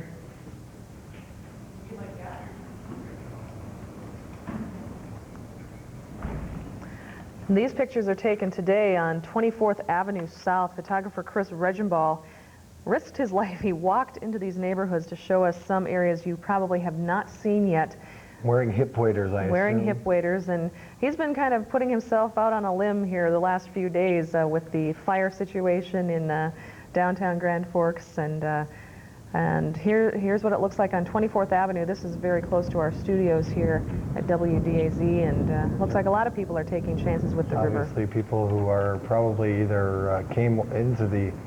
This is a mandatory evacuation zone for those who don't know, so those people are violating what has been a 24-hour curfew put in effect. Quite possibly, maybe they've decided to get out and are trying to walk somewhere so they can meet up with the National Guard. We hope that's what they're doing. There's no electricity, and well, there was some electricity behind the station last night. I do not know if that's still the case. If they shut off that electricity, I'm assuming that would be the last straw for most of these people. And they will have to leave their home. This whole section of the city is now a mandatory evacuation zone because of all that water in the streets. If you don't have a pickup like that, you're not going to get out. This is what it looks like outside the WDAZ studios here on 24th Avenue. As you can see, cars parked on Washington. This is 24th Avenue heading east. That's my route home after work every night. I don't think I'll be going that way for a while. Especially a small car. No, yes. And one of the side streets off 24th Avenue. Again, Chris Regenball, our photographer here at WDAZ, giving us a walking tour. And this is a little unpleasant. I feel for Chris because I know on that side of the Washington, the stench of the water is beginning to become almost unbearable. There is basically raw sewage floating in there, all sorts of debris. It is not it's dirty water and it's smelly water. We should probably tell him not to try this again. We don't want to. Do you have your tetanus shot, Chris? He got his tetanus shot. I know he and Rob Vogel both got tetanus shots after their last trip on the river from the Red Cross, or somebody gave him a tetanus shot, which is good. And that's something recommended for anybody who has spent any time around. Oh, he went down a long ways, didn't he? That's 24th and 11th Avenue? That's the Lutheran church on the corner. Or 11th Street, I should right? say, yeah. For a second, I thought he went all the way down to Grace Baptist, but that would be a long walk in the water. This is not quite as far down, but still quite a ways down. Is this one of... Surprised those guys didn't come over and yell at him, but that's the guard taking, looks like taking people out, possibly. I mean, as we mentioned, there have been trucks roaring down our area in the last, you see a garage that couldn't withstand the pressure of the water. Trucks have been roaring down South Washington the last few nights carrying dirt, but last night when I was out, I came to realize that some of those trucks were carrying evacuees. I saw a truck full of probably 4 or 5 people, but then you could see there quite a large amount of their possessions in there with them. Looked like somebody was able to get them to help grab a dresser of clothes or something that was sticking out also. There's some apartments on 24th Avenue South. I mean, that's, when it's up to the side of the car door, that's 2.5 feet deep. Looks like there's water in the car. Yeah. What are you talking about?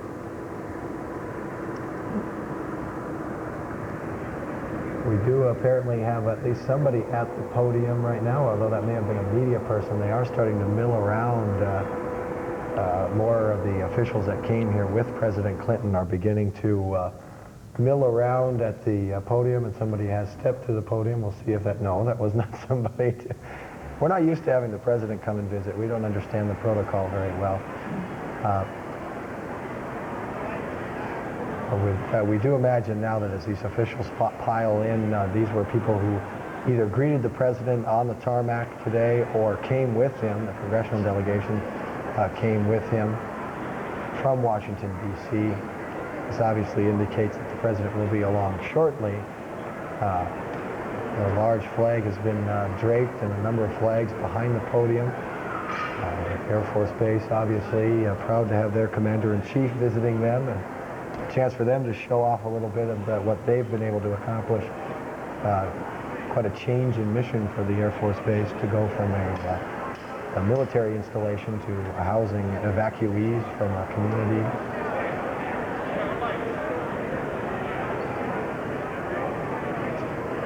Again, standing room only here at the Air Force Base, and I believe that may have been I believe that was Gallegos' husband. Yes, we saw him. Adrian is a special agent with the Air Force Base. I believe that was him standing near the podium. He spent a good deal of the weekend here with us answering phones, as I guess he was a volunteer, and we kind of pressed him into service. Now he's helping get things organized for the president, so he's had quite a few days, last few days himself. Lynn Staus, Senator Wellstone, Senator Byron Dorgan. We have cabinet members there. You have to realize when the cabinet comes along too that they are interested in what's happening here, and obviously by the $200 million additional request for aid the president says he will ask for indicates a huge effort from the federal government, and again they also maybe even bigger, is saying that they will try to pay for 100% of the cost of recovery. Just saw James Lee Witt a little bit earlier, Donna Shalala of Health and Human Services. The glass Heim is easy to pick out as he towers above some of his other congressmen. He's talking to Ed Schaefer, got him cracked up. Ken Veen, the city engineer who has valiantly battled against the floodwaters, was just over the governor's shoulder. It appears all of the congressional members, the Governor Schaefer, they seem quite pleased, perhaps, with what the president has told them. Terry said it kind of a collective sigh of relief when they heard the president say he will ask for an additional $200 million. Mayor Owens, right in front of Paul Wellstone in the blue jacket. And Pat Owens cried for the first time after hearing the president's announcement of extended federal help for Grand Forks and East Grand Forks. Now, is that James Lee Witt that calling troops? Yes. Ladies and gentlemen, the President of the United States, accompanied by Brigadier General Kenneth Hess.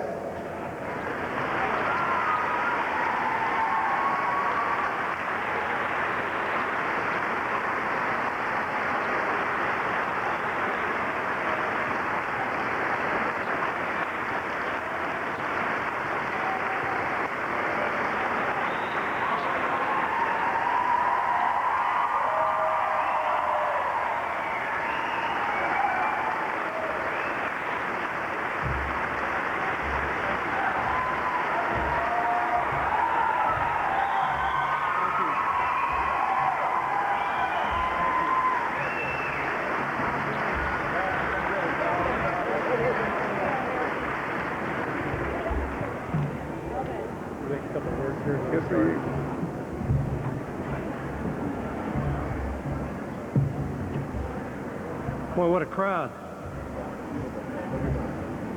Good afternoon, distinguished guests and fellow North Dakotans. On behalf of the 6,000 active duty men and women, civilians and their families who are the warriors of the North, it is my distinct pleasure to welcome you to Grand Forks Air Force Base. I'm going to pause just a second from my script because I've got such a great audience here and tell you from the bottom of my heart that I appreciate everything that this base has done to make itself an integral part of this community and help during this disaster.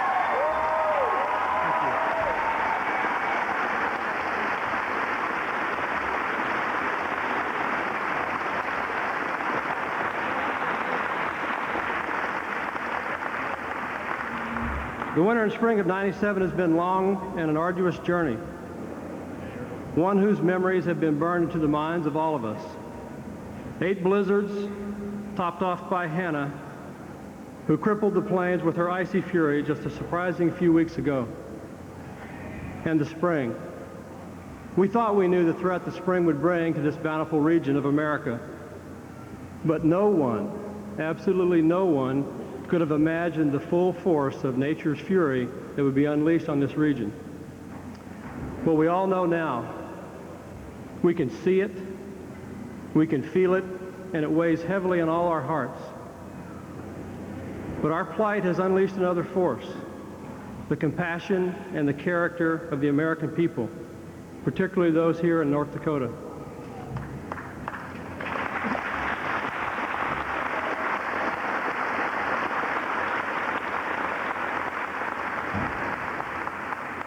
As evidence of this fact, our country's leaders are here today to see and sense firsthand what we all already know, that there is a big, big difference between devastation and defeat. Ladies and gentlemen, it is with great pride and honor that I'm able to introduce the President of the United States, President Bill Clinton.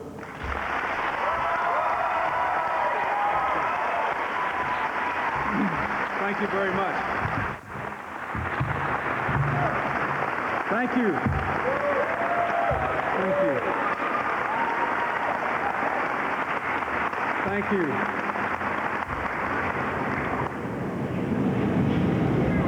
Wait a minute, folks. I got to get these crutches right here. Thank you, General Hess. Let me begin by thanking everyone who is a part of the Grand Forks Air Force Base for what you do for our national security, and especially for what you have done to support the people of the Grand Forks communities in these last few days. I'm very proud of you. Thank you.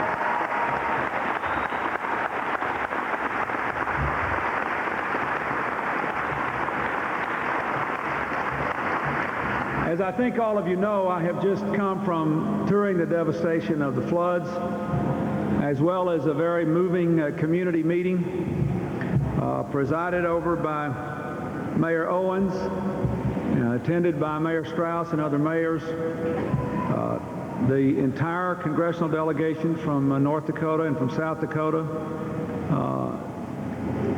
Senator Graham and Senator Wellstone from Minnesota, Congressman Colin Peterson from Minnesota, and the governors of North Dakota and Minnesota. It has been a very moving experience for all of us. 5 members of my cabinet are here, the Secretaries of Agriculture, Health and Human Services, Housing and Urban Development, Transportation, and the Administrator of the Small Business Administration. The Secretary of the Army is here. We have all come, first of all, to see firsthand what it is you've been going through. Secondly, to pledge to do our part to help make you whole. And thirdly, to tell you that we're for you. We have hardly ever seen such a remarkable demonstration of courage and commitment and cooperation and basic human strength, and we are very impressed and proud to be Americans when we see what you have done in the face of this terrible disaster.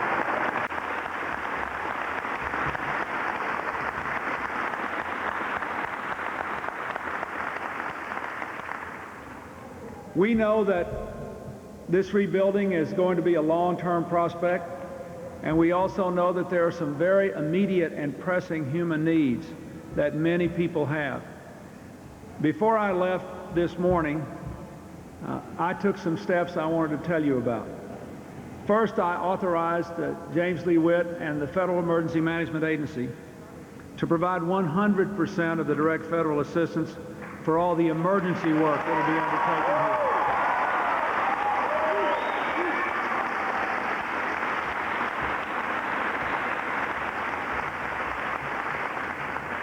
Second thing we did was to add to the counties already covered another 18 counties in South Dakota, in Minnesota, and 53 in South Dakota who need help. The third thing I did was to ask Congress to approve another $200 million in emergency funds for North Dakota, South Dakota, and Minnesota. Funds.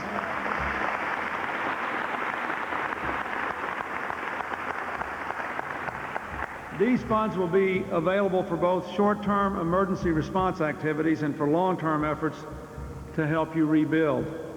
If approved, this action will bring to $488 million the total amount of disaster assistance that I have requested for the people of these three states.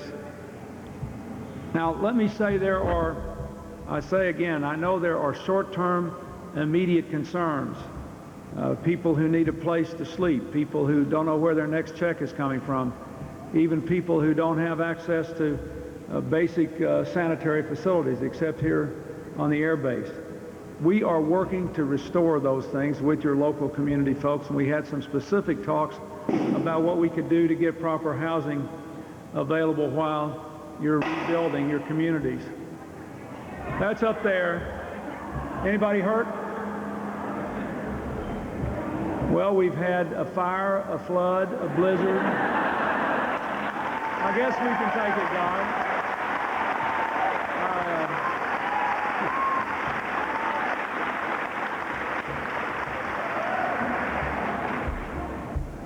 So anyway, we'll have our folks here, and there'll be lots of them. And if, let me just say, this is going to be, this next few days, our FEMA director, James Lee Witt, and I have been working on these things a long time. He was my emergency director when I was governor of Arkansas. I know what's going to happen.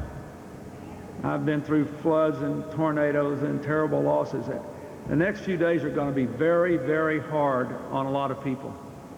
A lot of you who've been very, very brave and courageous and helped your friends and neighbors it's going to sink in on you what you have been through and what has been lost. And I want to encourage all of you to really look out for each other in the next few days and be sensitive to the enormous emotional pressures that some of you will feel, and also kind of be good to yourselves. Understand you don't have to be ashamed if you're heartbroken. But it's going to be tough in the next few days. But I also want you to feel very resolute about the long run. I have asked Director Witt to head an interagency task force to develop a long-term plan for what our responsibilities are to help you rebuild and be stronger and better than ever. And believe me, it may be hard to believe now, but you can rebuild stronger and better than ever, and we're going to help you do that. And we want you to keep your eye on that future.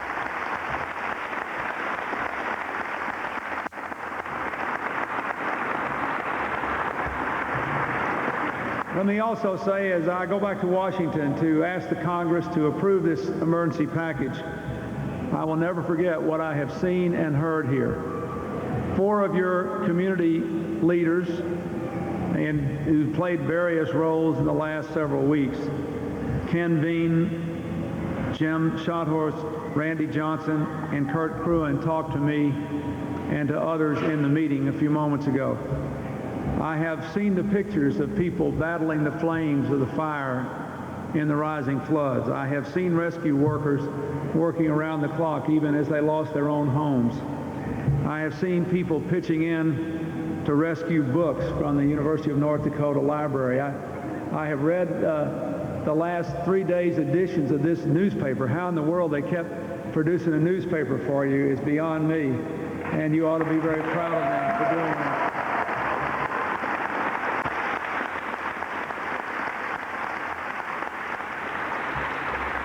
I read this morning that there's a message board right here that's covered with Authors for Free Housing all around, and that's the kind of spirit that will get everyone through this. With all the losses, I hope when this is bearing down on you in the next few days, you'll remember the enormous courage and shared pride and values and support that all of you have given each other. You have shown that when we think of our duties to one another, our own lives are better. that we're all stronger when we try to make sure our friends and neighbors are safe and strong as well. And no matter what you have lost in this terrible flood, what you have saved and strengthened and sharpened and shown to the world is infinitely better. And you should be very, very proud of it.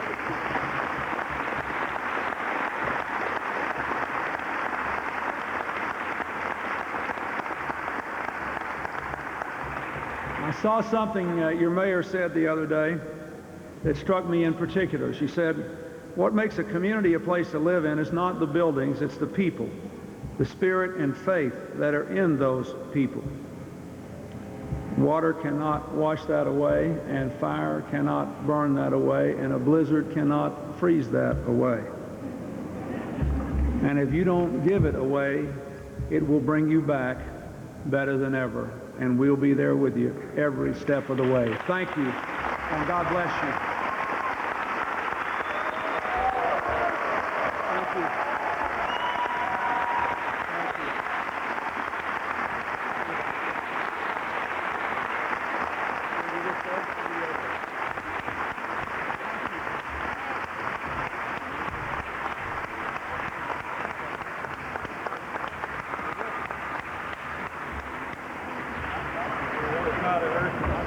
Doing the job, and of course you've been doing this behind the scenes for years.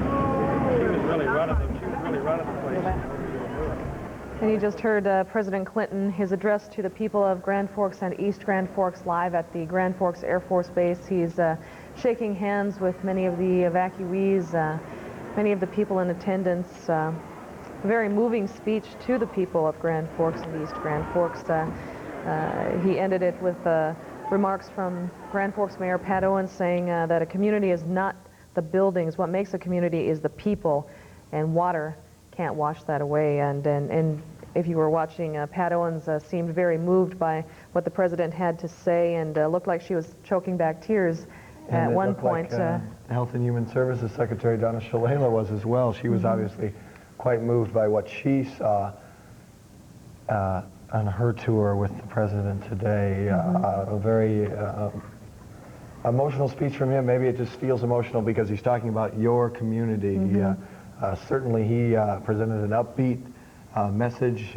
He has not seen anything like this before. Somewhat in his comments lean to make you realize that, but he says he has seen devastation before, and he knows that these next several days will be very, very difficult, maybe even more so difficult than the first few, because as you wind down and you don't have things to think about, your immediate worries, then you start thinking about realizing what you've lost and what's ahead. And I'm sure it's just beginning in some areas for people to start thinking about those things, and certainly that can be a very difficult thing. He says we must all pull together and prop each other up throughout this, and that he says we will be stronger and better than ever after it's over. He says that the government will pledge to do its part to make the Grand Forks area whole again.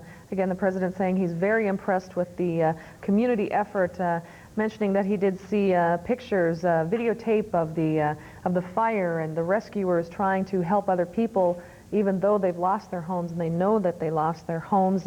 People getting books from the UND, from the University of North Dakota, and just mentioning again how the Grand Forks Herald was able to get out its newspaper. Here we're looking at some rescue efforts in downtown Grand Forks. Some of the things that the president probably saw on videotape, just showing the tremendous community effort, trying to make sure that the people are safe despite this terrible event of the flood. Again, members of the congressional delegation of North Dakota, also South Dakota represented today at the address to the people, and also Minnesota. And again, President Clinton pledging 100% assistance, asking Congress for that.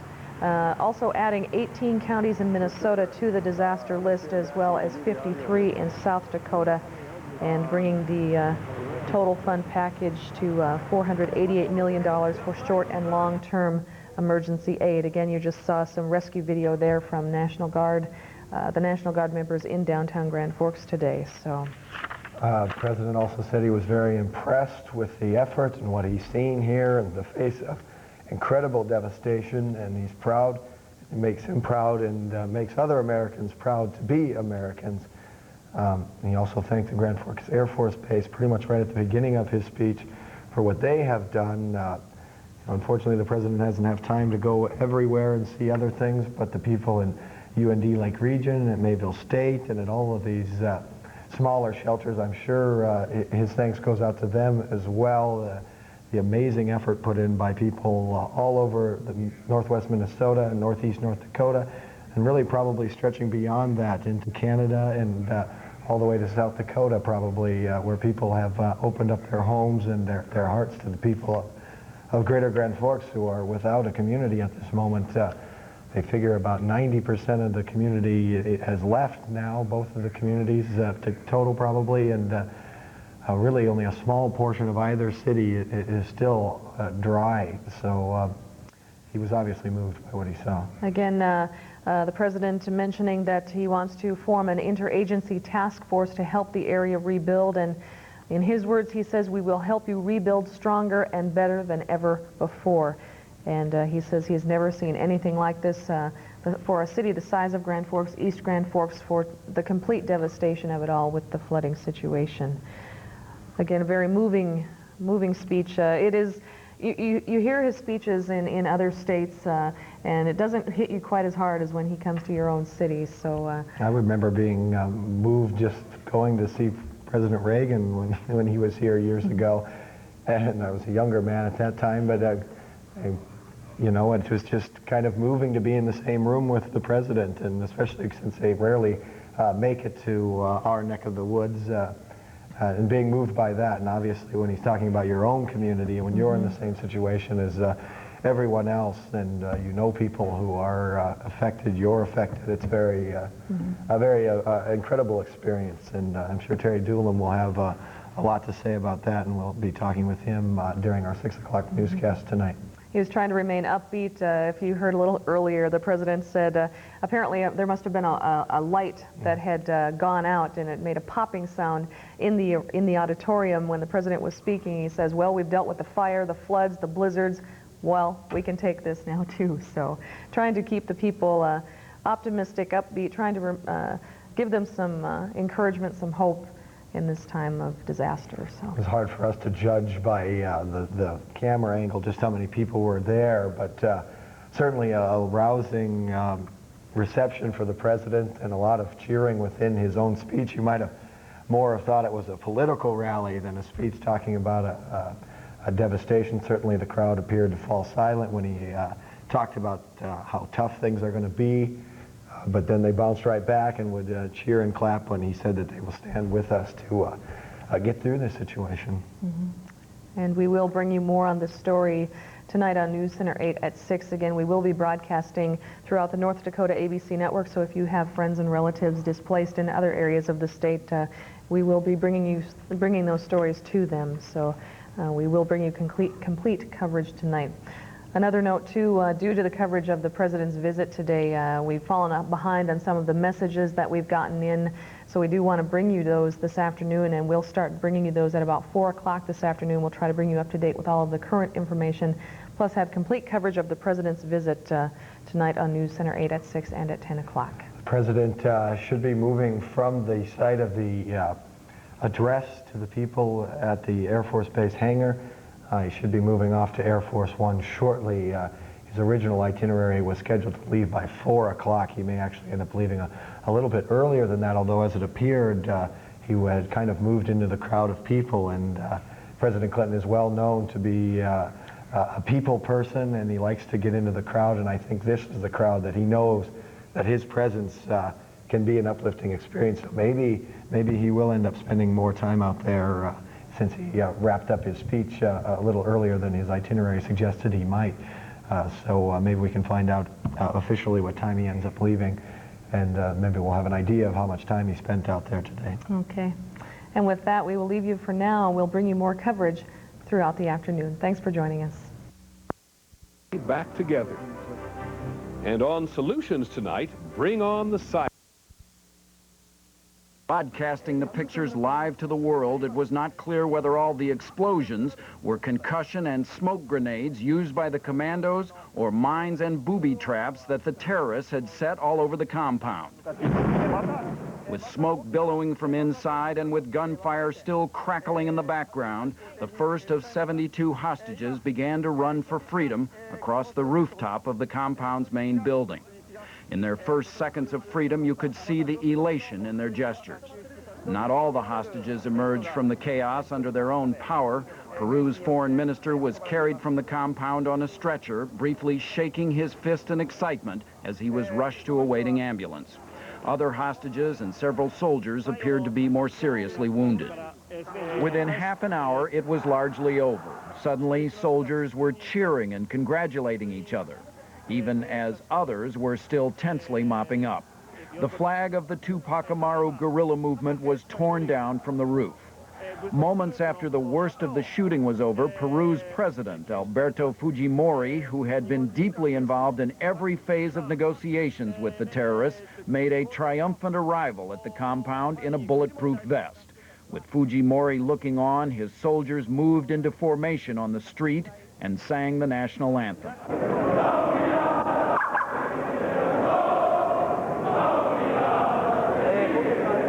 Less than a week ago, Fujimori had said a peaceful solution appeared near. Negotiations with the 15 hostage takers had centered on demands that some 400 fellow Tupac Amaru guerrillas be released from Peru's prisons. It was a demand that Fujimori had repeatedly said he would not agree to. The U.S. government said it had not been given any advance notice of the assault and did not participate in any way. As for President Fujimori, officials say this is the kind of operation he had been wanting to do for months. John McWethy, ABC News, the Pentagon. Jack McWethy in Washington, thanks very much. As this continues, we learn something almost every minute now. The Peruvian and the Japanese media are now reporting that roughly all 15 of the terrorists who were inside from the Tupac Amaru have indeed been killed. We saw quite a lot of blood around outside the embassy itself. One assumes the army would not have been quite so happy had any of them still been alive in there. As this was all going on, ABC News producer Ana Real has been on the roof of a building virtually right next door, and we talked to her just a little while ago. And as seen from here on television, this was very intense, but seemed to go very well and looked like the result of careful planning. What do you think? Well, Peter, right now everything is very confusing, and the Sherpa's plan is completely failed. Right, at 3:25, the militaries, the army came into the residency. We heard 6 explosions and big detonation on the rooftop, and then heavy smoke was coming out. And on the first round, 30 people came out, apparently safe. Now, we had understood that the MRTA, as you call them, or the Tupac Amaru, had held the hostages in various parts of the Japanese residence there. Does this mean the army came in from a variety of different places? First, I heard the detonations of the bombs, and then I saw a group coming in, and all of a sudden, the residency was full and crowded with militaries and army people around. It happened so quick. Given everything that President Fujimori had said about not using force to resolve the situation, this come as a big surprise in Peru? Well, it is a big surprise because up to last week he will say that he will keep this decision. His decision will be to have a pacific solution, and apparently, well, he changed his mind at the very last moment. Well, clearly the Peruvian president, as you saw in our report there, was feeling triumphant. He stood there and led that national anthem with the troops. And those are indeed hostages who joined us today. They were gripping each other, overcome with joy to be reunited with colleagues and family who had despaired for so long. And then again, there was the Peruvian president riding in the front of the bus as they went away from the embassy compound where they had spent so very many days. Here tonight was a man determined to get the credit for a successful operation, which in every respect, as best we can tell, it certainly seems to have been. Still more to learn, as I said.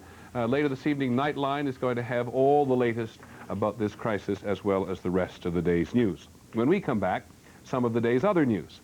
How President Clinton is helping the flood victims in North Dakota. He was out there today. The jury that will hear the case against Timothy McVeigh and what the judge is doing to protect their privacy. And on Solutions tonight, really good vibrations, using sound waves to make the world a quieter place. This is World News. Today as well, our White House correspondent, John Donvan. There was a need in Grand Forks today that this president knows better than most how to satisfy. It was the need for sympathy. I don't recall ever in my life seeing anything like this, and I have been very impressed by the courage and the faith that all of you have shown in the face of what has been a terrible, terrible dilemma. Not only did Mr. Clinton come to see for himself from the air how a river turned into a sea that has swallowed up whole towns, he also sat down and listened. The citizens here have no basic services in sewer and water. This was a meeting with local officials, mayors and health inspectors and fire wardens. None has slept much this week. Many were near tears talking to the president. Hold them in your arms, and you tell them it'll be all right, which you probably know it won't be. But you keep fighting. But there was also humor. Pat Owens, who lost her home, is the mayor of Grand Forks. This morning when I got ready, I was getting ready to come here to meet the president. Mayor Stouse and I were talking. We didn't have water and he still doesn't have water at this point. I thought, what do I wear? What you... Looks good. The president saw for himself today why it will be weeks before people can return, and months before many will have homes they can live in. This has been an expensive season for disasters. When the president flew over Grand Forks today, it was the second time this year he has visited a flood scene. The vice president has been to others, and all of them take money to clean up. The first thing I did was to ask Congress to approve another $200 million in emergency funds for North Dakota, South Dakota, and Minnesota. Funds. That $200 million would pay for emergency needs like food and blankets and fresh water. It will not give people their old lives back.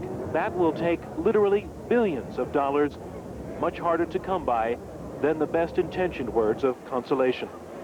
John Donvan, ABC News, with the president in Grand Forks, North Dakota.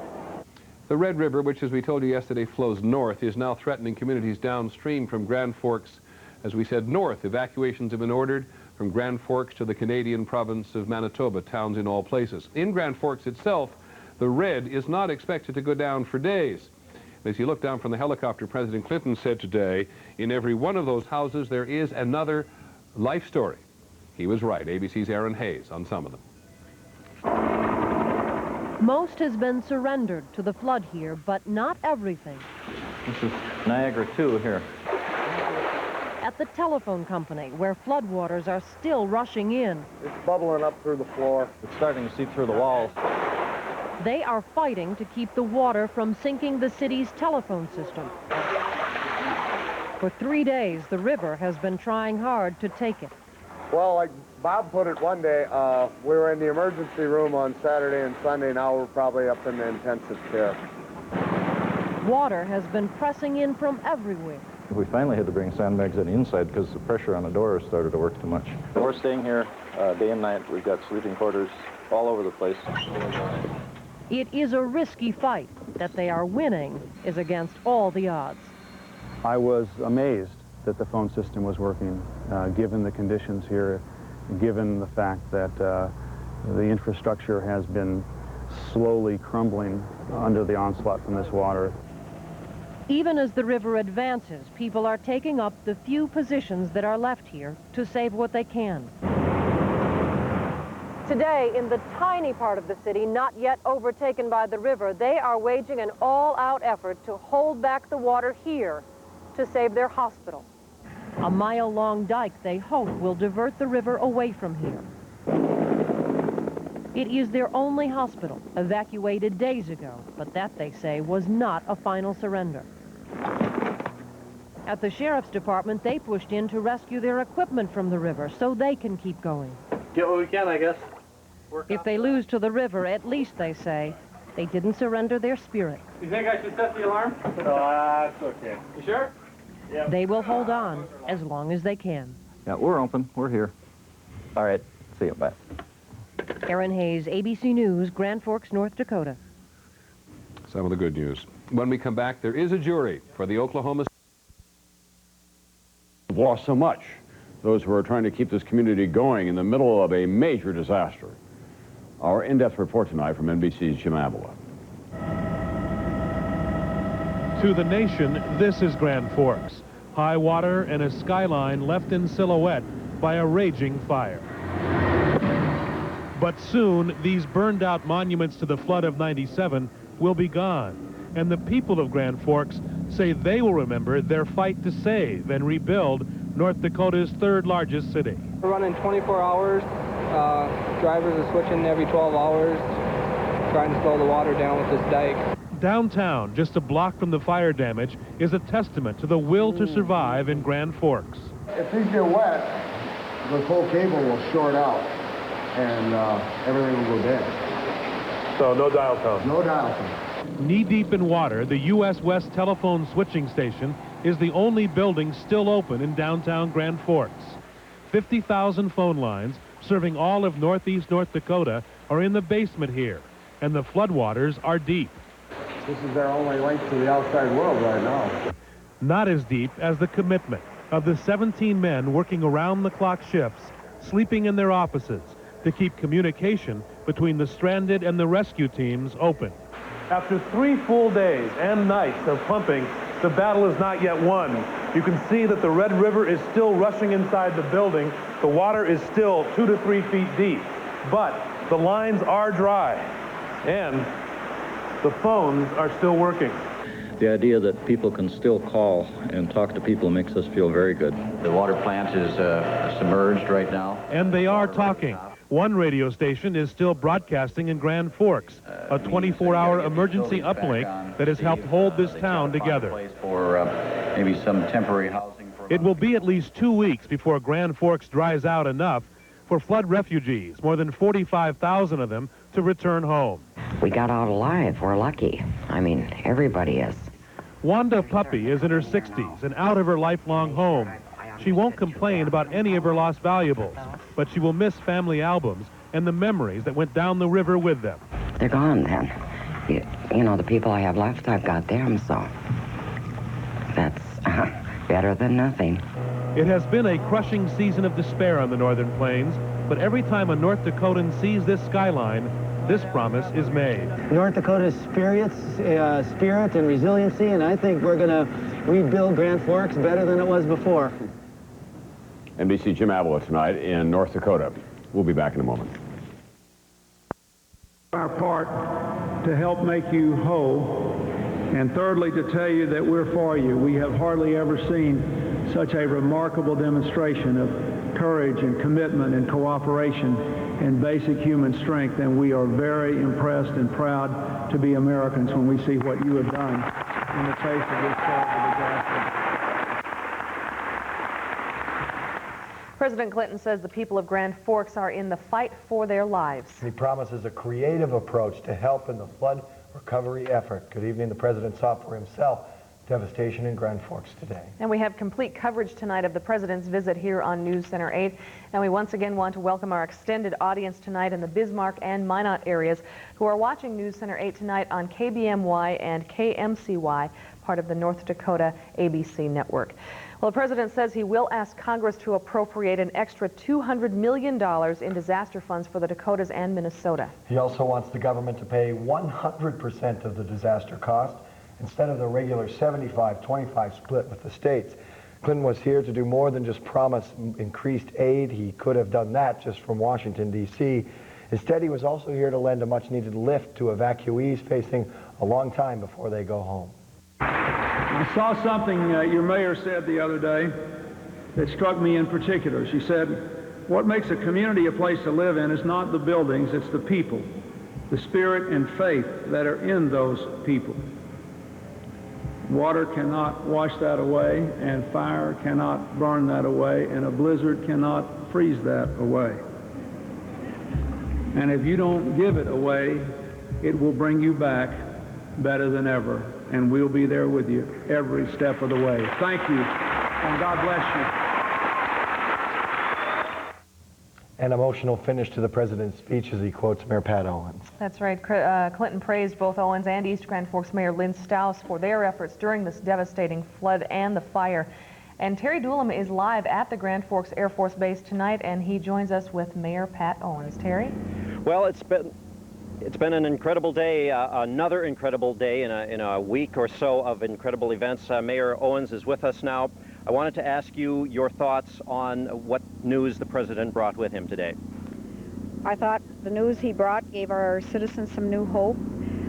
They will pay, instead of 90-10, which was the proposed, I believe, they will pay from FEMA, it'll be 100%. And I'm not exactly sure what that means, but I know it's awfully good news to us. We have agencies like FEMA that will sit down and sort it all out so the people will be aware what that 100% covers. They are just working, our congressional delegation and the people in Washington, the president and James Lee Witt, the director of FEMA, are working as hard as they can to get whatever possible aid we can for our citizens. The good news is we are looking at temporary housing for the people. We may have a village, and they can be produced, they said, in about 2 to 4 weeks. We have to find numbers, and we have to get that going very, very quickly, where people will have some type of a trailer home or something of that sort to live in while they either rebuild their homes, refurbish, whatever they need to do. We need some stability, and I think that would give them the stability they need to go on until we can grow and build again. Did you know the president was going to announce the 100% and the other extended plan and all today? I did not, and I said I believe that I've held up pretty good, but when he said that, I said I couldn't hardly hold back the tears, because that's what I want. People are in such dire need at this point. Tell me about your day. You were with the president nearly the whole time. Your reaction to his reaction? I found him to be a very people-oriented person, easy to talk to, just like my next-door neighbor or whatever. Just a genuine leader, and I was very pleased with the reception that he gave our community, and he was very compassionate toward what's happening to our community and its people. And I could tell because he would get tears in his eyes, and you know, it just, like I said, it gave the community some new hope, because they really are aware of all the tragedy that we are all going through and the magnitude of it. So I believe that his visit will bring about many, many good things to help us reestablish our communities, and that's both Grand Forks and East Grand Forks. What did he say about the flood picture itself? Did he talk about it?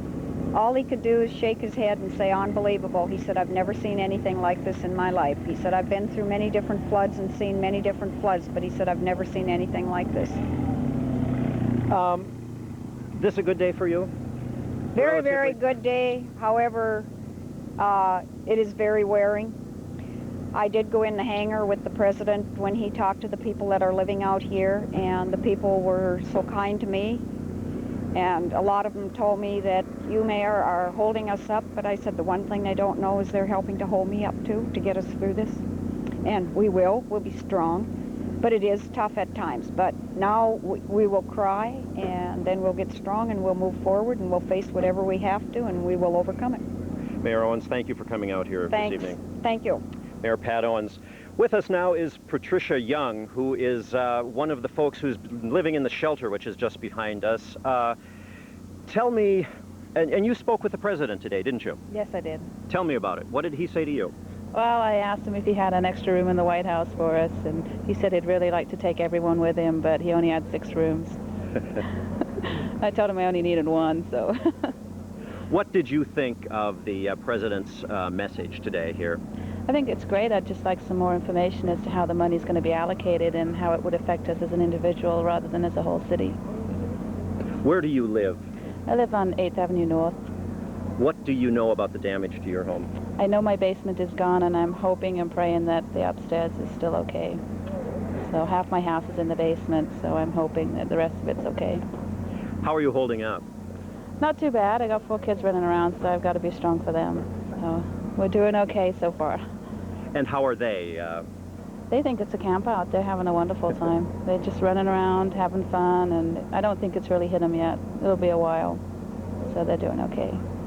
Okay. And you've lived in Grand Forks, East Grand Forks area for how long? For 6 years.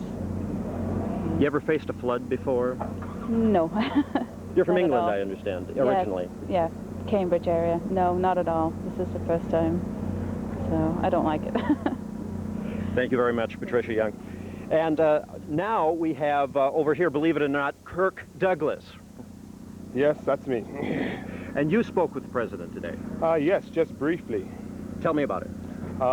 As he came by, I just said that I've been praying for him, that he was in my prayers, and that I really appreciated what he had done and what he had said today. And go ahead. What did he say to you? He said, well, basically that, you know, that he appreciated what we had been doing and all the hard work that we had done here. So, quite a brief time, but a very special time. What did you think of the message that he brought to this community? I think it's a very concise, a very powerful message. It's exactly what I needed to hear. I feel exactly what the community needs to hear. I didn't realize that we were going to get as much support as he really put forth today. So I was really surprised and both pleased about what he had to say. Where do you live? We live in the East Grand Forks in the Griggs Park area. And what do you know about the damage to your home?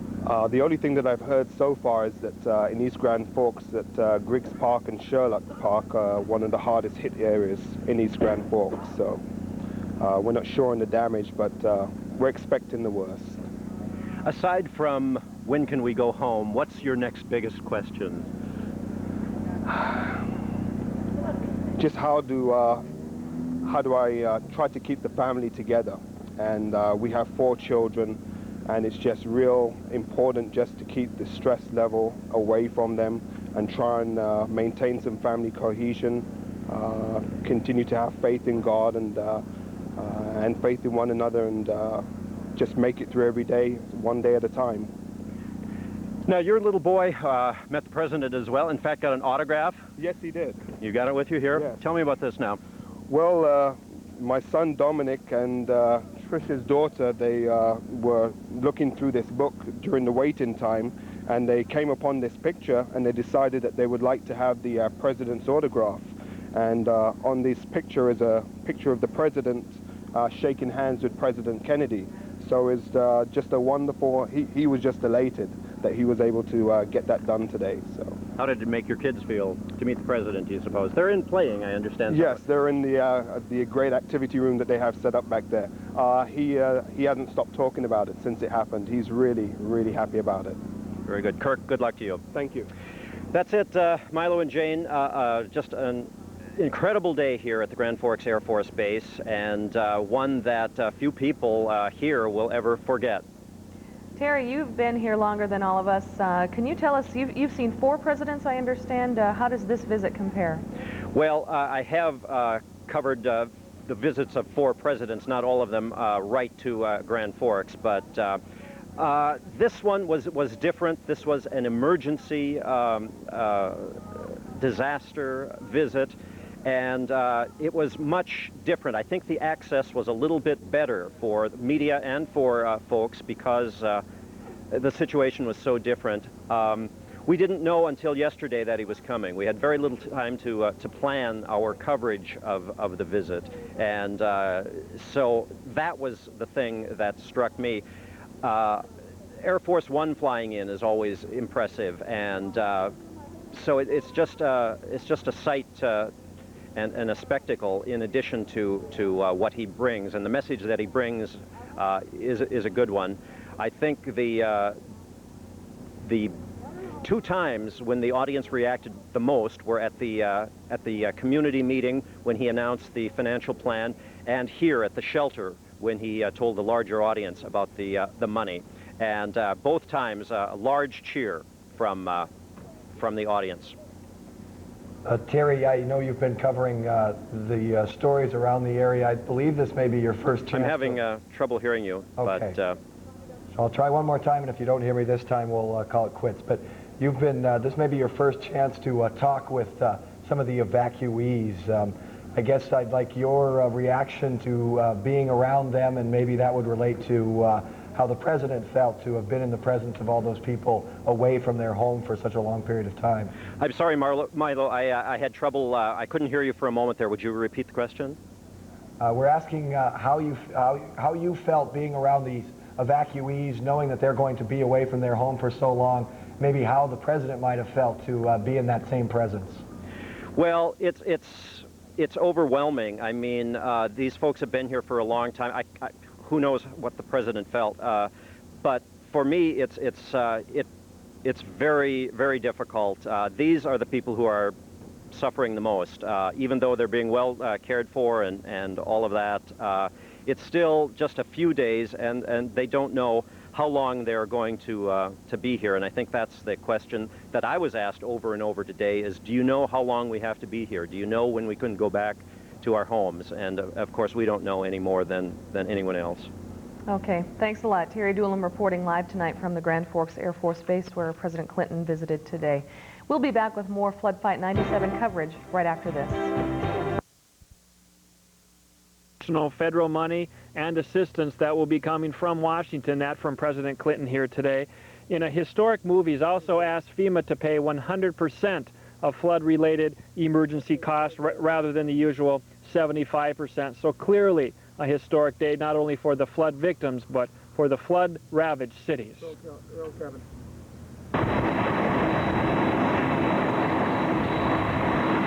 President Clinton's first visit to North Dakota today comes as the Red River Valley deals with its worst disaster ever.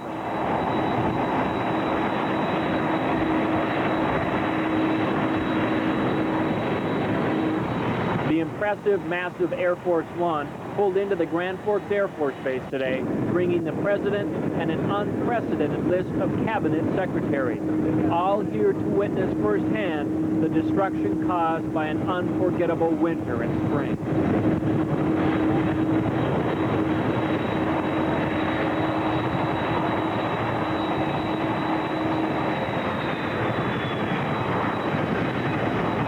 Soon the president, still nursing his injury, came off Air Force One.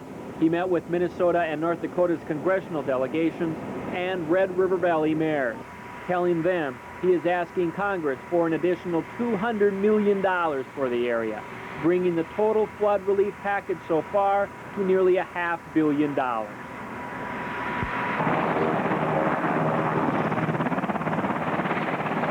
Then the president got on board a Marine helicopter to witness for himself the devastation of Grand Forks and East Grand Forks, the flooding, the burned out buildings, a part of America that today looks more like post-war Europe. The president calls it a heart-wrenching tour, houses covered with floodwaters, businesses and schools destroyed. With blizzards, floods, and fires all at the same time. I have never seen that before. And when I saw pictures of some of you stacking sandbags in a blizzard, I thought that I had bad reception on my television at first. It was an amazing thing. I don't recall ever in my life seeing anything like this, and I have been very impressed by the courage and the faith that all of you have shown in the face of what has been a terrible, terrible dilemma. In an unprecedented move, Clinton told flood victims and local officials FEMA will pay the full costs of emergency work, 100%. It's clear the president's visit today and the flood coverage he's watched made the difference. Anyone who has been here and seen the destruction, as I have, knows that this is not an ordinary disaster, if there is such a thing. The people here are giving 100%, and we should too.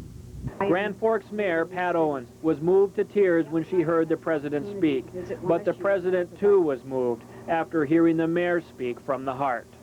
And President Clinton, you give us hope. You are a bright star right now within our community. And I believe within our communities, the people that have lost their homes and possibly lost their business and all their possessions have had a tear in their eye and wiped it and went on to help the other people within the community, which has just amazed me. I tell you, I am so proud to lead this community. But one of the phrases I have in my heart, with you people here helping us, is the phrase from the Bible that says, It's my brother. He's not heavy. And we will rebuild, and we will be much stronger in the future. And we will be there. Lynn Stouse and I will be in the boat till the last dog leaves. Know that we are going to be there over the long run, and the rest of America has, I think, looked with great compassion and pain, but also enormous admiration at the heroic conduct of the people of this community and of all these states in the last several days, when they've gone through things that most of the rest of us can't imagine. We could never imagine facing a flood and a fire and a blizzard all at the same time. And we admire you greatly, and we're going to do what we can to be there with you over the long haul. Clearly, today's visit by the President, along with national and international media attention, will spotlight the tragedy in the Valley. But when the banner headlines and lead stories stop, the Valley hopes, the compassion, and the help do not. Milo and Jane, both Clinton and FEMA Director James Lee Witt have promised the governors, the congressional delegation, along with city officials here in Grand Forks and East Grand Forks, that a task force will be set up to deal with some long-term solutions and also the long-term problems that many of these flood victims will face. An interesting quote from Clinton today as he flew over the devastation. He looked down and said, "Every one of those little houses is another life story." We continue our live coverage now with reporter Austin Schauer. Austin. And Milo and Jane, I'm sure you agree that the President, money aside, his visit today was certainly a big morale boost for all of the flood victims in this area. It's extremely important to know for them that the people in this country and our national leaders know their plight. Outside this huge aircraft hangar, now being used as a shelter, long lines formed to see the President of the United States. Many came hours in advance. It was an opportunity for them to see the President in person and a moment to put their worries aside. I think it's good that he comes at least, and we know that somebody cares. I think that maybe by him being here, it'll give people a little bit more of a sense of secure. I think there's a lot of people that are insecure. I think it's great. It shows that they give a damn about people, and, you know, hopefully he's got some good things to say. Ladies and gentlemen, it is with great pride and honor that I'm able to introduce the President of the United States, President Bill Clinton.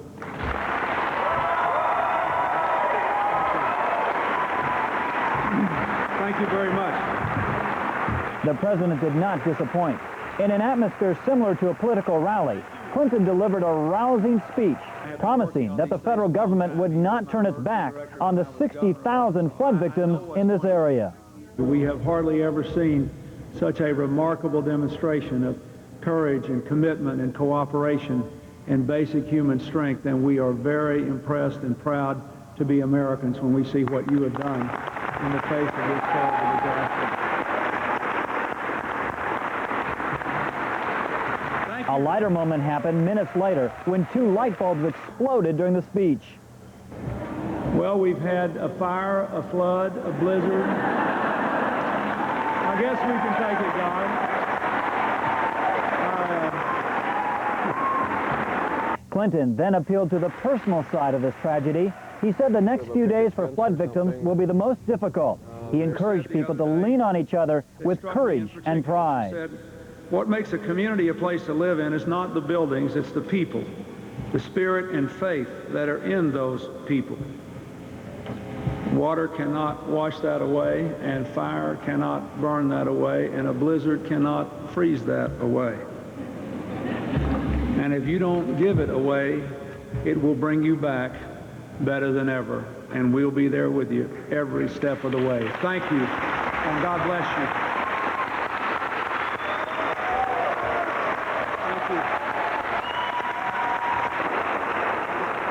After the speech, the President, with watery eyes, greeted flood victims and military personnel from the base.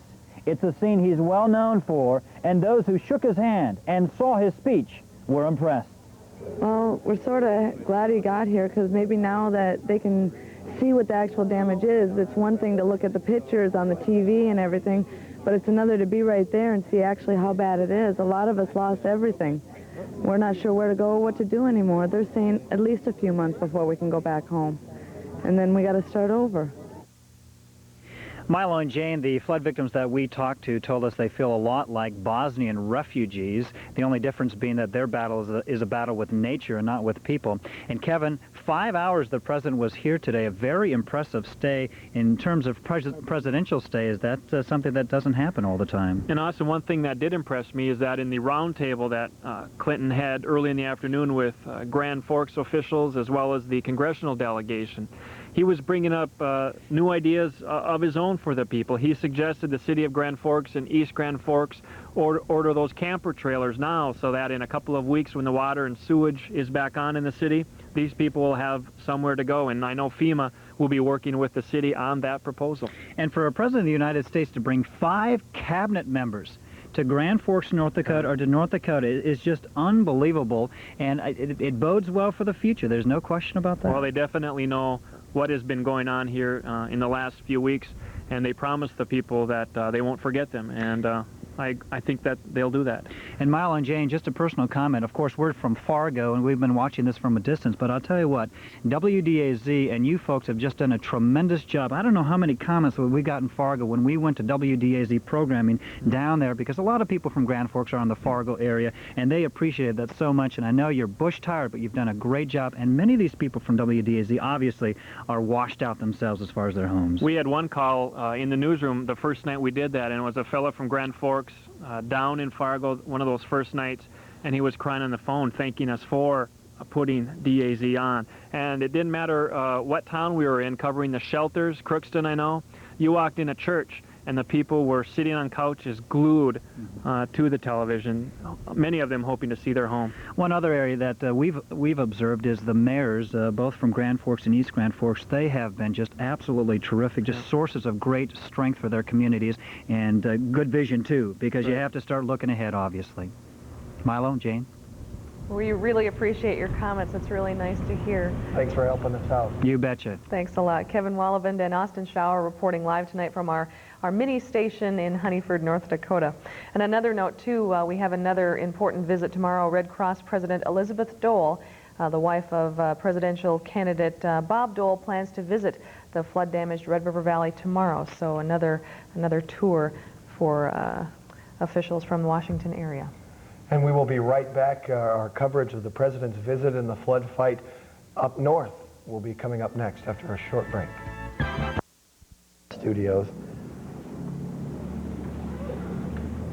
As we move past Viking School, this is quite a distance from the river, as are many areas that are underwater.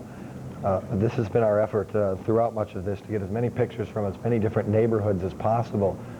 In an effort to maybe show some of these evacuees a glimpse of what they may be coming home to, and I guess they'd rather know than not know, so that's our effort. We've had reports from a few people here and there about water dropping in some neighborhoods, but officials say it most likely is not due to the river going down. The English Coulee has taken out a little more water. They also say a dike constructed on South Washington is helping to keep the water moving north rather than spreading out farther. Dike is not raising levels on the east side of town, contrary to some rumors. As we look, we move closer to the river now. That was Grace Baptist Church a moment ago. So we should be still near the studios of WDAZ. Try to get a shot of a street sign here if we can. I believe we're heading down 24th Avenue towards the river. Or did I get turned around? I wasn't looking at the screen while I was reading. Okay. We are heading south now on probably Cherry Street. Will you remember the propane tank? This is a St. Mark's Lutheran Church. Our help in our ear gave us the wrong information the first time ever. Yeah, they are heading around the corner. They must have taken the right at Cherry in the boat.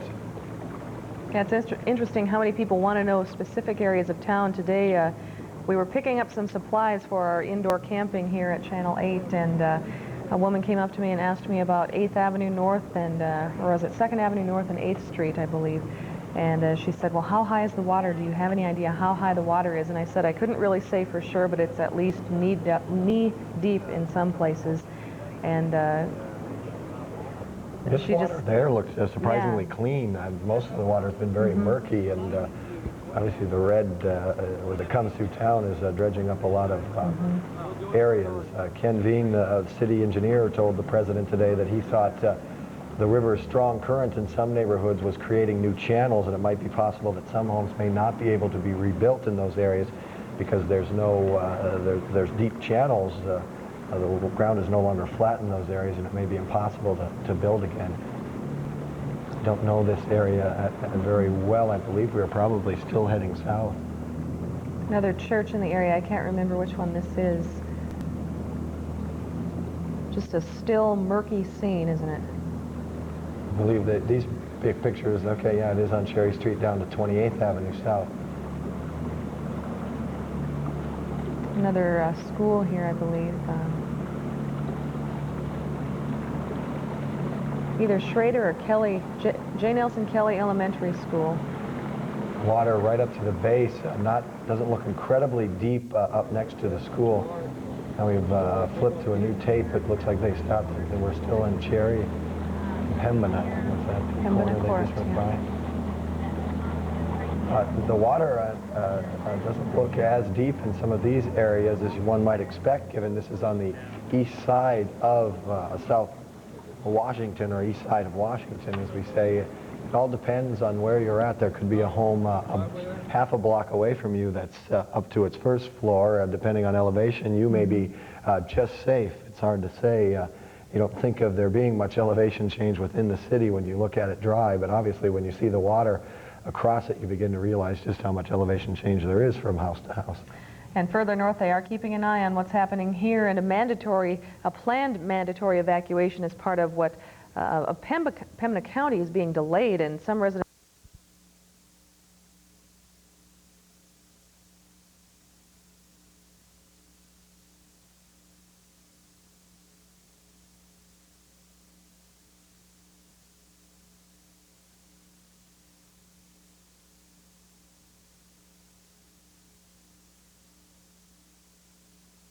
hardly any money and make 5 to 10 times more than what you're making right now. And I'm going to walk you through and teach you every secret that I've ever learned that made me go from a one-bedroom apartment to being worth millions by stumbling onto 3 different ways to make money. The first way to make money that I stumbled onto was buying and selling. And from my own personal notes, I'm going to walk you through and show you step by step 8 totally different ways that you could start buying and selling the same day you get your Making Money package. And I don't just talk about how much money you can make, I do it. In 1996 alone, I made over $1 million because of the incredible amounts of money that can be made buying and selling. And the best part is that you can get started with hardly any money. The second way to make money that I stumbled onto that ended up generating over $50,000 a week out of my one-bedroom apartment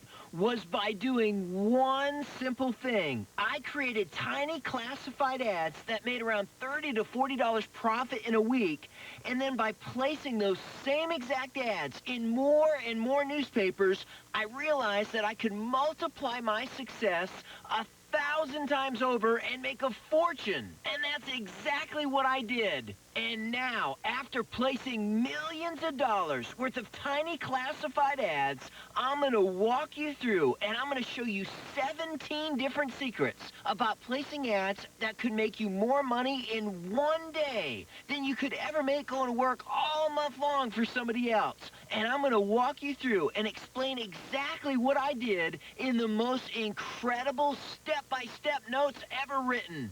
And if that's not enough, out of my one-bedroom apartment, the third way to make money that I stumbled onto that ended up generating over $80,000 a week out of my one-bedroom apartment was getting set up with my very own 1-900 line. And I'm going to walk you through and show you step-by-step everything you need to know when it comes to getting set up with your very own 1-900 line. And I'm going to show you why you don't need any people or any equipment to get started, and you could start receiving weekly checks every single week. And listen to this. If you're one of the first 50 people to pick up the phone and call right now, you are absolutely guaranteed to receive 3 additional money-making gifts directly from my office. I'm just going to go ahead and give you my personal list of over 7,000 newspapers around the country. This list, all by itself, could be worth thousands and thousands of dollars. And not only that, I'm going to teach you every secret that I've ever learned when it comes to making money at police auctions, IRS and government auctions, private auctions, city and state auctions. And if that's not enough, just for being one of the first 50 people to pick up the phone and order the Making Money package, you are absolutely guaranteed to receive my 11 Secrets to Success video, where I'm going to walk you through and tell you everything I do every single day of my life that helps me continue my financial success. Just what you learn in this one video could make you thousands and thousands of dollars. Just be one of the first 50 people to pick up the phone and order your own Making Money package, and you are absolutely guaranteed to receive these 3 gifts as my gift to you. Pick up the phone before this show is over and order the most incredible Making Money package you've ever seen. It is so easy. It is. It's a walk in the park. Like, after I've gotten the package, I put the package down and I went, wow. Well, like, wow. I just walked around my apartment going, this is so easy. I watch infomercials. I'm up late at night waiting for phone calls normally, and I just order things quite a bit. But this is the only thing that's ever made me money. I'm still a little stunned by what's happened to me so far. You know, it's really hard to believe when you've come from where I came from and you've been brought up and you're living with no money whatsoever, and then all of a sudden have money in the bank that you're able to pay all your bills. I don't think you really, really understand what it's like until you wake up one morning and know that all your bills are paid, everything that you need is in your house, and you still have money in the bank. That's a feeling that not very many people get to enjoy. And it's because of the money-making package that I'm able to say that. To order, call the number on your screen and have your credit card ready to order the Making Money package for just $39.95. U.S. residents add $9.35 shipping and handling. Canadian residents add $13. Or send check or money order for $39.95 plus shipping and handling to Making Money. Post Office Box 37157, Phoenix, Arizona 85069. And when you call, don't forget to ask about rush delivery. Sorry, no CODs. Hello, I'm Don Lepre. We're at the end of the show, and I just want to say I hope I got you excited enough to stop thinking job and start thinking your own small little business. I promise you, it's a whole lot more fun, and there's a million different things that you could start up with hardly any money and make yourself a fortune. But whatever you decide to do, whatever you do, don't stop dreaming. The only person in this entire world who can ever stop you from making it is you. And I just want to say that none of the people that you've seen on this television show were even paid one dime for their story. It would be great if you got excited and became part of the next show. I'm Don Lepre. Take care.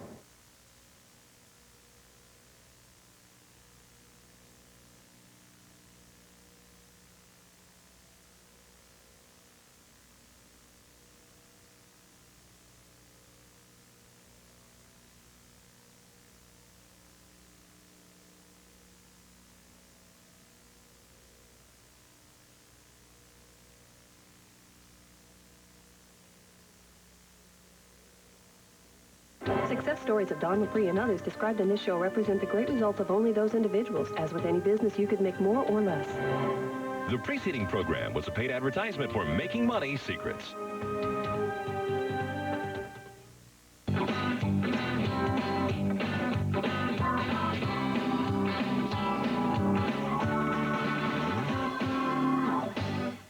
You're watching your Fox stations, KVRR, KNRR, KBRR, and KJRR. KVRR-TV operates on Channel 15 with an effective radiated power of 4.17 megawatts. The transmitter located 4 miles south of Rolog, Minnesota. KNRR-TV operates on Channel 12 with an effective radiated power of 316 kilowatts. The transmitter located at Tempena, North Dakota. KVRR-TV operates on Channel 10 with an effective radiated power of 123 kilowatts. The transmitter located 10 miles southwest of Thief River Falls, Minnesota.